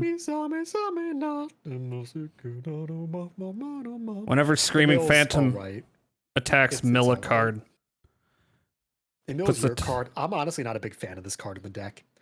I think he's just there to be a low power flyer to work with the plus the 2 power synergies and just fly, but I don't think there's enough mill synergy in this format for this deck to matter that much. Slimy Dual Leech. I hate that thing. Sorry, leeches are just like kind of like yeah, they suck your blood. Also, at the beginning, that's a really big leech. It's like, what kind of blood's it sucking? All of it in like 2 minutes. True. At the beginning of combat on your turn, target creature you control with power 2 or less gets +1 and gains Death Touch until end of turn. Consuming, yeah. This destroys creatures and gives you a bonus ability if they're small enough. So it's a reward for wasting your high level removal spell on small guys, because usually you want to use them on bigger stuff. Yeah, that card's all right. It's fine. Rankle's Prank. It's that guy. Each player discards. Rankle discards 2 cards. Each player loses 4 life. That's crazy. Or possibly game winning. Each player sacrifices 2 creatures of their choice. Yes, you can do more than one of those. You can choose all or one. So depending on the situation, if your opponent has like fewer creatures than you, you can leverage the difference to force it to be even more narrow, going from 2 to 0 or 3 to 1. Especially if you have 4 and you go from 4 to 3, because you always sacrifice your worst. Wisp Drinker Vampire. Whenever another creature you control with power 2 or less enters, each opponent loses 1 life and you gain 1 life. That was a nice finisher. Also, the last ability is kind of funny. Creatures you control. It's a lot of mana. True. Oh god. Creatures you control with power 2 or less gain Death Touch and Life Link until end of turn. However, it's a really good late game swing. Expel the Interlopers. Choose a number between 0 and 10. Destroy all creatures with power greater than or equal to the chosen number. For a small creature deck, that card is quite useful. You'll never guess why. Just say 3 and you basically wipe the board. Hell yeah. Can you imagine that being used against your dinosaur deck you're just playing? Like, oh shit. Yeah. Yikes. So, that's a thing White has, by the way. White is all about synergy and teamwork and little guys working together. It's also about like wraths and mass removal, because a majority of the destroy all creature cards are in white. Mm. And one of the most iconic the iconic mass white cards in the game, Wrath of God, is a white card. Glue's wondering where the all shirt creatures, it cannot be regenerated. I looked too hard. Where shirt? Oh, the shirt's it's with its friends in the laundry. I had to go do my laundry while Jazza was getting some water. Forlorn Flat Center And stuff. unfortunately, I used up all my shirts today, so we're stuck with this and these things that are currently chroma keying my chest area out of existence every third of a second. It's quite painful, but thankfully I can regenerate my flesh. No nipple. So no nipple. it's just a bit of a hurt on me, a narrow hurt. Yeah, and then these are all lands. Okay, all right. Let's see what happens. I'm probably gonna lose, but maybe I won't. Wait, how do I? You have to select the deck again. Yep. Yep. Let's just give it a look. See. Let's see what happens. Oh, by the way, the card with the knight is Joust. They just use card art for all these intermediaries. Which is a great way to show off the art.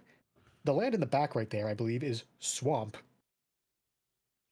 Swamp. It's a swamp. Okay, so I've got plain swamp. How do you think of this hand? Seems good, depending on, Draw a card. Got one for drawing a card, a little bit expendable. I got Consuming Ashes. And I'm gonna say, important thing to remember is that you've seen the curve of your deck. The curve refers to the way creatures move along the different mana costs. And you know that your deck is primarily 2 or 3 cost cards. So they're very cheap to play. So you can afford to keep a low land hand way more easily than the dinosaur deck, which desperately needed lands and early plays. You so can rely on your deck for consistency more than the dinosaurs. Nice. So this seems fine for me. Am I wrong? Okay. It is. Yeah. I was just giving you a little nudge there because compared to your last deck, this deck's format is very different. The dinosaurs require a certain sort of starting hand, whereas this one you can afford to be a little greedier. And of course, I would play your white land first because you need more than the black. Yep, I've noticed. Can you tell me which card you should play on turn 2? Outlaw Medic? No. You want to play the Phantom, so you can use the Phantom to attack on turn 3 with flying. Oh, you're right, yeah. So, the Phantom's ability is typically called a jump, because he gains flying for 1 turn, so you can jump him over your opponent's blockers. And you just want to always have him in a position where he can afford to take the jump without losing too much. Also, your opponent is a bit of a slower deck right now, so we definitely want to take advantage of that while we can. So hit hard. Yes. River Herald Scout. It explores. So explore is look at the top card of your deck. If it's a land, goes to hand. If not, bloop. Ooh, bloop. Is that the snail? Okay. I like the snail. I'm just noting the snail's there. Okay, so I would not play the snail yet.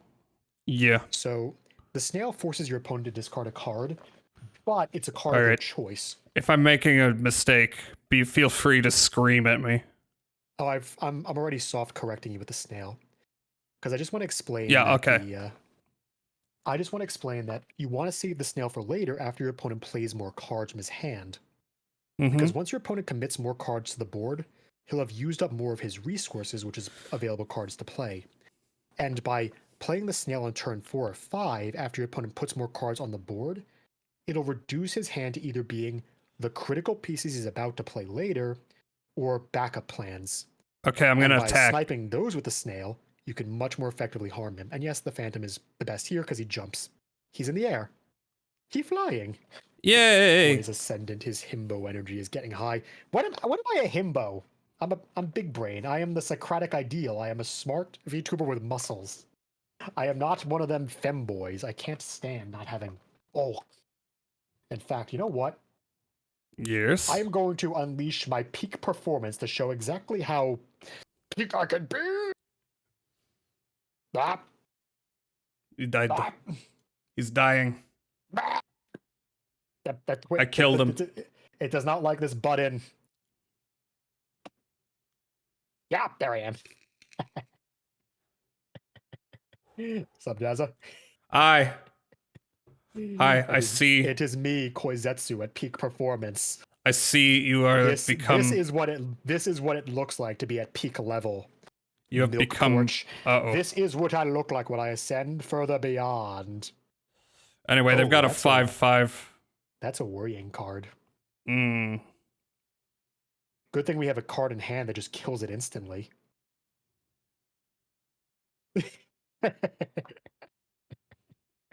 Good thing that shit's about to die. Snail? No, you play the land and you kill. You consume the ashes on that thing. Just fucking kill it. Oh, they both kind of do something similar. If it had mana value, okay. You're not gonna get the bonus here. Well, actually, you might. I forget what the cost on that card is, but just kill it. I'm playing it. Yeah, just kill it. Kill that shit. Bang. It's dead. Eat shit. And now attack with the team because he's tapped down. He can't stop your guys. Also, because the Outlaw Medic has lifelink, you kind of don't mind just slapping in like, what? Because even if he hits you back, you will have gained the life with the Medic on the swing. So him attacking doesn't net anything. Whether he blocks or doesn't block, you still gain life. Mm-hmm. Though technically he probably should have blocked the Medic because he would have not taken one more damage, actually. Rip Bozo. Rip the fuck is not for Bozo. intelligence. It's my fault it's the same letter. Fair enough. Oh, here's the big dinosaur. Okay, so now we're going to want to try to find some more options. We might want to play the Wisp Drinker here to start stealing his life. Mm-hmm.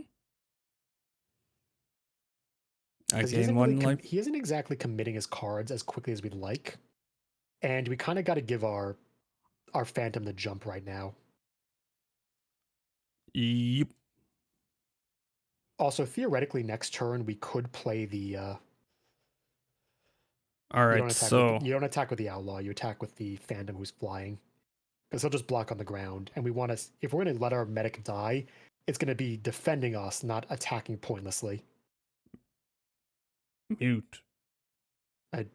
That's for emote. That's turning off his emotes. If he wants to emote, you can emote. By the way, you can emote. Did you know that? No. Click attack first before we start going to timer. So click at Johnny's head. Your guy's head.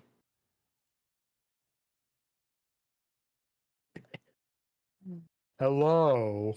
Nice. Oh, we're not gonna go with hello. Oh, he's committing his cards out. Yes, commit the other guy, actually. Do it. If he commits one more card, Rankle's Prank gets a lot better. Because it'll mean he's only got his good cards left. Oh, he's really low on stuff to do in his hand. We might want to play the bat next turn, actually, before we play the snail. Actually, no, we'd probably play it. I think the play is probably we don't block this. Don't block. No. The thing is, we want to keep Outlaw Medic alive for Rankle's Prank in a few turns. Ooh, perfect. Kill him? That's great, actually. No, we wait till next turn to use that. Okay. So bat. No, we don't use bat. You use make your move on his turn to see if he goes for a combat trick. I would just attack with the flyer right now. The Wisp Drinker. Okay, so next. Yep. Wisp. Yep. What? Hey. Are you set? Yep. Oh, there we go. You have to hit attacker. Every time it makes a mistake, use the GG. Don't do that. That is bad manners. Please don't do that. We are better than our opponent here. We did not do that. Oh. Oh. No, Not yet. Not yet, right? No. Now we use it here. No, we use it here. Oh, on his turn. I thought that, sorry, I thought it was his turn. No, we just Nope. passed the turn here. You wait till he does something, because he might theoretically play a bigger guy during his turn before combat. He seems like a person who might make that mistake. So we want to keep that option up. Because who knows? Maybe he'll just play maybe he'll just play Paul Bunyan. If he plays Paul Bunyan, we're going to want to kill Paul Bunyan's horse. I mean, Paul ox. Bunyan. Yeah, classic American folk hero Paul Bunyan. There's a Magic the Gathering card of Paul Bunyan, except it's a woman, I think. Now respond. Cast make your move on the dinosaur now. He has just used a card to let his dinosaur fight your guy. But if his dinosaur dies before his card resolves, nothing can fight your guy. So you've just made him waste a combat trick. Yeah. That's why you hold shit back. You can type nice there. Oh, never. Well, we've done something. We're emoting.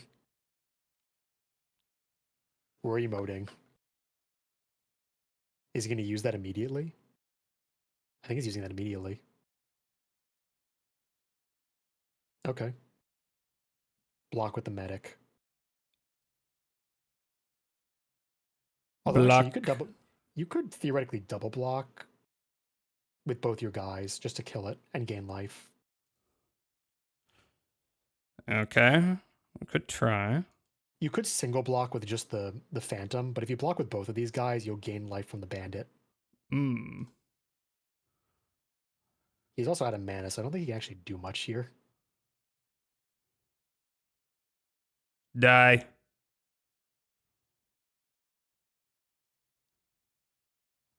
Neighborhood Guardian. Yeah, Guardian's quite good here.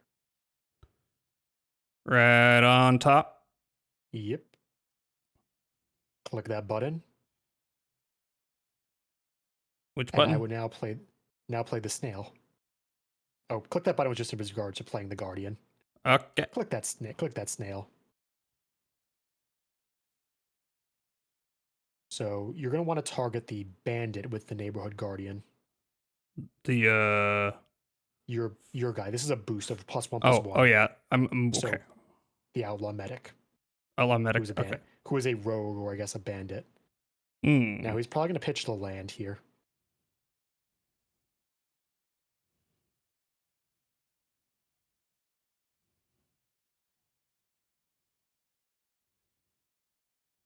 Oh, he pitched the card that you didn't have information on. Click the little swirly hole by his deck now. I want to see what that was. There's a little like black hole thing on the left of his deck. That's the exile zone. He pitched the Green Blade? Why did he pitch that? That card's good in this position. It thins his deck and it makes a bigger guy to block with. That's crazy. Okay. Well, I would attack with all three of you guys right now. That's what I was thinking. The purpose of making the bandit bigger was just to get him strong enough to kill the scout if the scout blocks. We don't care about trading the scout right now because our board is also better. Jazza, if you see you're gonna lose the game, let your time run out so you can drag the match. Don't do that. That's only villains do that. I am not a demonic cultivator. I follow the righteous Tao of doing shit the right way.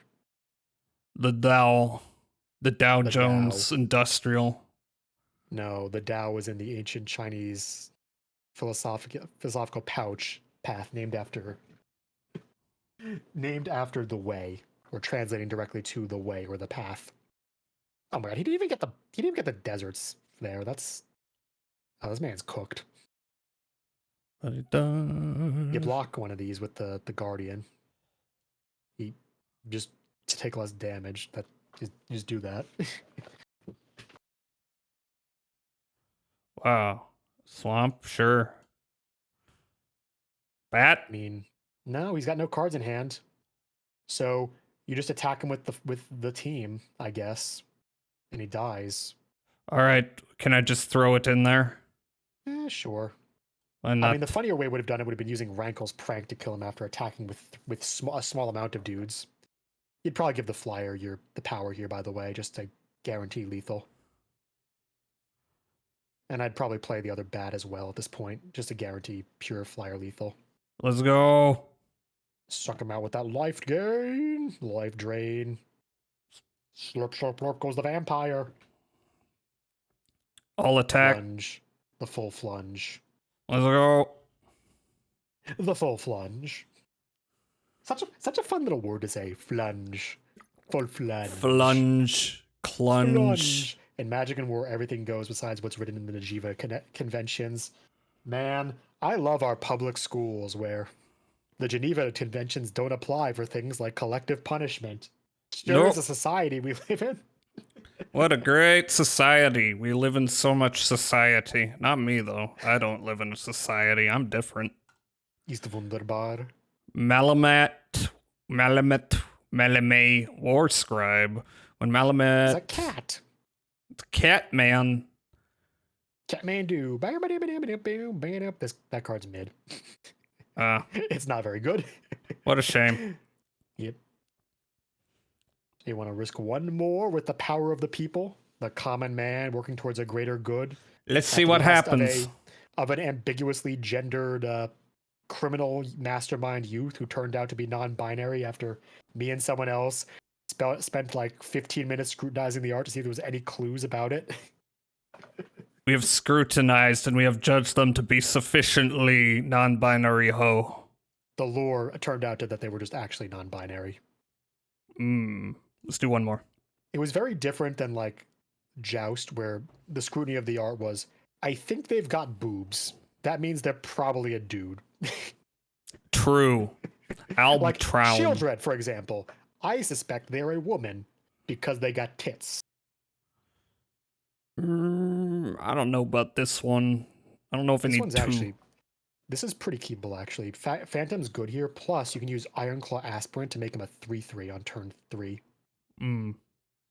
I would keep that. Okay. It's canon now. I like how starting hands are... Oh, what the fuck? I gotta make your move immediately. Okay, sure. That's useful later. If he's playing the dinosaur deck, we can really like that in the late game. But he might be playing the outlaw deck because he got Shieldred, but you really shouldn't judge the colors they play based on the avatars they use. It's a bad assumption. That said, we should probably play the planes here so he doesn't know our second color as much. Although if you play Phantom, he'll know because the decks are very limited here. Just play Phantom. Phantom's the play. He'll know, soft no, but maybe he's inexperienced and he doesn't know what all these decks do off the top of his head because he hasn't been helping somebody play this format a lot to learn the game. Okay. Oh, he is red black. So judging by Shieldred was worth it. Okay. So you're gonna play a swamp here to reveal your second color that you definitely won't see coming. And you wanna aspirant to make your Phantom bigger as quickly as possible.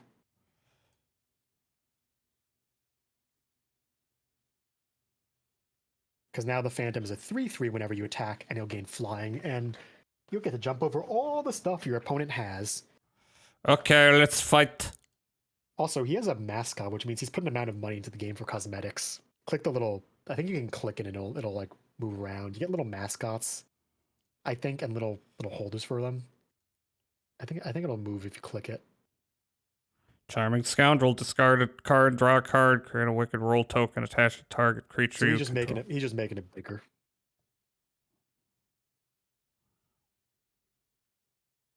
That's fine. Just take it. No blockers. Nope. Does the little fox move if you click on it? I just want to know. A little bit. That's cute. That's cute. You should play the bat. That's what I was thinking. Oh yeah. I've only got planes. Learn some more information.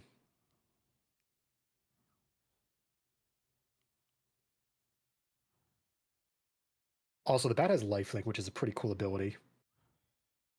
Destroy target non-outlaw creatures. Seen cards. He didn't want to temporarily lose the cards, but thankfully your baddest ability is an ETB ability, which means it still goes off even if the creature dies. And now we know he has removal and the Hellspur Posse, which is a very concerning card, which we'll have to hold stuff up for later. So we'll pass it back. We'll let that go. We now know those cards, and now play the medic for protection.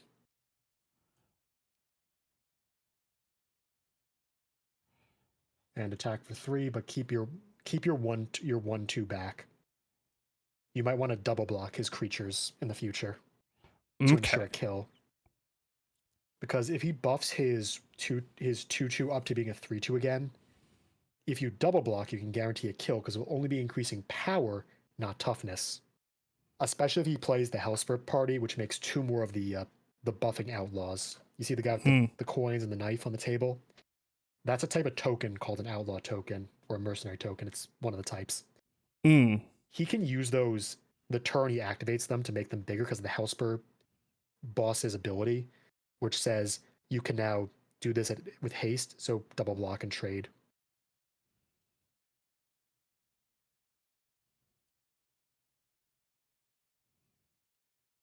Next turn, he's probably gonna double boost the Hellspur boss because he assumes we don't have removal.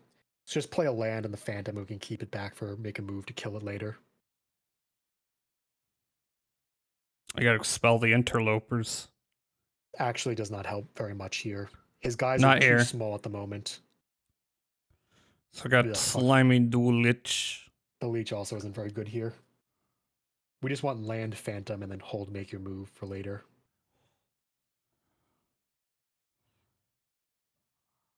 Jump! Shout! Rock it about! Moving and a grooving like I'm talking about. Just go right for them, or you just attack. Like yeah, he's got flying, they can't block. All right, so it seems like yeah, that's what you do. That's what you do. You attack, do damage. Keep clicking next. The game really wants you to use make your move, which we could theoretically do to kill his Rakish crew, but I think we want to kill the Hellspur boss more. Do you want to use that?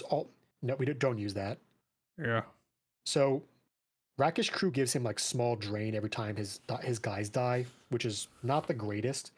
But the boss gives all his creatures haste, which is concerning. So we don't want to deal with that. Oh, he's gonna make that guy big and attack. Perfect. Great, actually. So, oh wait, oh he's gonna split it. Interesting. Okay.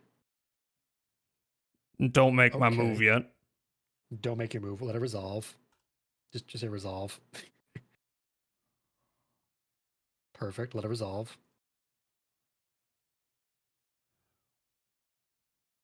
Yep. Resolve. Yep. Mm-hmm. And now wait. No. Don't. Now you do something before he declares attacks. Kill the boss with make your move.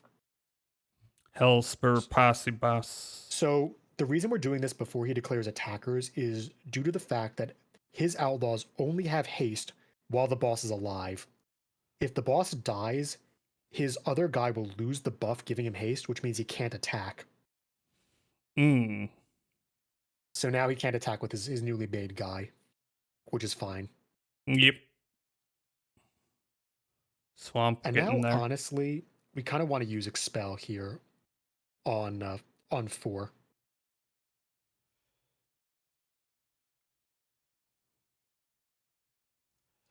Four, right?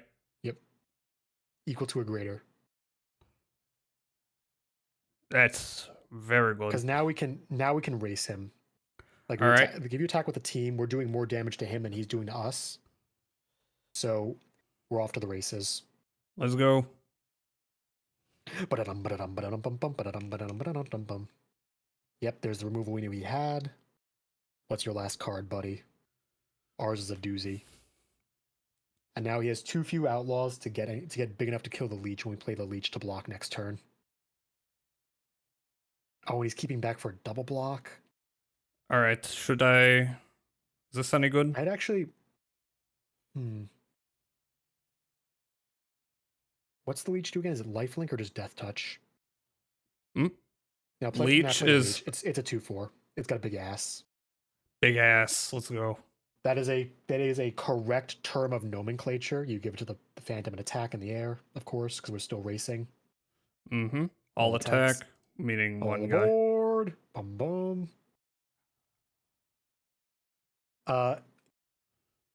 Big ass just refers to having large toughness in relation to your other stat of power. Ooh. Wait, hold on a second. Can you hover over Market Phantom real quick? Also, why is he holding these guys back? It's not going to do anything. It just doesn't make any sense. Also, we win here. I think, yeah. Next turn we win. Play the Evangelist first.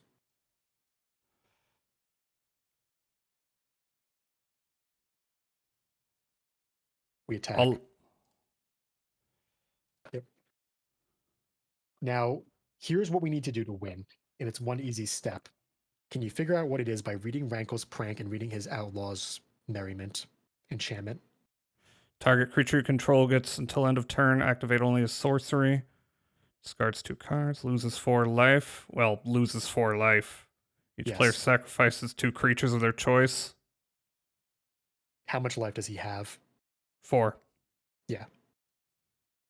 So, what we needed to do was just not kill any of his creatures to guarantee this is lethal. Because if he lost a creature, he'd gain life, which makes us further away from the goal. All right, does it matter which of the other 2? You just don't do the other 2 modes. Or yeah, actually, that's discard 2 cards actually, because you only have 1 card in hand as a land, so it sucks. And you'll theoretically take 2 of his. Dead. Suk. Exactly. I like this deck. I like this deck. It's about getting in there and getting it done. Sarasol kind of hates playing the small creature decks. She likes big creatures that smack people to death quickly. So I haven't been able to help her with this one a lot. Well, I mean, I understand the appeal of the big creatures, but I also like being able. I like kind of the simplicity of going. All right, I get in there. I see these synergies. I kind of play them one after the other. The power of a dude whose power is having more friends. Yeah. Plurality of dudes, disambiguous. Yeah, I like that. Anyway, I think that's probably good. We've done this for like 7 hours, 44 minutes. Yeah. Time just flies when you're playing Magic the Gathering, huh? No, yeah, I mean, there's a lot. There's the lore, there's the mechanics, there's and you know, I mean, I see the appeal, and I also... It's so nice. I also wish Wizards of the Coast would die in a fire, but... I'd rather have them than some of the other card games out there. Mayhaps. The fact that one has swimsuit rares as an official rarity with slightly underage looking characters sure is concerning. Looking at you, Card Fight Vanguard. Maybe stop that. Actually, it's kind of weird. I'll just weird. Well, I will just not look at that one, I suppose. Yeah. Don't love that. Yeah. Not a lot of people do. I think actually you might have more stuff. You click home. You might have gained some more level up rewards. Let's see. For playing. Do I? No, I think it's been giving it to you. No, okay. Yeah, but that's fine. Oh man, that cat model looks wonky now that I'm looking at it. That 3D pet model. Yeah, it doesn't really fit. Sure, it's kind of wonky looking. He's a little geometric. He looks like a World of Warcraft model. Slightly higher poly. Man, he sure is a fella. Yeah. Anyway, I want to thank you for this evening. I now know more about Magic. I'm glad. And you know more about the plot, too, like Sarkin and his lore. Wait, no, you were in the bathroom for that. You don't know anything about Sarkin and his lore. No. Well, I came in. There's a lot of things, and I retained some of it. Well, maybe in the future you can learn about Sarkin Vol and his girlfriend that died, and then he went back in time and he realized she was a different person with a different life, but still decided to try dating her and actually succeeded. No. And he became the dorky boyfriend that she brings to her book club, and he watches the kids while all the grown-ups are reading their stories together. Yeah. Yeah. Anyway, I need to check them the wagons, and he likes them. He's a nice guy. I need to shout you out. Again. Everybody follow Koizetsu. Koizetsu knows a lot about magic, apparently. That's what I've heard. Apparently. Yeah, you got anything to plug? Got anything to plug? Plug your shit. I am Koizetsu, the Koi. I stream various things as a variety streamer that does like art and writing streams sometimes. I might be doing another writing stream that involves audience feedback in the future, and it'd be pretty cool if people showed up for that. So I'm not talking to myself for half of it in the middle before the 3 people in my chat that actually care about that show up and start suggesting everything for it. Was the last time you played Gran Turismo? No. Wait a minute. Am I spelling your name wrong? Yeah, I am. Oh my god. Who is that? Who did you spell? Koisetsu. Who the fuck is Koisetsu? Never mind. Are they also a koi? Wait. I don't know. I saw there was no profile pic. I have made a horrible decision. Mistake. Their profile is they stream Gran Turismo 7. Okay. That's what they do.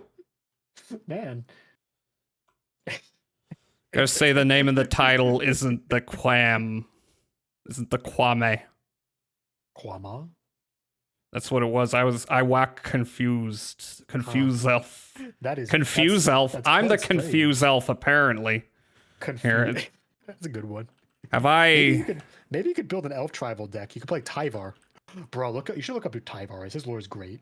He is an elf from the plane of Kaltine whose sole purpose on going on adventures is that he just wants to have some really good stories to tell about his life. And he's just like this really jacked elf with axes who has the power to absorb the elements of the surrounding environment and like turn into stone or magma or steel. And he's got like liquid metal copper axes that he either has as armbands or axes.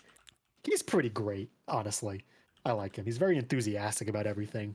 I'm trying to shout you out, but I keep getting rate limited by Twitch. I did the shout out. I'm just trying to do the other one. Twitch. I did the exclamation mark. It won't let me send it. Dang. Yeah, fuck you, DJ Clancy. You specifically. Clancy. Oh yeah, the cowboy guy, the cowboy VTuber. Official cowboy VTuber of Twitch.tuvalu. Oh. Does he have a VTuber model? I may have heard of that existing. Yeah, he's got a cowboy VTuber with like a gray beard and a purple shirt with the Twitch checkmark on it. It's kind of funny, actually. A little bit. All right, maybe this time it'll work. There we go. Hey. Now it's one click. It's one quick. I'm tired. I need to end this nightmare. All right, let me do my thing. You go. These are my socials. You do that. You follow me on everything. Oh, you're flipping people off. I am. I did not see that because the background is showing up as black for me, and your glove is very much the same shade when I am not looking at things closely. So my eyes glazed over it on this. I'm flipping everyone off because I deserve better. Damn. A statement of society. I am the Joker. I am literally the Joker. I am the jongler. I am the Joker. Master of the Jong. Do you play Mahjong, actually? Oh God. Do you play Mahjong? No. Buddy. I will. I've Mahjong is a pretty fun game. Oh God. It's oh God. One at a time. One at a time. You can play a variety of games like Mahjong. One. Pretty nice. We'll do that another time. I've done enough. I've done enough magic. Don't worry. I will never shower again. My ass is growing. There's a guy hunched over behind me doing. You know about that? Mm-hmm. Mm-hmm. Oh man, that guy was kind of funny, honestly. Yeah. Then you realize that a lot of the magic community hadn't heard about belts. It was wear a belt. It'll save your save your crack. Yeah, wear belts or wear just, sweatpants, looser pants that, sag better. Or both. Just saying, like. I'm just saying, it's like. Koizetsu, who do you want me to raid? I have no strong thoughts on this. Let us see who is on the wide interwebs. We have DJ. What I usually do is a janky method where I just raid people playing the game I'm playing that are VTubers. Okay, is anyone raiding? I mean, is anyone playing Magic the Gathering? That's a VTuber. Let me check. VTuber Magic the Gathering. Arena. These are all playing Mitgo. Arena. Anyone I'm following? No, not right now. Wait, is your channel not showing up the Magic Arena, or are you just using Magic the Gathering? You are using Magic the Gathering. I didn't see the arena tag or the category. Is there not actually a tag for arena? There's not a tag for arena. Huh. I looked for it. The more you know, actually. I don't know. I don't know why. Okay, Just didn't find it. So there's Raise the Fallen and Sleepy Obake who are playing Arena. And there's someone called Miss Amane En who's playing Tabletop Sim? Have I heard of Raise the Fallen? One? I don't know. Let me see. Are there underscores in their name? There's Rise the Fallen. It's RAZE the Fallen VT, no spaces. VT. I use a very imprecise. Okay, no, I'm thinking of someone else. It's a very imprecise method, but sometimes I meet interesting folks doing it this way. Okay, this is a different person. Do you want do you wanna rate him? You're the guest. You make the choice. Well, let's see what deck they're playing. Let's see if they game hard enough. Will they meet Koizetsu's gigantically high standards? What is this? Is this are they playing combo? Wait. Hold on. Are they cooking?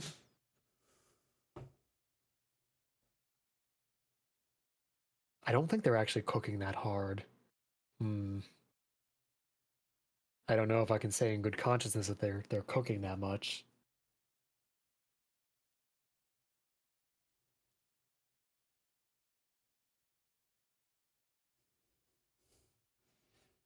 Yeah, I don't think they're cooking that hard actually. Let's see about the other person. Unshout out that person. Fuck them. I'm kidding. Sorry, I just want to see what they're playing. Like if they're playing an interesting deck, you might be able to learn something. What's this fellow playing? Oh, they got a ghost shirt because they're no Bake. That's cute. Which is a ghost. Huh.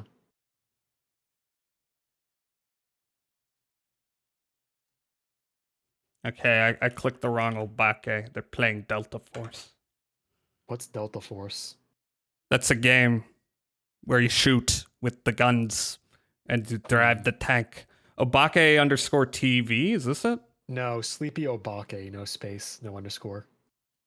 They're English, sleepy, spooky, Canada, comfy horror VTuber. And they got a ghost shirt. Nice. Also, they're playing like a blue-black demon tribal deck, which is kind of hilarious. Because this is definitely not an optimal deck, so they're playing a meme deck that was kind of well put together, actually. I can respect that. Wow, raid them? Yeah, sure. Hell yeah. They seem chill. You did type the right one in, right? I just gotta double check your. I found them. I found them. Sleepy Obake. Yep. Raid someone entirely new. Let's do it. God, I love random raids. You meet them. Yeah. You meet the most interesting people. Or sometimes people who say weird things and you go, man, sure didn't want to know what you want to do to your own feet there, buddy. Well, it is the magic. It is the magic of this platform. You meet all kinds of interesting people.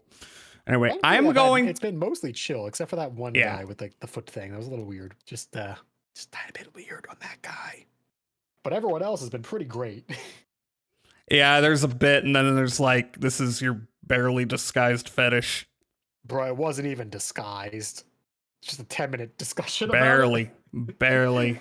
Bro, wait, disguised. It was in the open. He was advertising Whatever. it. It was Oh, advertising. Whatever. I've sat through enough Suey and DJ streams not to ever be phased by anything.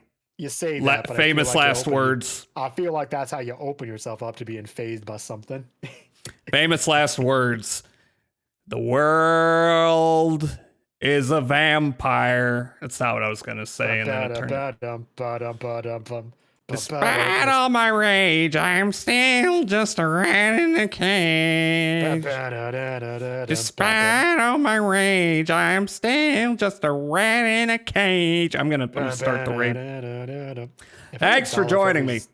If I had $1 for every zombie or vampire, specifically zombie movie or TV show that used World of Vampire, I'd have like $3. Seems a little, it's a little on the nose. Weird that they keep using for specifically zombie only, not vampire, just zombies. It's like, feels a little weird to say that in like Zombieland or that zombie TV show or that. I think Warm Bodies used it. God, what a terrible movie that one was. Which one? Warm Bodies. Warm Bodies. The one I remember. Where people are zombies, but it turns out if they just feel love, they'll stop being zombies and stop I remember. eating people. I remember enjoying that, but that was a long time ago. I have no desire to really revisit it. I was like, that's cute. Okay, moving on. It just really brought up a lot of questions of how did the world get to the position where the zombies could work if it took such a low level of human connection. It had a very pessimistic view on like human contact. I'm not sure how I felt on that. I don't know. John Malkovich was in there. That was kind of wacky. Yeah, but John Malkovich can't save a movie unless the movie is becoming John Malkovich. Well, that's because he's the movie in being John Malkovich. Are you sure? I thought he was the side character. Well, I mean, him and all the people who went inside him. Oh, no, God, the ad's running soon. I gotta... Oh, no. Press button. That. Press button immediately. No! Raid. I'm starting raid. Thanks for joining me. Where's my thing? It's a great time. Hopefully we can do this again. So you can learn more about magic. Yeah. No, absolutely. Like, Let me build a deck. You could try commando. Now I'm crying. Brawl. You could learn more about the planeswalkers and like how a Johnny's life is just suffering actually. Yeah, but he tries his best despite being a big cat guy. Yeah, thanks for coming by, Glue. I also need a Jingus to teach me more Crusader Kings. This is the year where people teach me how to play all the things that I don't play. Man, I've heard so much about Crusader Kings. I got herpes. Like an experience of a game. I got herpes. That's the mildest from what I've heard. You can get so much worse. Yeah. So many fun, new, interesting things to get. Incest. In new and horrific ways. Incest. This is the incest song. I should not sing that. Mm-hmm. That's not a real song. I made it up. The incest song? The incest. I don't doubt that exists. Incest, it infests us all. No, it doesn't. Magic the Gathering. Magic the Gathering. Magic. I didn't come up with the raid message. Oh. You could use... Here's mine. I couldn't think of a cool raid message. It's too late. Nope. Too late. Oh, no. That's fine. I guess we'll stick with something simple then. So...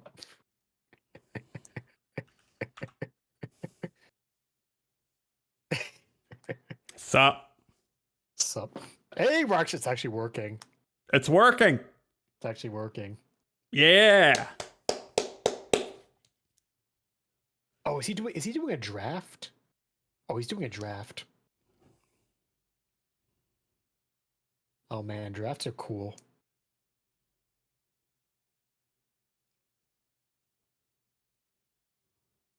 What's fun? I didn't say I was doing Okame tomorrow. Okami. Obake. All my wires getting crossed. Wires. What do they exist for? Wires. wireless wires. Is the stream still going? Hi, I'm stopping